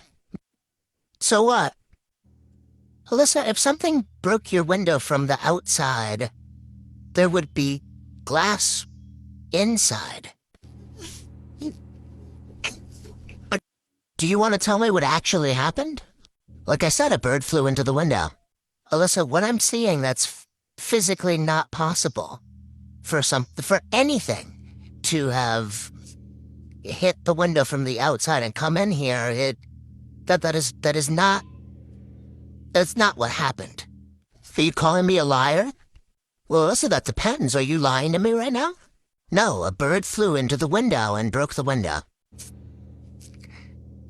Alyssa, do you hear what I'm saying? That's not physically possible. That's what happened. Yeah? But you're sticking with a bird. Yeah, that's what happened. Alyssa, either way, I'm gonna have to call campus police now. Well, why? To report damage to the building. I have to call them so that we can get maintenance out here to close this up and report building damage. And quite honest with you, to be fully honest with you, the bird story is not possible. Out of respect for you, the bird story is not possible. So I'm gonna get maintenance out here. It's not my job to figure out what happened. I'm gonna get campus police and they're gonna take your statement, okay? Fine. Okay, well, let me know if you need anything else. Did they think that... What? Time for another community story. Let's go. Hi, this is the residence hall. How can I help you? Hey, no, I'm getting, like, a ton of calls from Airbnb, and I don't know what to do. What do you mean? Who is this? Yeah, this is River. I've just been getting calls from them all day saying that my room is listed on Airbnb, but I didn't fucking list my room. Like, I don't know what to do. What? What? Yeah, and they were even arguing with me. They were like, you made a reservation under your name, and I was like, that's not even my fucking name that you have down. Well, what name did they say listed your dorm room on Airbnb? Jared. Oh, you've got to be fucking kidding me. Do you know them? Yeah, River, you're good. I'm gonna handle it. I'm gonna make a call. Okay, sure. Thank you. Yeah, of course. Truly, don't worry, River, I'm gonna handle it. This fucking student. Hi, this is Noah with the Residence Hall. I'm looking for Jared. Hey, dude, what's up? Jared, I can't believe that I'm even asking you this, but did you list someone else's room in our hall on Airbnb? I mean, yeah. Jared, you can't do that. Well, why not? Well, for one, you don't live in that room. Yeah, I do. Jared, you and River are not roommates. Oh, I must have put the wrong room. I'll fix that on Airbnb. Jared, you can't list your own room on Airbnb either. Well, why not? I pay for it. What? I mean, my folks pay for it. I should be allowed to list whatever I want. Like, I was only going to charge $25 a night just to get some money. Jared, you can't. Are you serious? I don't understand what the problem is. My parents pay for the room. I should be allowed to have people over if I want to. Jared, you can have people over, but you can't rent out your dorm room. We pay for it. Are you not fucking listening to me? Excuse me? I pay for the room. I could do what I want with it. I'm calling Airbnb later to get the room number updated. I need some money. Like, I'm trying to host a party off campus. Like, I need to raise some money for my friends. Jared, I'm lost for words. Well, good, because I don't need you to have any anyway. Jared, are you actually speaking to me like this in this moment? Well, you're here telling me that I can't use my room. Jared, that is... I truly don't know how you heard that come out of my mouth, but I'm going to tell you this one more time. You cannot legally, and Airbnb agrees because they've been calling River because you put the wrong room. You cannot list a dorm room. It's against Airbnb's policies, and it's against our policies, and it's 99% sure it's illegal. How am I supposed to make money from my party then? Jared, respectfully, I don't care how you make money for your party. Well, some support you've been. Jared? Jared.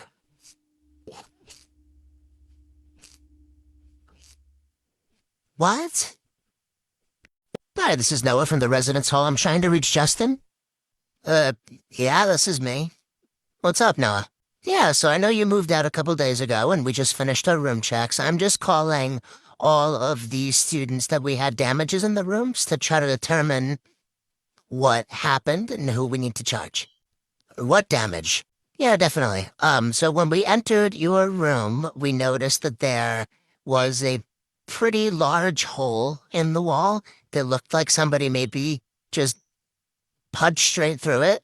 And, just wondering if you could let me know if that was you or your roommate, or if both of you are wanting to split that charge. Well, I didn't do it. Okay. Well, I'm going to give your roommate a call, and then we're going to go from there, okay? So expect to hear from me shortly. Okay. Okay. Thank you so much.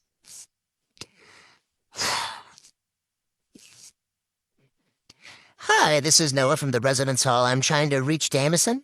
Yeah, speaking. Yeah, so the reason that I'm calling all of the students in the hall that had any kind of damage to the room when we completed our room inspections. I just spoke to your roommate Justin, and he informed me that the large hole in your wall that I saw was not by him. So I'm just calling to check in with you and figure out exactly what was going on, in that it is a fairly large hole and wanted to see what was going on. I don't know about any hole in the wall. Jamison, there's a giant hole in your wall, like through the wall, into, like, the interior of the wall. Oh, yeah, that hole. Yup, that one. Care to tell me what happened? Yeah, you'd have to talk to Justin about that one. Like I said, I just spoke to Justin, and he said that the hole was not him. Am I gonna get in trouble? I mean, I need to know who made the hole in the wall. I'm definitely going to be calling Justin again after this call, because it sounds like you're telling me that it wasn't you either. Is that correct? Nope, not me. Okay, well, expect a call from me shortly. Hi, this is Noah from the Office of Residence Life again. Is this Justin? Yeah, it's me. You get to Jameson.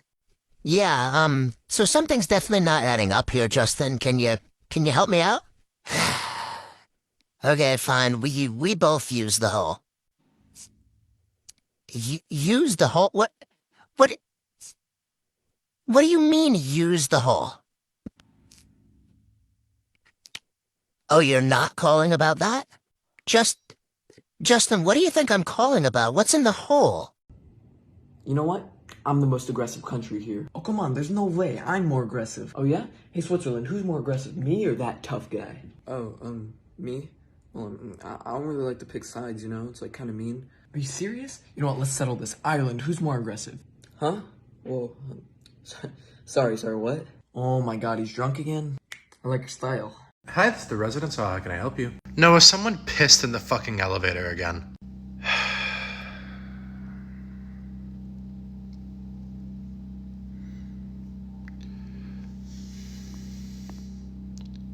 Okay. Can you do something about it? Is this Dylan? Yeah.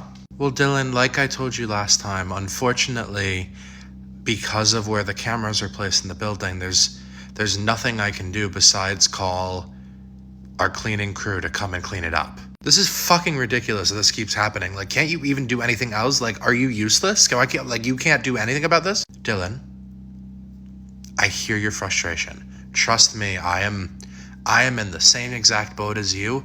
I also don't want urine on the floor in the elevator of my building. I also use the elevator. I have sent emails to the community. We've had a building meeting. We have talked about it countless times. I have called folks to look at it. There are no cameras. I can get it cleaned up. We actually have the carpet scheduled to be replaced over winter break. But at this moment, my hands are tied, Dylan. There's nothing else that I can do, and I'm so sorry that there's nothing else I can do. I promise I want to do more. Trust me.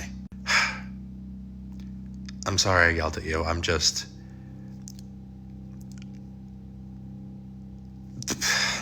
sorry I yelled at you. That's okay. I appreciate the apology. I know it's frustrating. I'm gonna get it cleaned up. Okay? Okay. Thank you. Of course.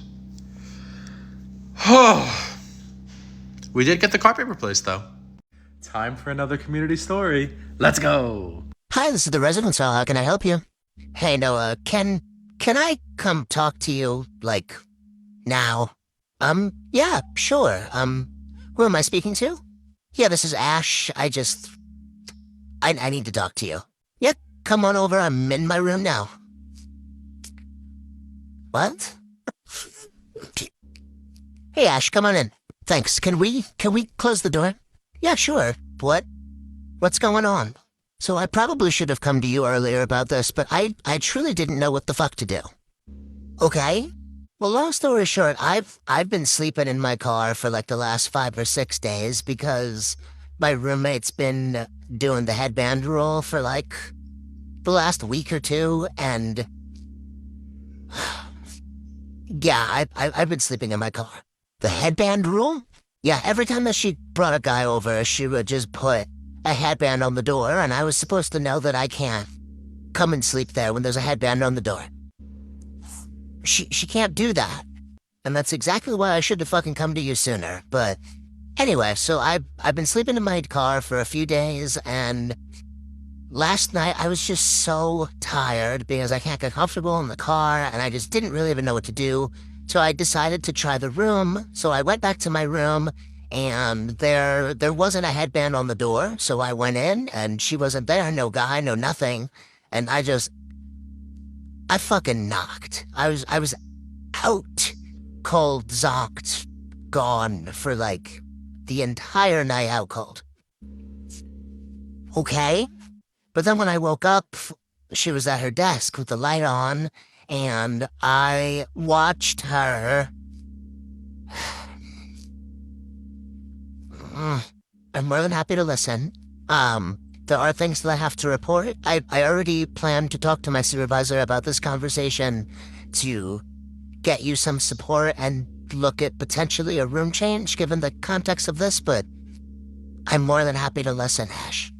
Well, she was like sniffing something on her desk that was crushed up. She was like sniffing it up through her nose, and it looked like Smarties. I didn't really know what I was looking at. It looked like Smarties. It was like a powdery thing, and she was using like a credit card to cut it up. I've never seen somebody like sniff up candy before, but it caught me off guard, and given the context of everything, I just wanted to let somebody know, because I'm not really sure what to do or why anybody would sniff candy.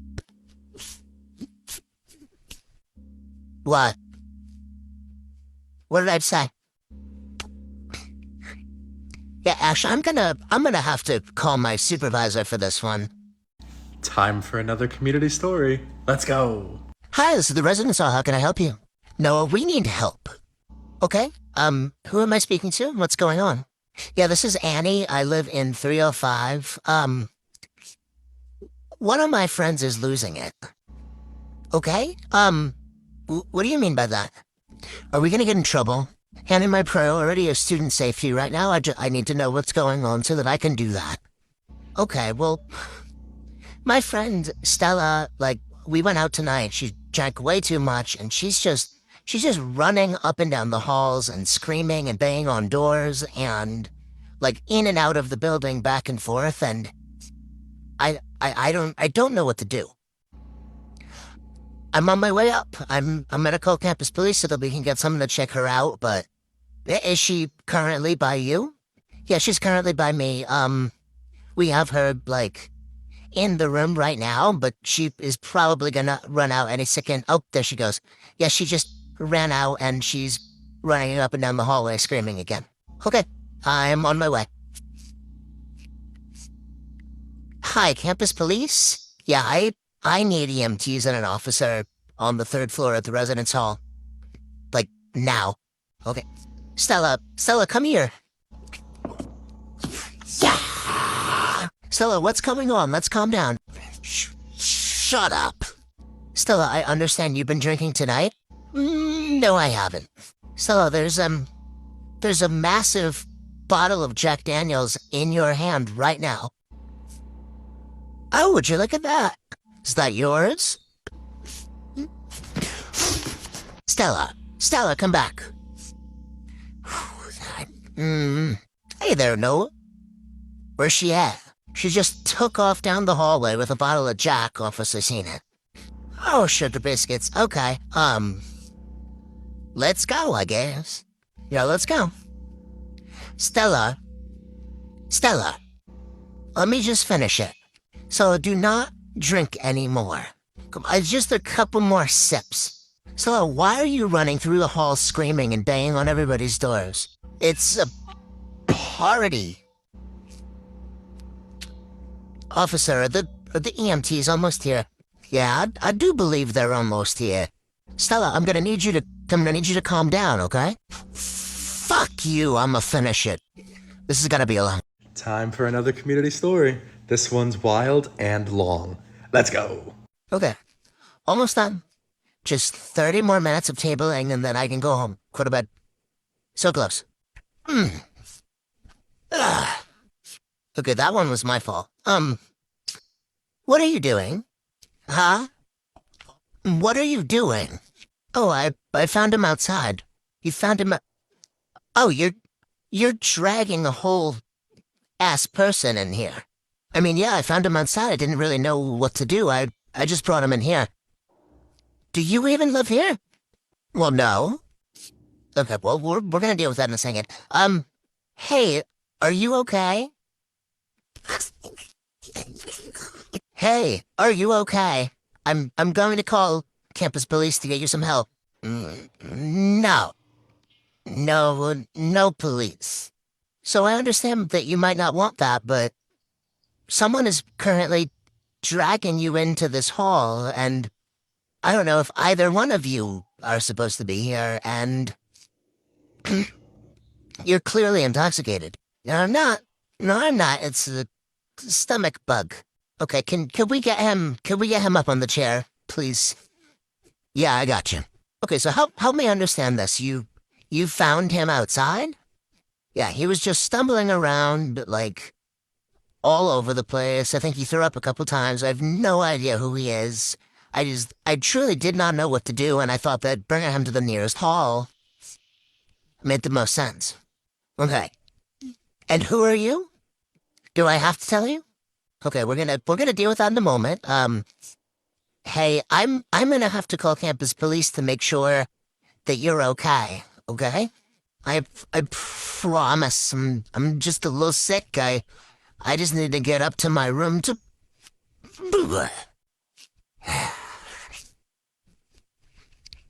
I'm gonna give campus police a call to come and check you out and make sure you're okay. Just to check me out? Yeah, just to check you out. Okay. Like for a part 2. Alright, countries, how many coronavirus cases do you have? 0. We're killing it right now. But literally, anybody who has the virus knows their fate. May seem like a lot, but we've been keeping it under control recently. Yeah, we've also been pretty successful recently. Hey, listen, I don't even know how the virus got to us. I thought we were invincible. Oh yeah, we got the highest number. First place, America's #1. Wait, that's a bad thing? Oh my. More conversations we have with parents on move-in day as a Residence Life staff member. Let's go. Hi, welcome to the Residence Hall. My name is Noah. How's move-in going so far for you? Oh yeah, everything's going fine. I did have a question though.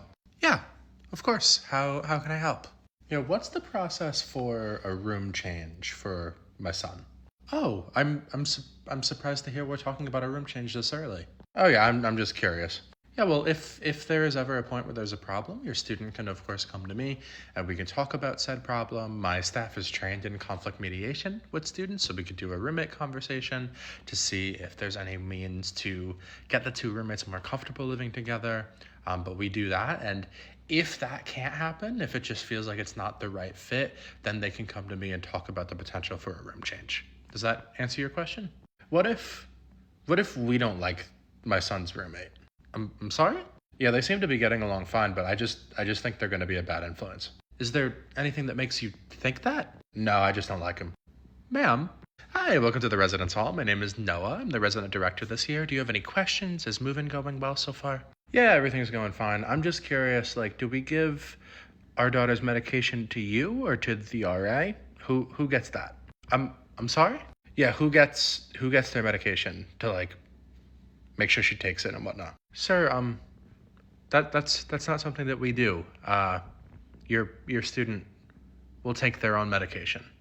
We don't hold anything that belongs to a student in any space other than their room. So you're not gonna help my student? Sir? Hi, welcome to the Residence Hall. My name is Noah. I'm the resident director this year. Do you have any questions? I hope move-in's going well for you so far. I imagine y'all might be driving a little bit to get here. Oh, we're in-state, so it actually wasn't that bad. Oh, I'm happy to hear that. Is move-in going all right? Yeah, everything's going well, actually. We're just about fully moved in, I think. Awesome. I'm so happy to hear that. Do you have any questions for me while I'm here? Oh, actually, we do have one. Of course. How can I help? Yeah, I'm just wondering when we're going to get the key to her room. I'm sorry? Yeah, we're waiting to get the spare key so we can check on her. Spare key? Yeah, like for when we want to visit. Ma'am, we don't give parents keys to the rooms. Ma'am? Residence Hall, how can I help you? Yeah, my daughter has not been answering me for the last 4 hours. I need you to go check on her. I'm sorry, ma'am. To who am I speaking? This is Rebecca, last name's mom. I need you to go check on her. Well, I'm sorry, ma'am. I'm not able to provide you any information about any specific students living here. I'm not able to confirm whether or not a student lives here by that name. What do you mean you're not able to confirm that she lives there? I need you to go to her room now. Ma'am, I understand that it can be frustrating, but given FERPA and given your student's rights, I'm not able to confirm that a student by that name lives here. That being said, if you're able to give me a room number for your student, I am more than happy to go and knock on that door and inform the residents to please call their parents. Who do you think you're talking to? Ma'am, I ought to speak to your supervisor about this. You're more than welcome to call my supervisor about this. In fact, I'm more than happy to forward you directly to them if you'd like.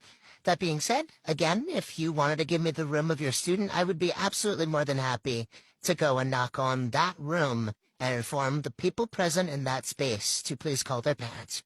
Ugh, fine. It's room 322. Okay, thank you so much. Like I said, again, I'm not able to confirm the residence of that room or confirm that your student lives in this building, but I am more than happy to go and knock on that room. So what I'm going to do is I'm going to go and knock on that room, and I'm going to inform those students, whoever answers the door, to please call their parents. Fine.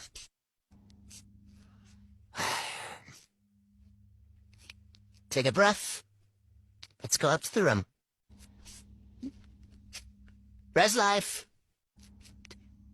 Hi, is everything okay? Hi, it's Rebecca, right? Yeah? What's up? Rebecca, your mother just called me, and, I'm gonna ask that you call her back.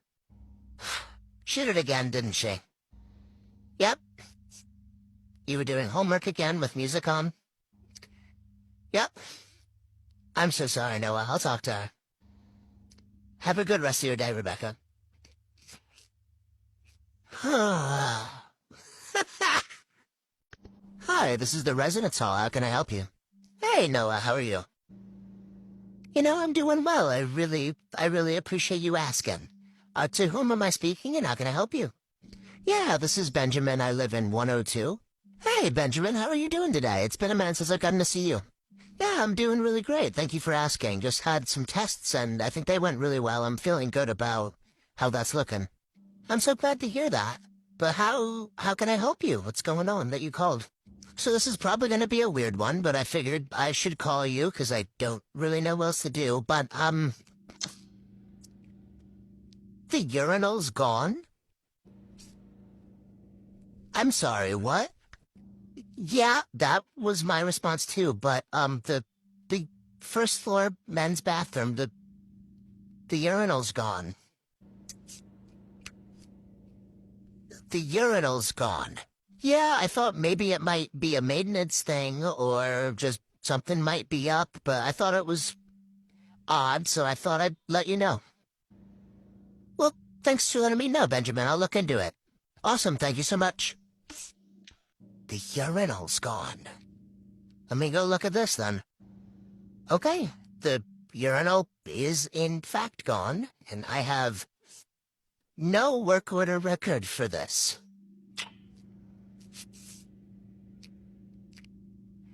Hi, maintenance? Alright, countries, what is your country's IQ on average? Yeah, I guess we're just the smartest country on average. 100, because we give 100%. Into hating the US and France. We're smart out here, eh? We were just one less, man. Yep, same with us. Now listen, I agree, it could be better. Yeah, we're just chilling out here. Welcome to Subway, what can I get for you? I don't know. What do you mean you don't know? I don't know what I want. Okay.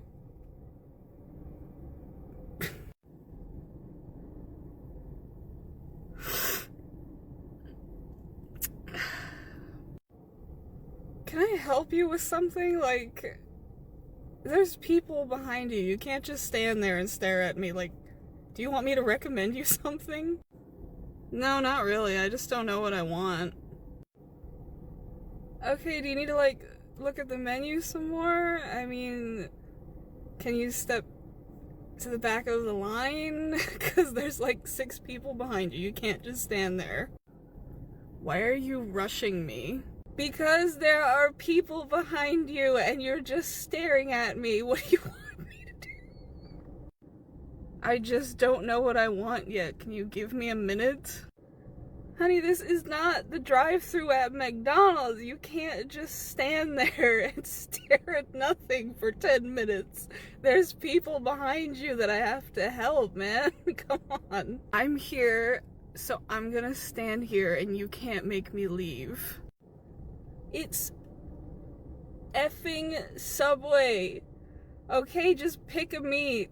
Ham, turkey, chicken, steak. We got it all, man. How do you need so much time to pick a sandwich?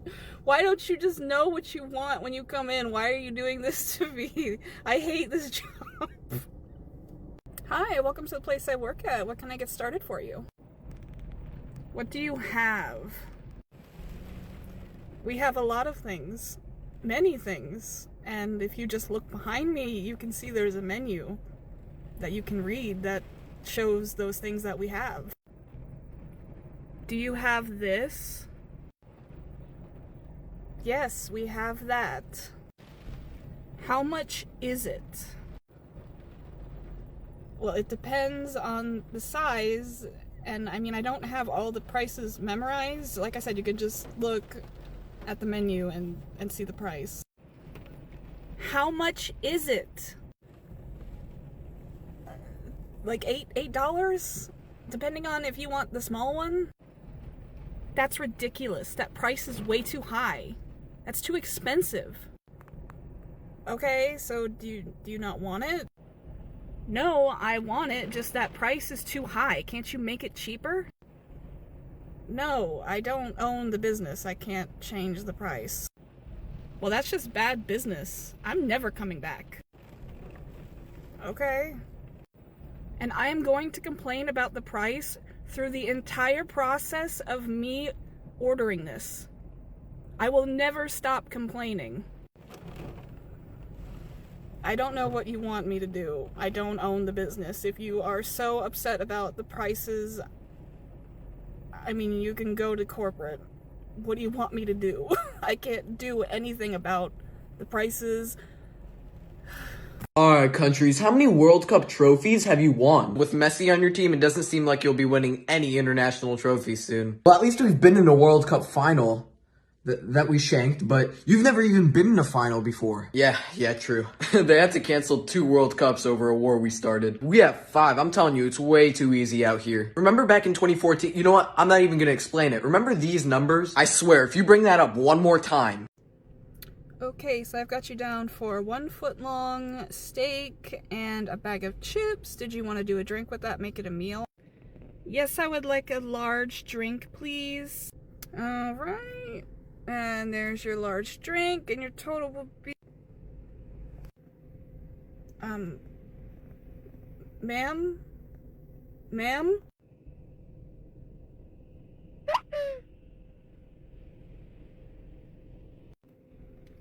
Ma'am, you have to pay your total, ma'am. Okay, well, there's a line, so I guess I'll ring up the next person, please. Put the lid on the drink. Okay. Excuse me, I was in line. Why is this person going ahead of me? Hello. Okay, and there's your change. You have a nice day. Okay, you can come on ahead. What? You just let them cut in front of me? That's so rude. No, what is rude is you just going to get a drink before paying, which holds up the line. Like, you're supposed to pay and then get your drink.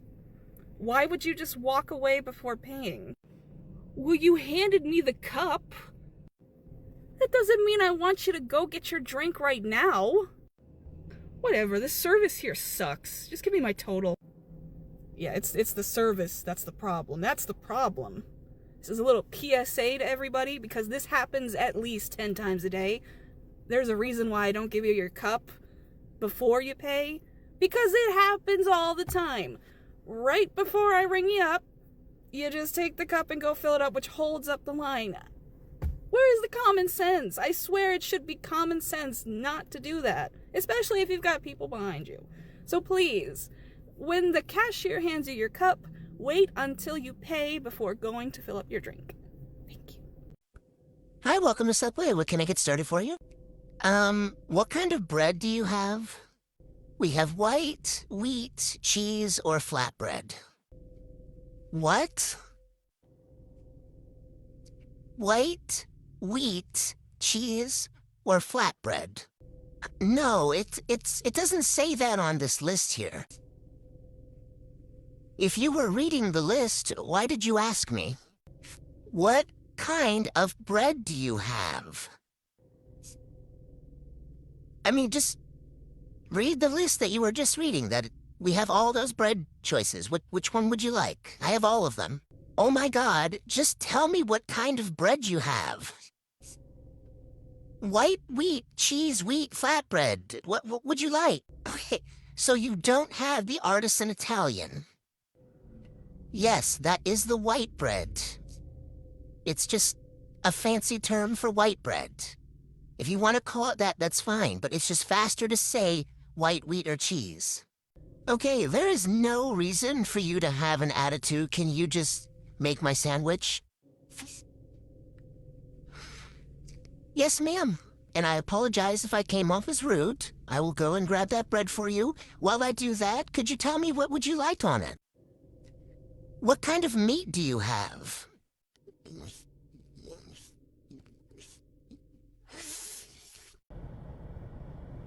Excuse me! Yes, how can I help you? Yeah, you certainly can. The music is way too loud. You need to turn it down. I can't even hear myself think. Oh, I'm terribly sorry to hear that, but unfortunately I cannot change the volume of the radio. It's just company policy. We have to keep it at a certain volume and it has to stay on throughout the day. That's stupid. It's too loud to even hear the person next to you talking. That's ridiculous. Okay, I am terribly sorry. There's just nothing I can do about it. We do have seating outside and it's a pretty nice day. So if you want to do that, that's an option. No, I don't want to sit outside. I want to sit inside, but I can't even hear myself think because this music is so obnoxiously loud. Are you not going to do anything about this? No, I just told you that I can't do anything about it. And it's not even that I don't want to do it out of principle. I just can't. Because first of all, the system that plays the music, it can't be adjusted. It just turns on when we turn the power on and it turns off when we turn the power off. So there's literally nothing that I can do. That is so stupid. I mean, who even wants to listen to music while they eat? I mean, you can't even turn it off? That's ridiculous. Yeah, it's ridiculous. I'm sorry. Like, I wish I could help you, but there's nothing I can do. Okay, this is stupid. Get me your manager. I am the manager, as you can see on my name tag, but I mean, even if I wasn't the manager and I did get a manager, there's nothing, I mean, it's just, I am physically unable to turn the music off. If you don't like it, I'm sorry, but you're just gonna have to leave. There's nothing I can do. Okay, well, just so you know, I'm gonna be leaving you a horrid review, and I will be contacting your corporate. Okay, so, like, corporate is the one who set that rule, so good luck with that. So this is back when I had purple hair, so just pretend I have purple hair for this. Hi, welcome to the place that I work at. What can I get started for you? Yeah, I'm sorry, how does anybody take you seriously looking like that? Excuse me? Like, no,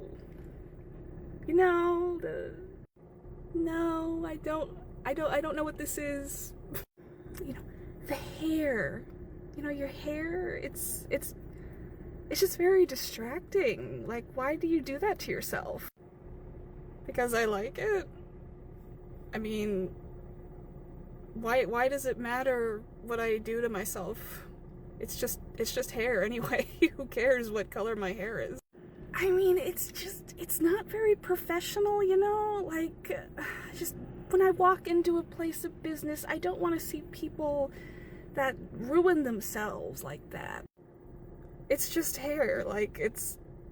I don't understand what... Do you want to order something? I mean, how does your mother feel about this? Because, I mean, if you were my daughter, I would be so disappointed. I mean, my mom likes it. Her favorite color is purple.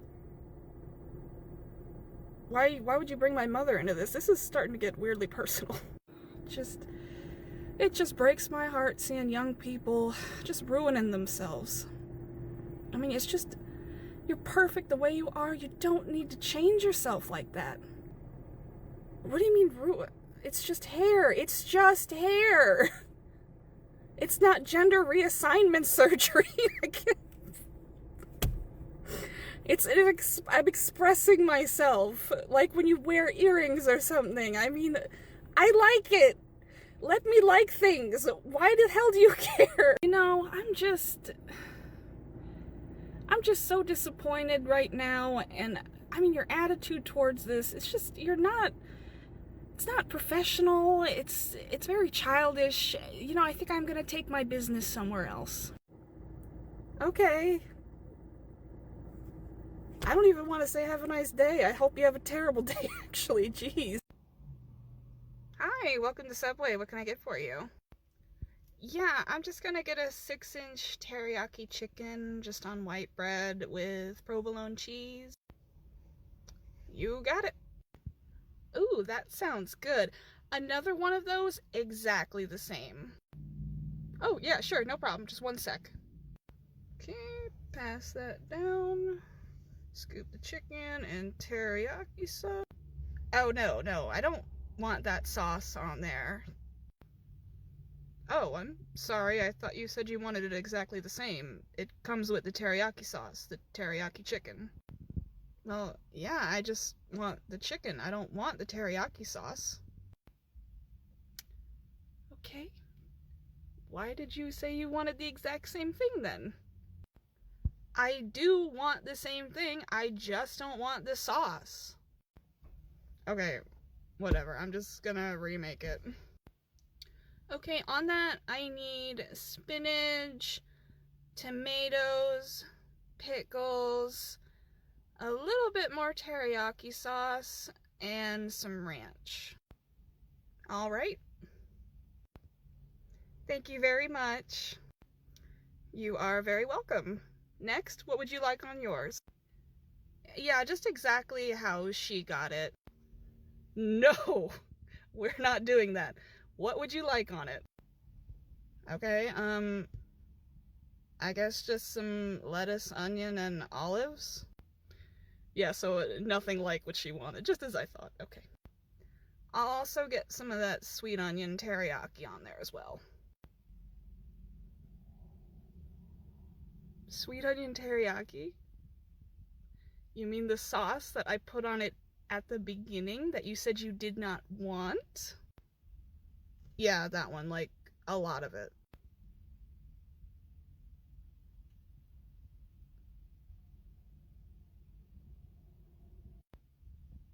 Is there a problem? Can you just put the sauce on my sandwich, please?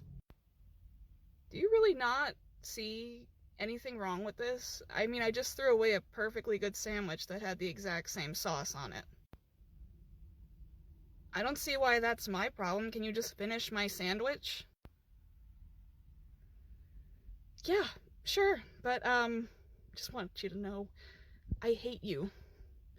I hate you, and I hope I never have to see you again. Have a nice day.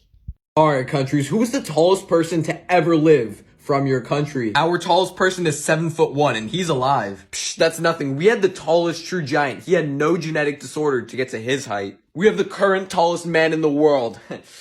Losers. Our tallest guy was 8'5", I have to say. That is very tall. Yeah, let me just ask, how's the weather down there? USA #1, baby, let's go! Hi, thank you for calling Subway. This is the manager speaking. How can I help you? Hi, yes, I'd like to place a catering order, please. Okay, yeah, absolutely. Just let me get my book here.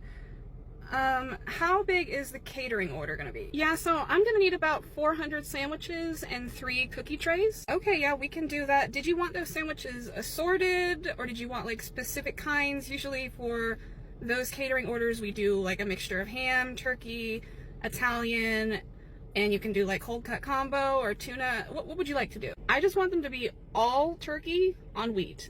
Every single one of them, all turkey. Oh, okay. All turkey only. Yeah, we can do that. Okay. And about the cookies, did you want those assorted or all chocolate chip? All of them. All chocolate chip. Okay, yeah, all chocolate chip. So let me just read this back to you. So 400 sandwiches, all turkey, all chocolate chip cookies for the 3 trays. For those sandwiches, did you want veggie trays, or did you want us to just put lettuce on them, like lettuce and cheese? Like, how did you want that? Just put lettuce, tomato, and then have mayonnaise on the side. Okay, and any cheese? Just do all American cheese on all of them. Okay, I've got that down. So your total's gonna be about $715. That could change. I'll have to go over it with the owner. What day will you be picking this up? What do you mean, what day?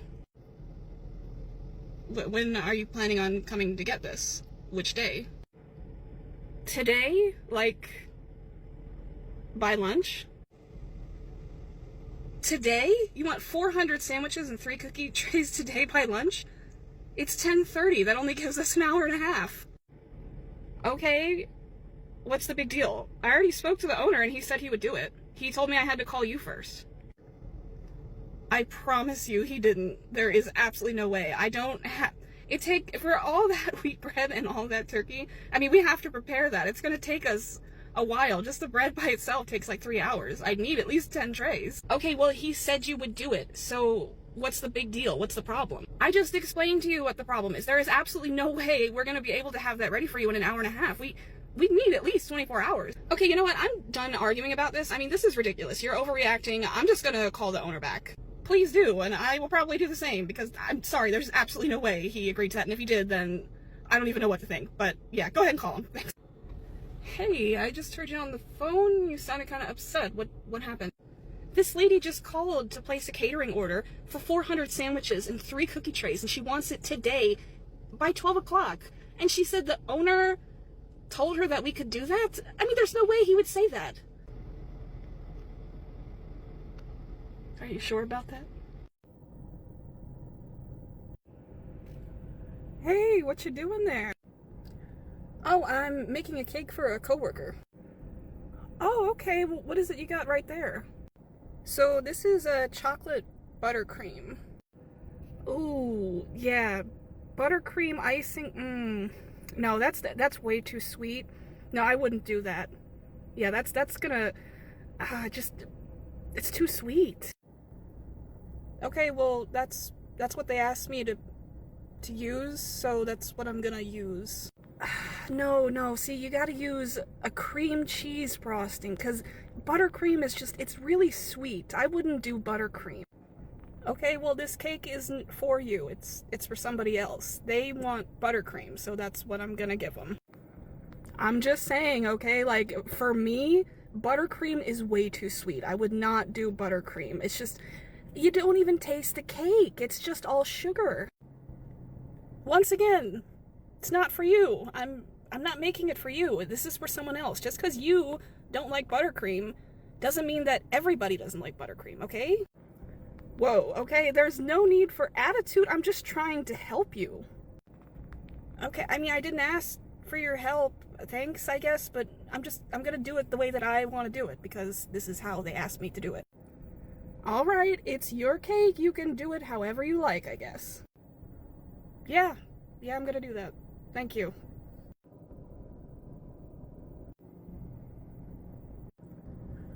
Whoa, that is way too much frosting on there. What are you doing? That's too much. No, it's not. It's really not. No, see, when you do a sweet frosting, you only do a thin layer. You don't...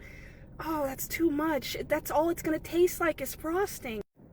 This is really not that much. I mean, this is like the standard for cake. In fact, I think I might have put 2 less. Some people really like buttercream. Oh, I wish you would just listen to me. I mean, that is too much frosting. They're not gonna like it. How would you know? It's not for you. It's for someone else. Some people like buttercream. I mean, just because you don't like something doesn't mean that it's the same for everybody else. This is a cake. Someone gave me money to make it. This is how they asked me to make it. This is how I'm going to make it. If you don't like it, you don't have to watch me make it. It's not for you. You know what? I don't even know why I bother to say anything, okay? I'm just trying to help, and you're giving me this attitude. So you know what? I'm just not going to say anything. I'm not going to say anything anymore. If you ever need help from me, don't even bother asking, okay? I'm never helping you with anything. Because all you do is you get mean, you yell, and I am sick and tired of your attitude.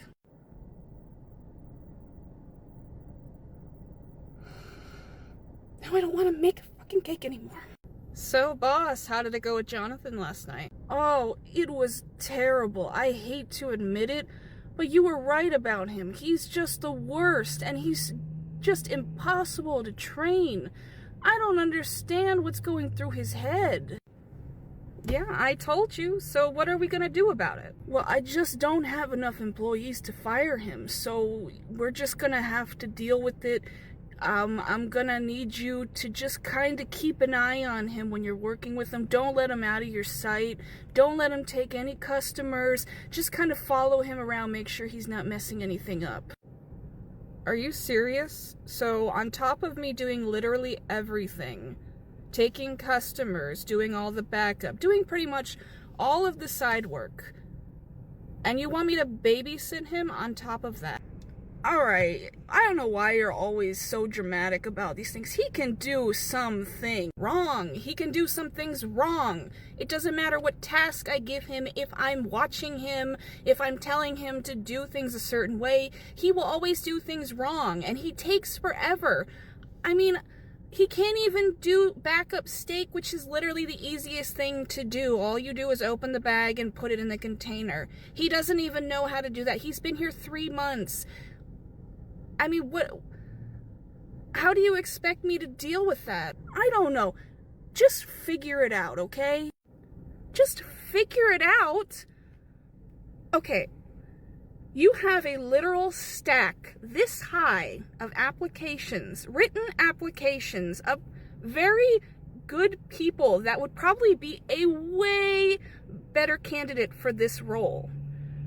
Why don't you just hire one of them? Fire Jonathan and hire literally, I don't even care which one you pick, okay?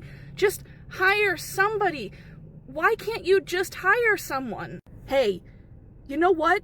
This is my business, and I'm gonna run it the way I want to, because it's not your business. If you have a problem with the way I run my business, then you can just go. Fine, I quit. All right, well, go ahead and put in your 2 weeks then. I mean, you don't deserve for me to do that, but I do need money and time to find another job, so I will work 2 weeks for you. But just so you know, when I leave, I don't know what you're gonna do. Yeah, whatever. You're not as important as you think you are, okay? So you can just get the hell out of my office. Okay, fine. Bye. Hey, what happened in there? I heard a lot of yelling.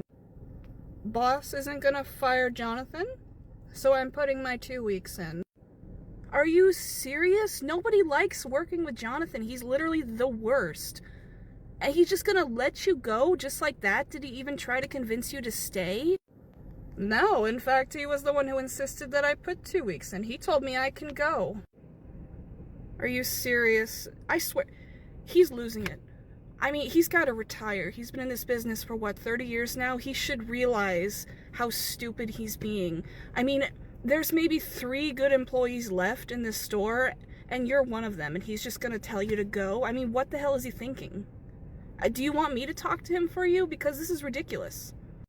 No, don't involve yourself, please. But I don't know what he's thinking. All I can tell you is these next couple of weeks are going to be a real shit show. Because I know as soon as I go, he is not going to hire anybody else. And he didn't. So I recommend you also put your 2 weeks in, because catering season starts next month. I don't want to be here when that guy is here. doing catering. Oh my god. Yeah. So here is a great example of a car mechanic taking advantage of a woman who doesn't know anything about cars. So a couple weeks ago, I went to this mechanic who I've gone to fairly often to get my tires rotated. Simple. It's routine. So I sit in the waiting room because I don't have anyone to pick me up. And he comes out afterwards and he sits down next to me. He shows me his phone. He says, you got 2 lug nuts that are busted and they need to be replaced, or else the next time you do anything with your tires, they're going to break off and it's going to be really expensive. I said, okay. How much would that cost? What do you think he said? Off the top of your head.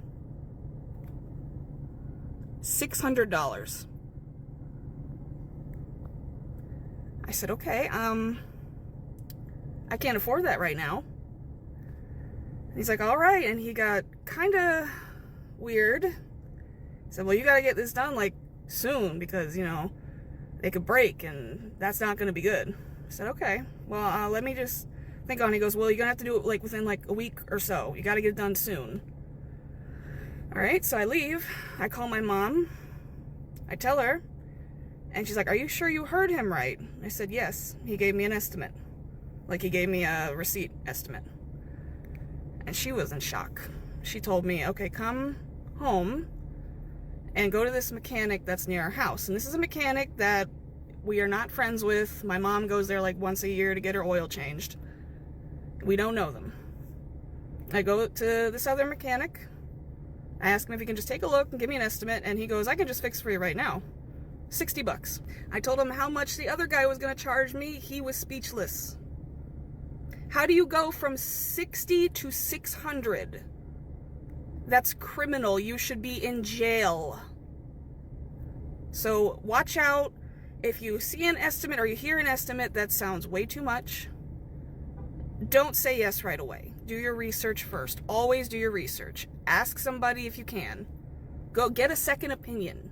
Because can you imagine if I spent $600 on something that should have cost me $60? Unbelievable.